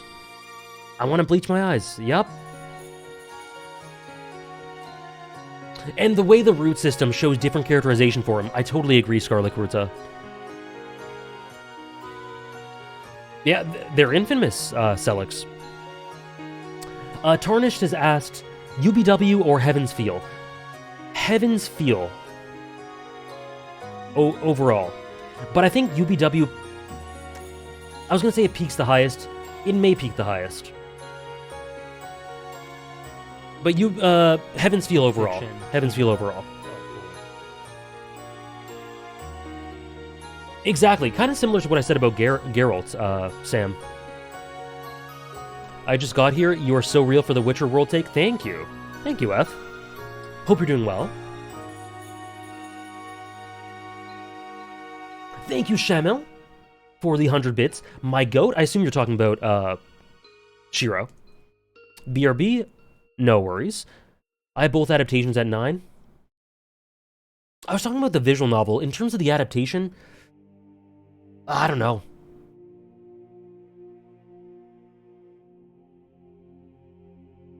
Yes, it is, Indy. Absolutely. I get that, Tarnished. It peaks really, really high. The CG dragon, the replacement for the sex scene? They got their priorities straight. Scarlet Kurta asks, top 5 Ned Stark dynamics? Jamie? I'll probably reread it. Not anytime soon, Mari, but eventually.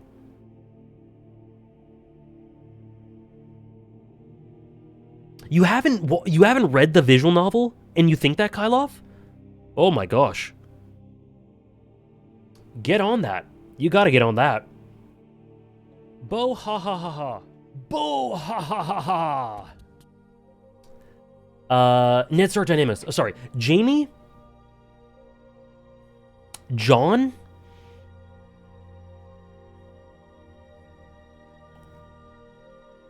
Catelyn?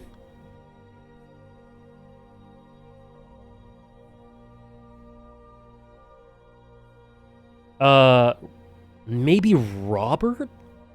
And I was thinking Littlefinger. Yeah, Robert Baratheon and Littlefinger. Will the entire document be released after this so we can read it, see it in full? Once I finish the list, yeah. Thank you, Kane, for the 301 bits. Weird to think I was watching this in high school choir class last year, and now I'm in a college dorm. Best series on Twitch, reflecting on the past year through our changing media taste, is a great opportunity to see how we've all changed as people. Brilliant. Thank you so much. And I am honored that, year after year, no matter what, you stick with us, Kane. Thank you so much. I'm so glad you enjoy them so much. Thank you for sharing. And congratulations, of course. Thank you so much, Kane. Shiro Rin, Shiro Saber, Shiro Sakura. Oh. I like him a lot, Sam. Ned Leona is really, really good. I agree. I think Saber.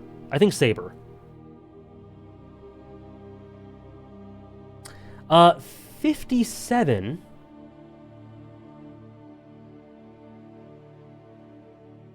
Oh god, let me see something. Have I screwed up again? Oh my gosh. I screwed up the numbers again. It's okay. It's fine. Remember how I shifted everything down? I actually now need to shift everything back up again. Counting is very hard. Okay. God, I'm so dumb. They're just numbers, for real. For real. I'll fix it off stream. It's fine. It's fine, but actually, they're all one above. So just, it'll be fixed off stream. It's fine. I'm not a fraud. This one, oh, okay. You guys are gonna do another bet between 54 and 55. No problem, Kane. But number 56 is another new addition whom I love immensely.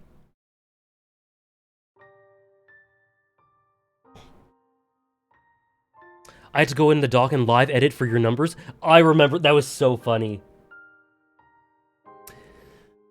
Shiv, Siobhan, Roy, Succession. I think Succession, I think you can, if you have to pick one protagonist for Succession, I'd say Kendall, but I think it's the story of all three. Shiv is a fantastic character. She is so unbelievably good. And Connor and Tom, I disagree. Connor's definitely not a main character for me of Succession, and Tom is close, but he's not as central as those three. I wouldn't say that Tom is a main protagonist, central protagonist of Succession. And unfortunately, Connor is forgotten. That's kind of why he's peak, though. Roman on the protag list? Not necessarily. I'm just saying that I think Succession has 3 central protagonists. That doesn't mean that Kendall and Roman are on it. I don't know. But for Shiv specifically,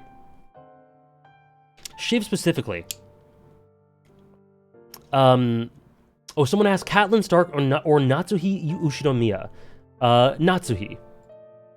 And Wario and Waluigi as a character dynamic, Triple S. AJ, ain't she an antagonist? You are such a interesting chatter, Nova Beast. No, it's just so funny because you you challenge everything I say. She's not. I don't think she is. I see the perspective. But no, not for me. And essentially, I think the beauty... I could see the argument too, I just don't agree. The beauty of Shiv's character to me is... essentially, a lot of it is laid out really brutally in her fight with Tom on the balcony. One of the best scenes in the entire series. What Tom says to her. We are all just jesters. Jesters are kind of peak, though. You're too transparent to find in a book, right? Her clear incapability of trusting, of loving, the clear way that Logan consistently gaslights her. Remember in Season 2, when Logan tells her, like, yeah, you're the heir. And she cannot tempt herself to believe him. You see it, and it's so tragic. You really see the little girl kind of reaching through, like, is Dad gonna actually give me this? But she has been gaslit and manipulated and played with so much that she cannot trust anything. And she's right not to trust anything, because he does that all the time. But she's also, as a result of all this, incredibly, like, there is some stuff she does in Season 4 that is heinous. It is awful, some of the stuff she does. And I love that. It's so genuine. They aren't afraid at all of making her unlikable. Her and Tom have an incredibly toxic relationship. Siobhan is like, because she's a woman, I want to root for her and not be too harsh, but it's also like the, some of you bitches are very dumb meme. Yeah, but you still love her.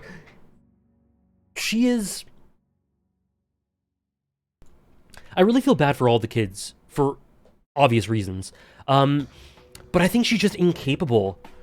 while obviously giving her agency for her actions, but she's incapable of understanding proper connection, proper trust, and so she cannot, in her relationship with Tom, reflect that back to him because she's never learned it. She's just consistently, all she's known is the stick. She's been shown the carrot, but she's never eaten it, you know? And it's so interesting to dive into her mindset. She is so good. I think that there are likable characters in Succession. I find Connor likable. I find Tom likable. And I find... But Roman gets really bad. Roman's politics, ooh. I like Tom. I like Tom a lot. I think Greg gets unlikable towards the end. But overall, Greg's likable.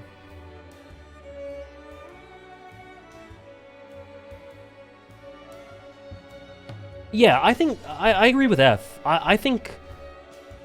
Tom does have unlikable moments, but I don't think he gets as bad as any of the siblings.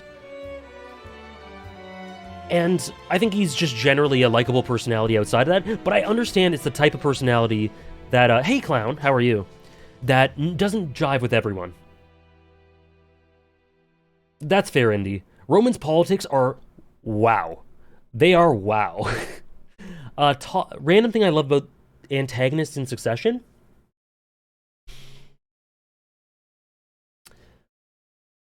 Okay, something I love about an antagonist in Succession is for every single one, you actually kind of have to think if they're actually an antagonist. Maybe with the exception of one.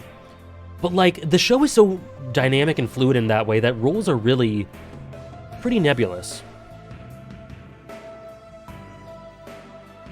Base Trish. Thanks for the follows today, guys. Top 5 chatters, asks Pink Sage. The top 5 people in chat who dislike Pez the most. The premise of Succession is a succession war for a modern business conglomerate that's like a multimedia dynasty. And all the micro-politics that have to do with that.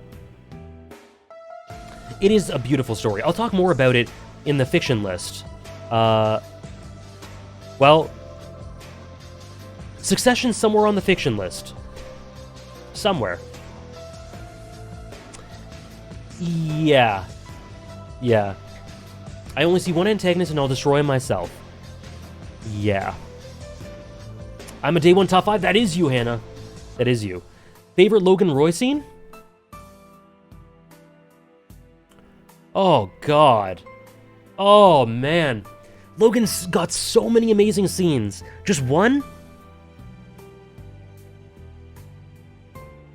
Okay, his smile. His smile in the Season 2 finale.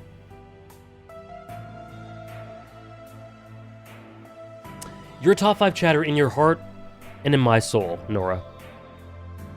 Is Hunter x Hunter on the fiction list? I don't know. Yeah, there are ones that come close. You're my number one boy. You're not... I love you, but you're not serious people.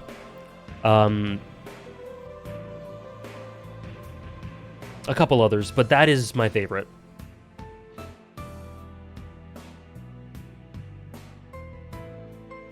Hannah is my number one chatter because she is the number one Pez hater in chat. And those are one and the same. Okay, you guys want to do a bet? This one's cool.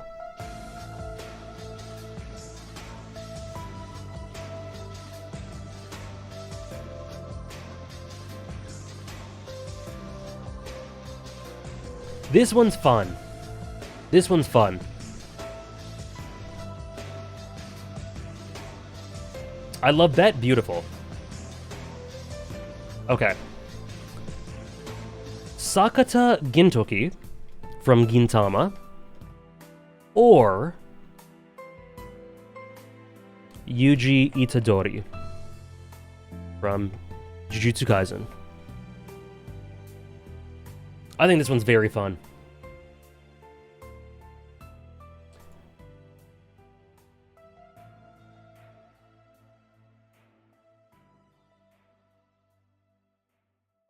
Last time this was Gintoki versus Luffy, right? Was it? No. It was Yuji versus Luffy. Maybe. Because Gintoki was always quite a bit ahead of Luffy last stream. I'm scared to vote? Well, here we go. See you, Nora. Thank you for hanging out. I hope you have a great Monday. Yuji over Luffy? Person from last year just teared up somewhere? Yeah, people were crying. People were crying in the streets. Babies were crying.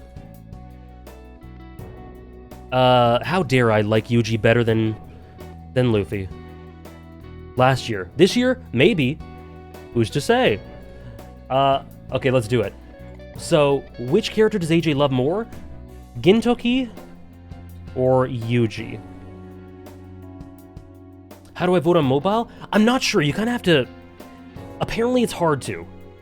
I'll just let you guys get ready. I'll give you a few seconds before I start it. Thank you, Dave.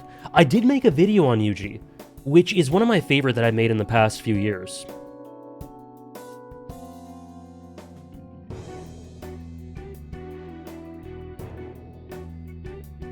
Okay, so you should be able to vote now. For mobile, click on your points left of chat, and it appears at the top of the menu. There you go. Thank you, Hannah.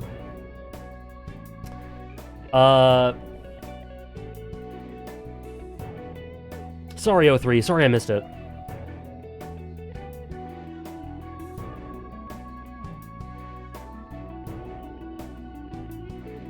He's going to say Yuji. He made a whole video on Yuji, and Gintoki got nothing. I'm so tired. I'm so tired, man.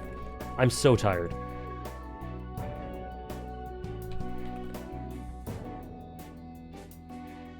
Gintoki got nothing. Gintoki got nothing, huh? Come on, Panda. Come on. That's not Gintoki, that's Mr. Gintama? True. Anyways, I'm not gonna play the ads, but you get me.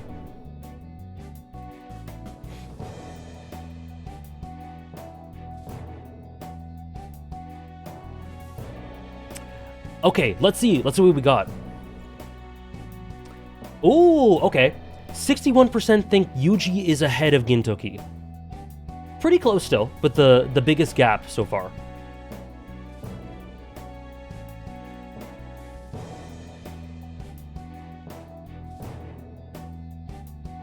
The answer is... Oh, hold on. Aye. Sorry, I need to change the scene for a sec.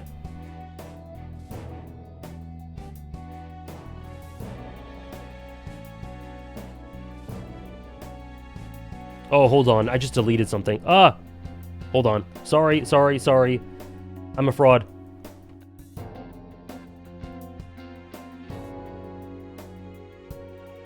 There we go.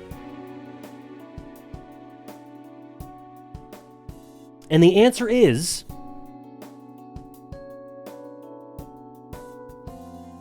The answer is... He's changing his first... How dare you? Look at that rise, people. Look at that rise.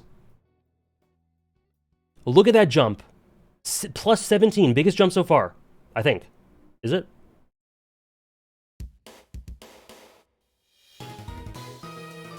Yeah. I think it's easily the biggest jump so far. Outside of the brand new additions.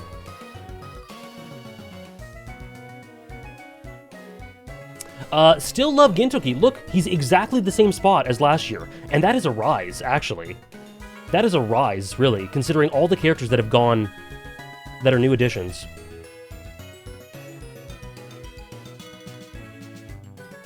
I've been high on Yuji lately? I have. If you want an explanation for both, Panda actually gave us the perfect segue. He was 57 in the first list? Oh shit, was he? Oh no, he was 54, so sorry, he went down by 1. See, the math's a little off. The math's a little off. He went down by 1. So it's still an elevation. Yeah. 57, 54, 55, yep. And then Yuji went up. Oops, 16. Whoops. Yeah, so the math's a little off on these. I'll have to double check them. But yeah, Gintoki, still love him just as much as I ever did. In fact, like, I think this is pretty much an elevation. -1, it's pretty much an elevation. Personally, I like Katsuda more. Right, this is only for protagonists. But though I do think Gintoki's better than Katsuda. Is Goku in the top 10? I guess we'll have to see. This stream is not going to be saved as a VOD? Of course it will. What chapter should I be on to watch the Yuji video? You just have to be up to date with the anime.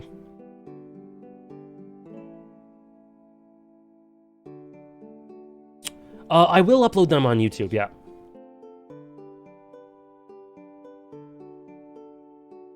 Panda, I wouldn't ban you for your comment.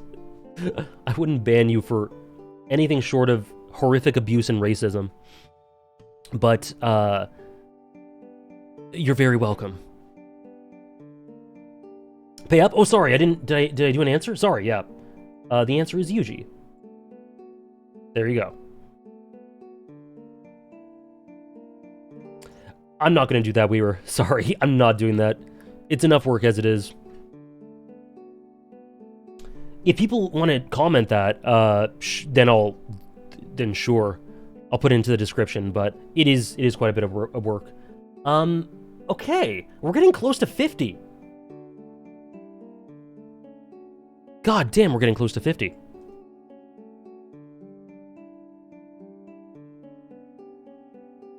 Thanks for not banning you too. Oh, it's the name. It's the Naruto Better Than Bleach name. I was considering it. Good job, Hannah. When are we gonna get Greg the Elf's place on the ranking? It's already 0. It's 0. We stopping at 50? I don't know. We'll see. We'll see. Yuji is a beautiful character. And I think he just gets better the more you dig into him. And the more you properly think of Jujutsu Kaisen's worlds and what curses mean and how it tackles the concept of death. Anyways, it's in my video. Also, Fiji has a great video on it too. Next is another new addition. Another new addition. Quickly, say in chat which new addition you think this is. I think no one's going to be right, but just do it.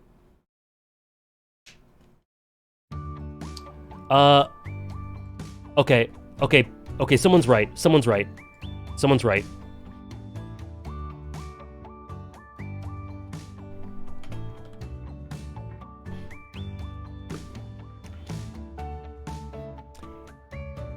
Extremely strong showing as a debut on the list from Harrier Dubois. Hannah, you might want to mute for the next couple minutes. It's up to you, but you might want to.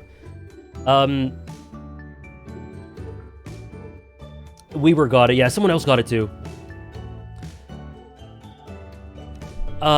Disco Elysium's protagonist is quite comfortably, I think, my favorite character in the game. Kim is close. Sorry, Kim is kind of close, but it's clear. He's clear as my favorite character. The way he's characterized through all these different intertwining... The antagonist is amazing. All these intertwining personality traits that are in conflict with one another is such a beautiful, amazingly written representation of different aspects of personal development and mental health. It is such a unique and interesting way to do it. Like, all of the dialogue bits from your personality that you use as traits to level up are indirect characterization.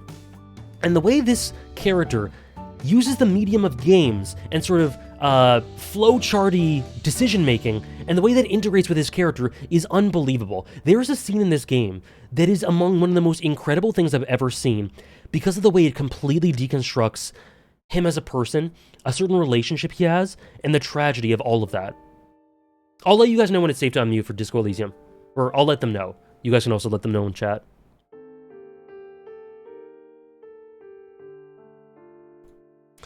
It is exceptional.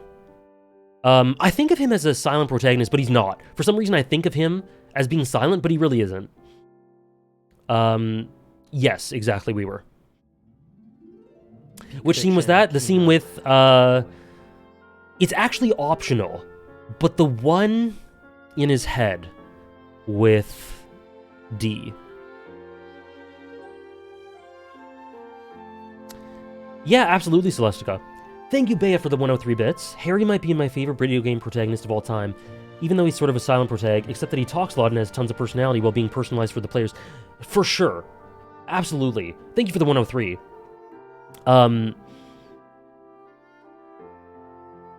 It's incredible, Rachel. It's incredible. And the way that coalesces, it's amazing payoff for all the build-up we've gotten about his tragedy and his trauma. But the way it integrates game design is so stunning. For anyone who was there for the stream where I played this game, that sequence, that half hour or whatever it was, I was in a trance.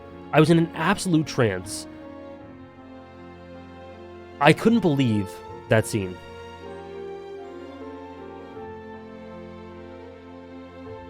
Since I'm spoiling, it's the scene with Dolores.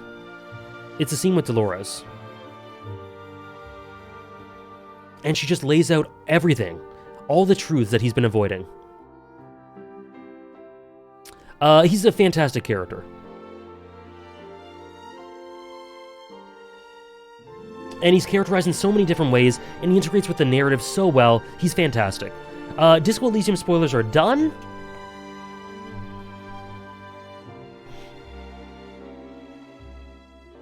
Cool, Trish. 53 is really high. 53 is really, really high.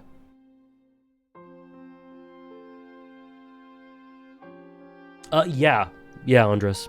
I missed the Yuji peak. I didn't talk too much about him, Fiji. I recommended your video, though.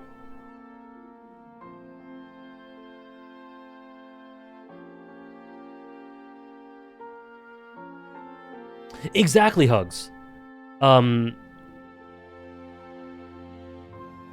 Yeah, I won't say too much more specifically, but,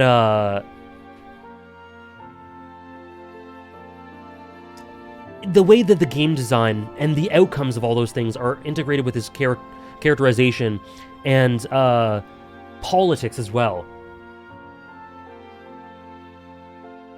Super good. Which game did Harry come from? It says right here. Disco Elysium.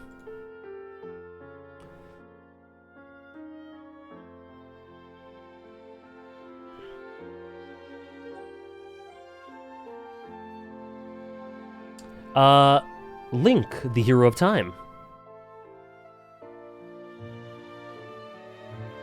From the Legend of Zelda series. The hero of time specifically. Where is my third favorite silent protagonist in video games? The hero of time is an unbelievable character with,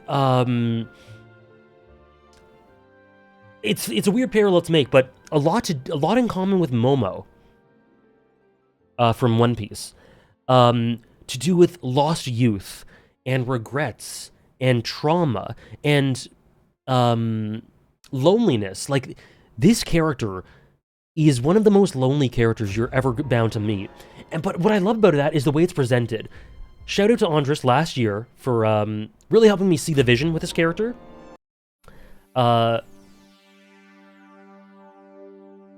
Like, so much of it is a challenge that you kind of have to put the puzzle pieces together. But it's a consistent arc from Ocarina of Time, Majora's Mask, Twilight Princess. Twilight Princess is the most minimalistic entry for it, but I think the most, you can't get the full picture without it. Yeah, it's a huge jump, yeah.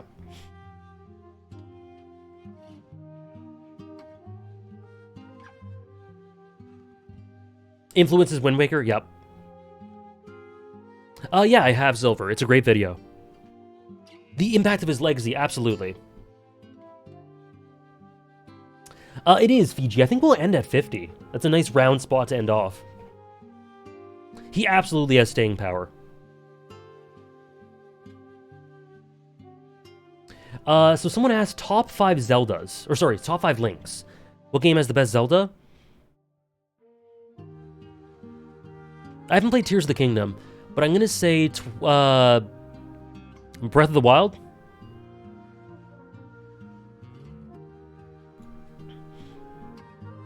I think Skyward Sword or Wind Waker is my second favorite.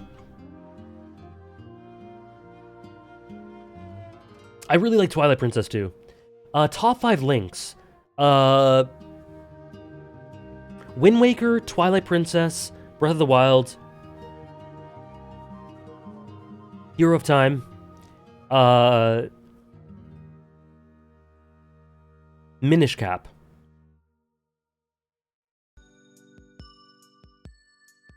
Twilight Princess is my favorite Zelda game by far, Mess. My favorite Link is...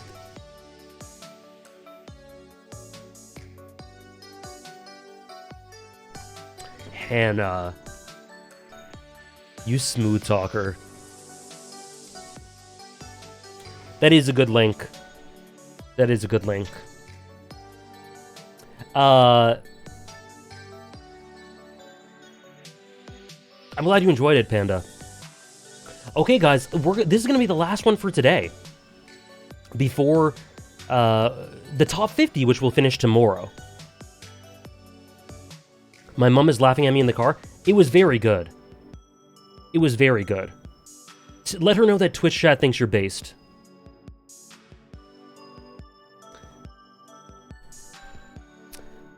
So the last one for today, and the last of... Wow, of this tier.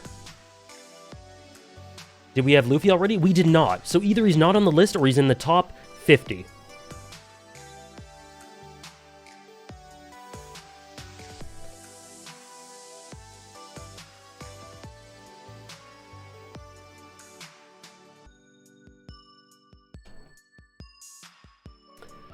Dean. Dean Winchester. My favorite character pretty clearly in Supernatural. Excited to see the rest of the list? Awesome. Yeah, we'll be doing it tomorrow. The way he's acted by Jensen Ackles, the way he deals with things like his brother's spiral, the grief of losing people close to you, his relationship with Castiel, his relationship with Bobby, the burden that is consistently thrust upon him and how he deals with that, how he deals with his own mortality. Everything is such a beautiful, wonderful journey for this character. And he's so well acted. The emotional depth there is incredible. He has, him and Sam, like I said earlier, one of the best dynamics in television. Sorry, BioLizard. It wasn't huge. It wasn't huge, but yeah. He's very funny. He's very funny too, yeah. I might need to rewatch early Supernatural. Lamp, I'm telling you, every season's better than the last. Season 1's a little inconsistent, but once you get to season 2, 3, and then 4 and 5, I think are masterpieces. I'll be continuing this tomorrow, making one for Antag and Fiction too. Ah! Holy shit!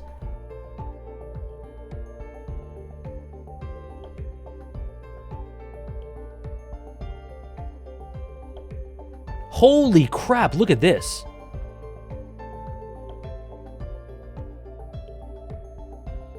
Thomas taught me how to do this? Look at this. Hinata, number 1. Look at this rise. Gone from 2 to... Thank you so much, Trish. Oh my gosh. I didn't make this into a command.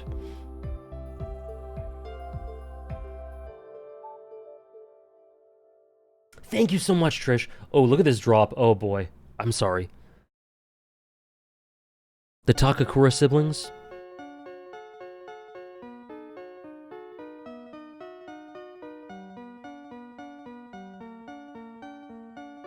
The Gon... What happened with the Gon rise? He was 16 and then he went up to 2.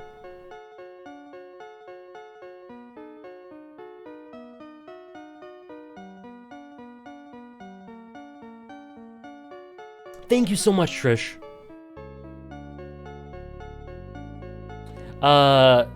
So yeah, Dean Winchester, number 51. One of my favorite television characters ever. Beautifully acted, beautifully presented, an amazing arc, an amazing conclusion within the first seasons. The first 5 seasons. What exactly changed for him? I think you can probably watch my video on Gone, the Gone's Journey to Freedom, where I sort of realized that, which made him elevate.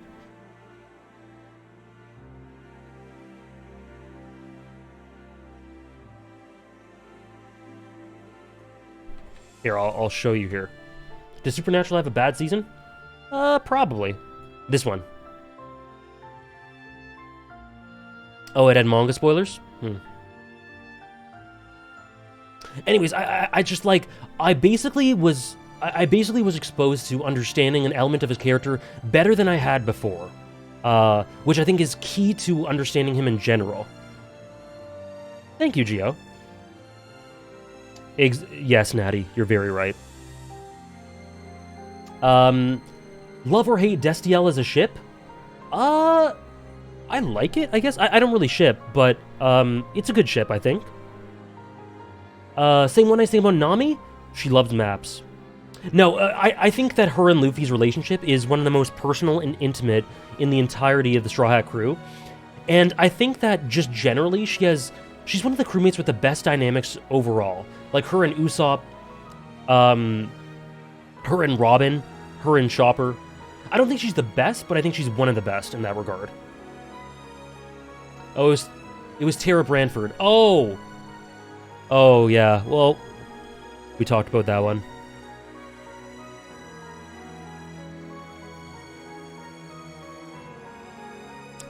Did I answer your last redeem?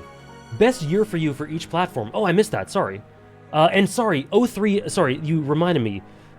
I have 2 misredeems. Best year for you for each platform. For YouTube, probably like 2022 or something. 2021, 2022.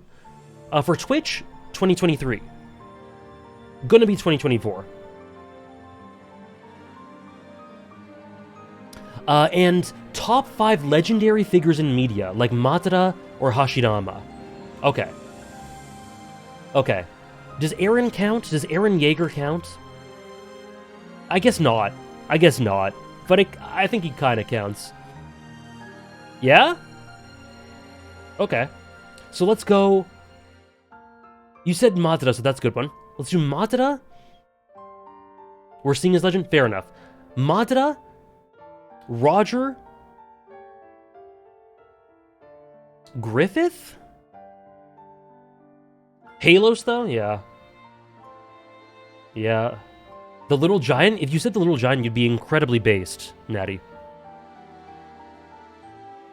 I was gonna say Rhaegar, and I was gonna... Big Boss! Oh! Big Boss is awesome. Logan Roy, maybe. We'll go with those 5. We'll go with those 5. Rated character dynamic, Kaiki and Senjo Gahara. I would say S. I think S. Himmel... Oh, stop. Stop it. Heidelin? Oh, no. Now we're going out of the box. Oh, God. Do you consider Big Boss a protagonist? Yes, I do. I do. What is this chart? This is the evolution of some character rankings over time. So, like, let's see. 2B. Oh, look at that. If you do individual characters, it shows... Oh, look, that's cool. Do you consider the other Straw Hats protagonists? Not central protagonists. No Sunflux. Let's see, Gone. Oh, whoop. There we go. Let's see, Guts. 6, 5. Beautiful.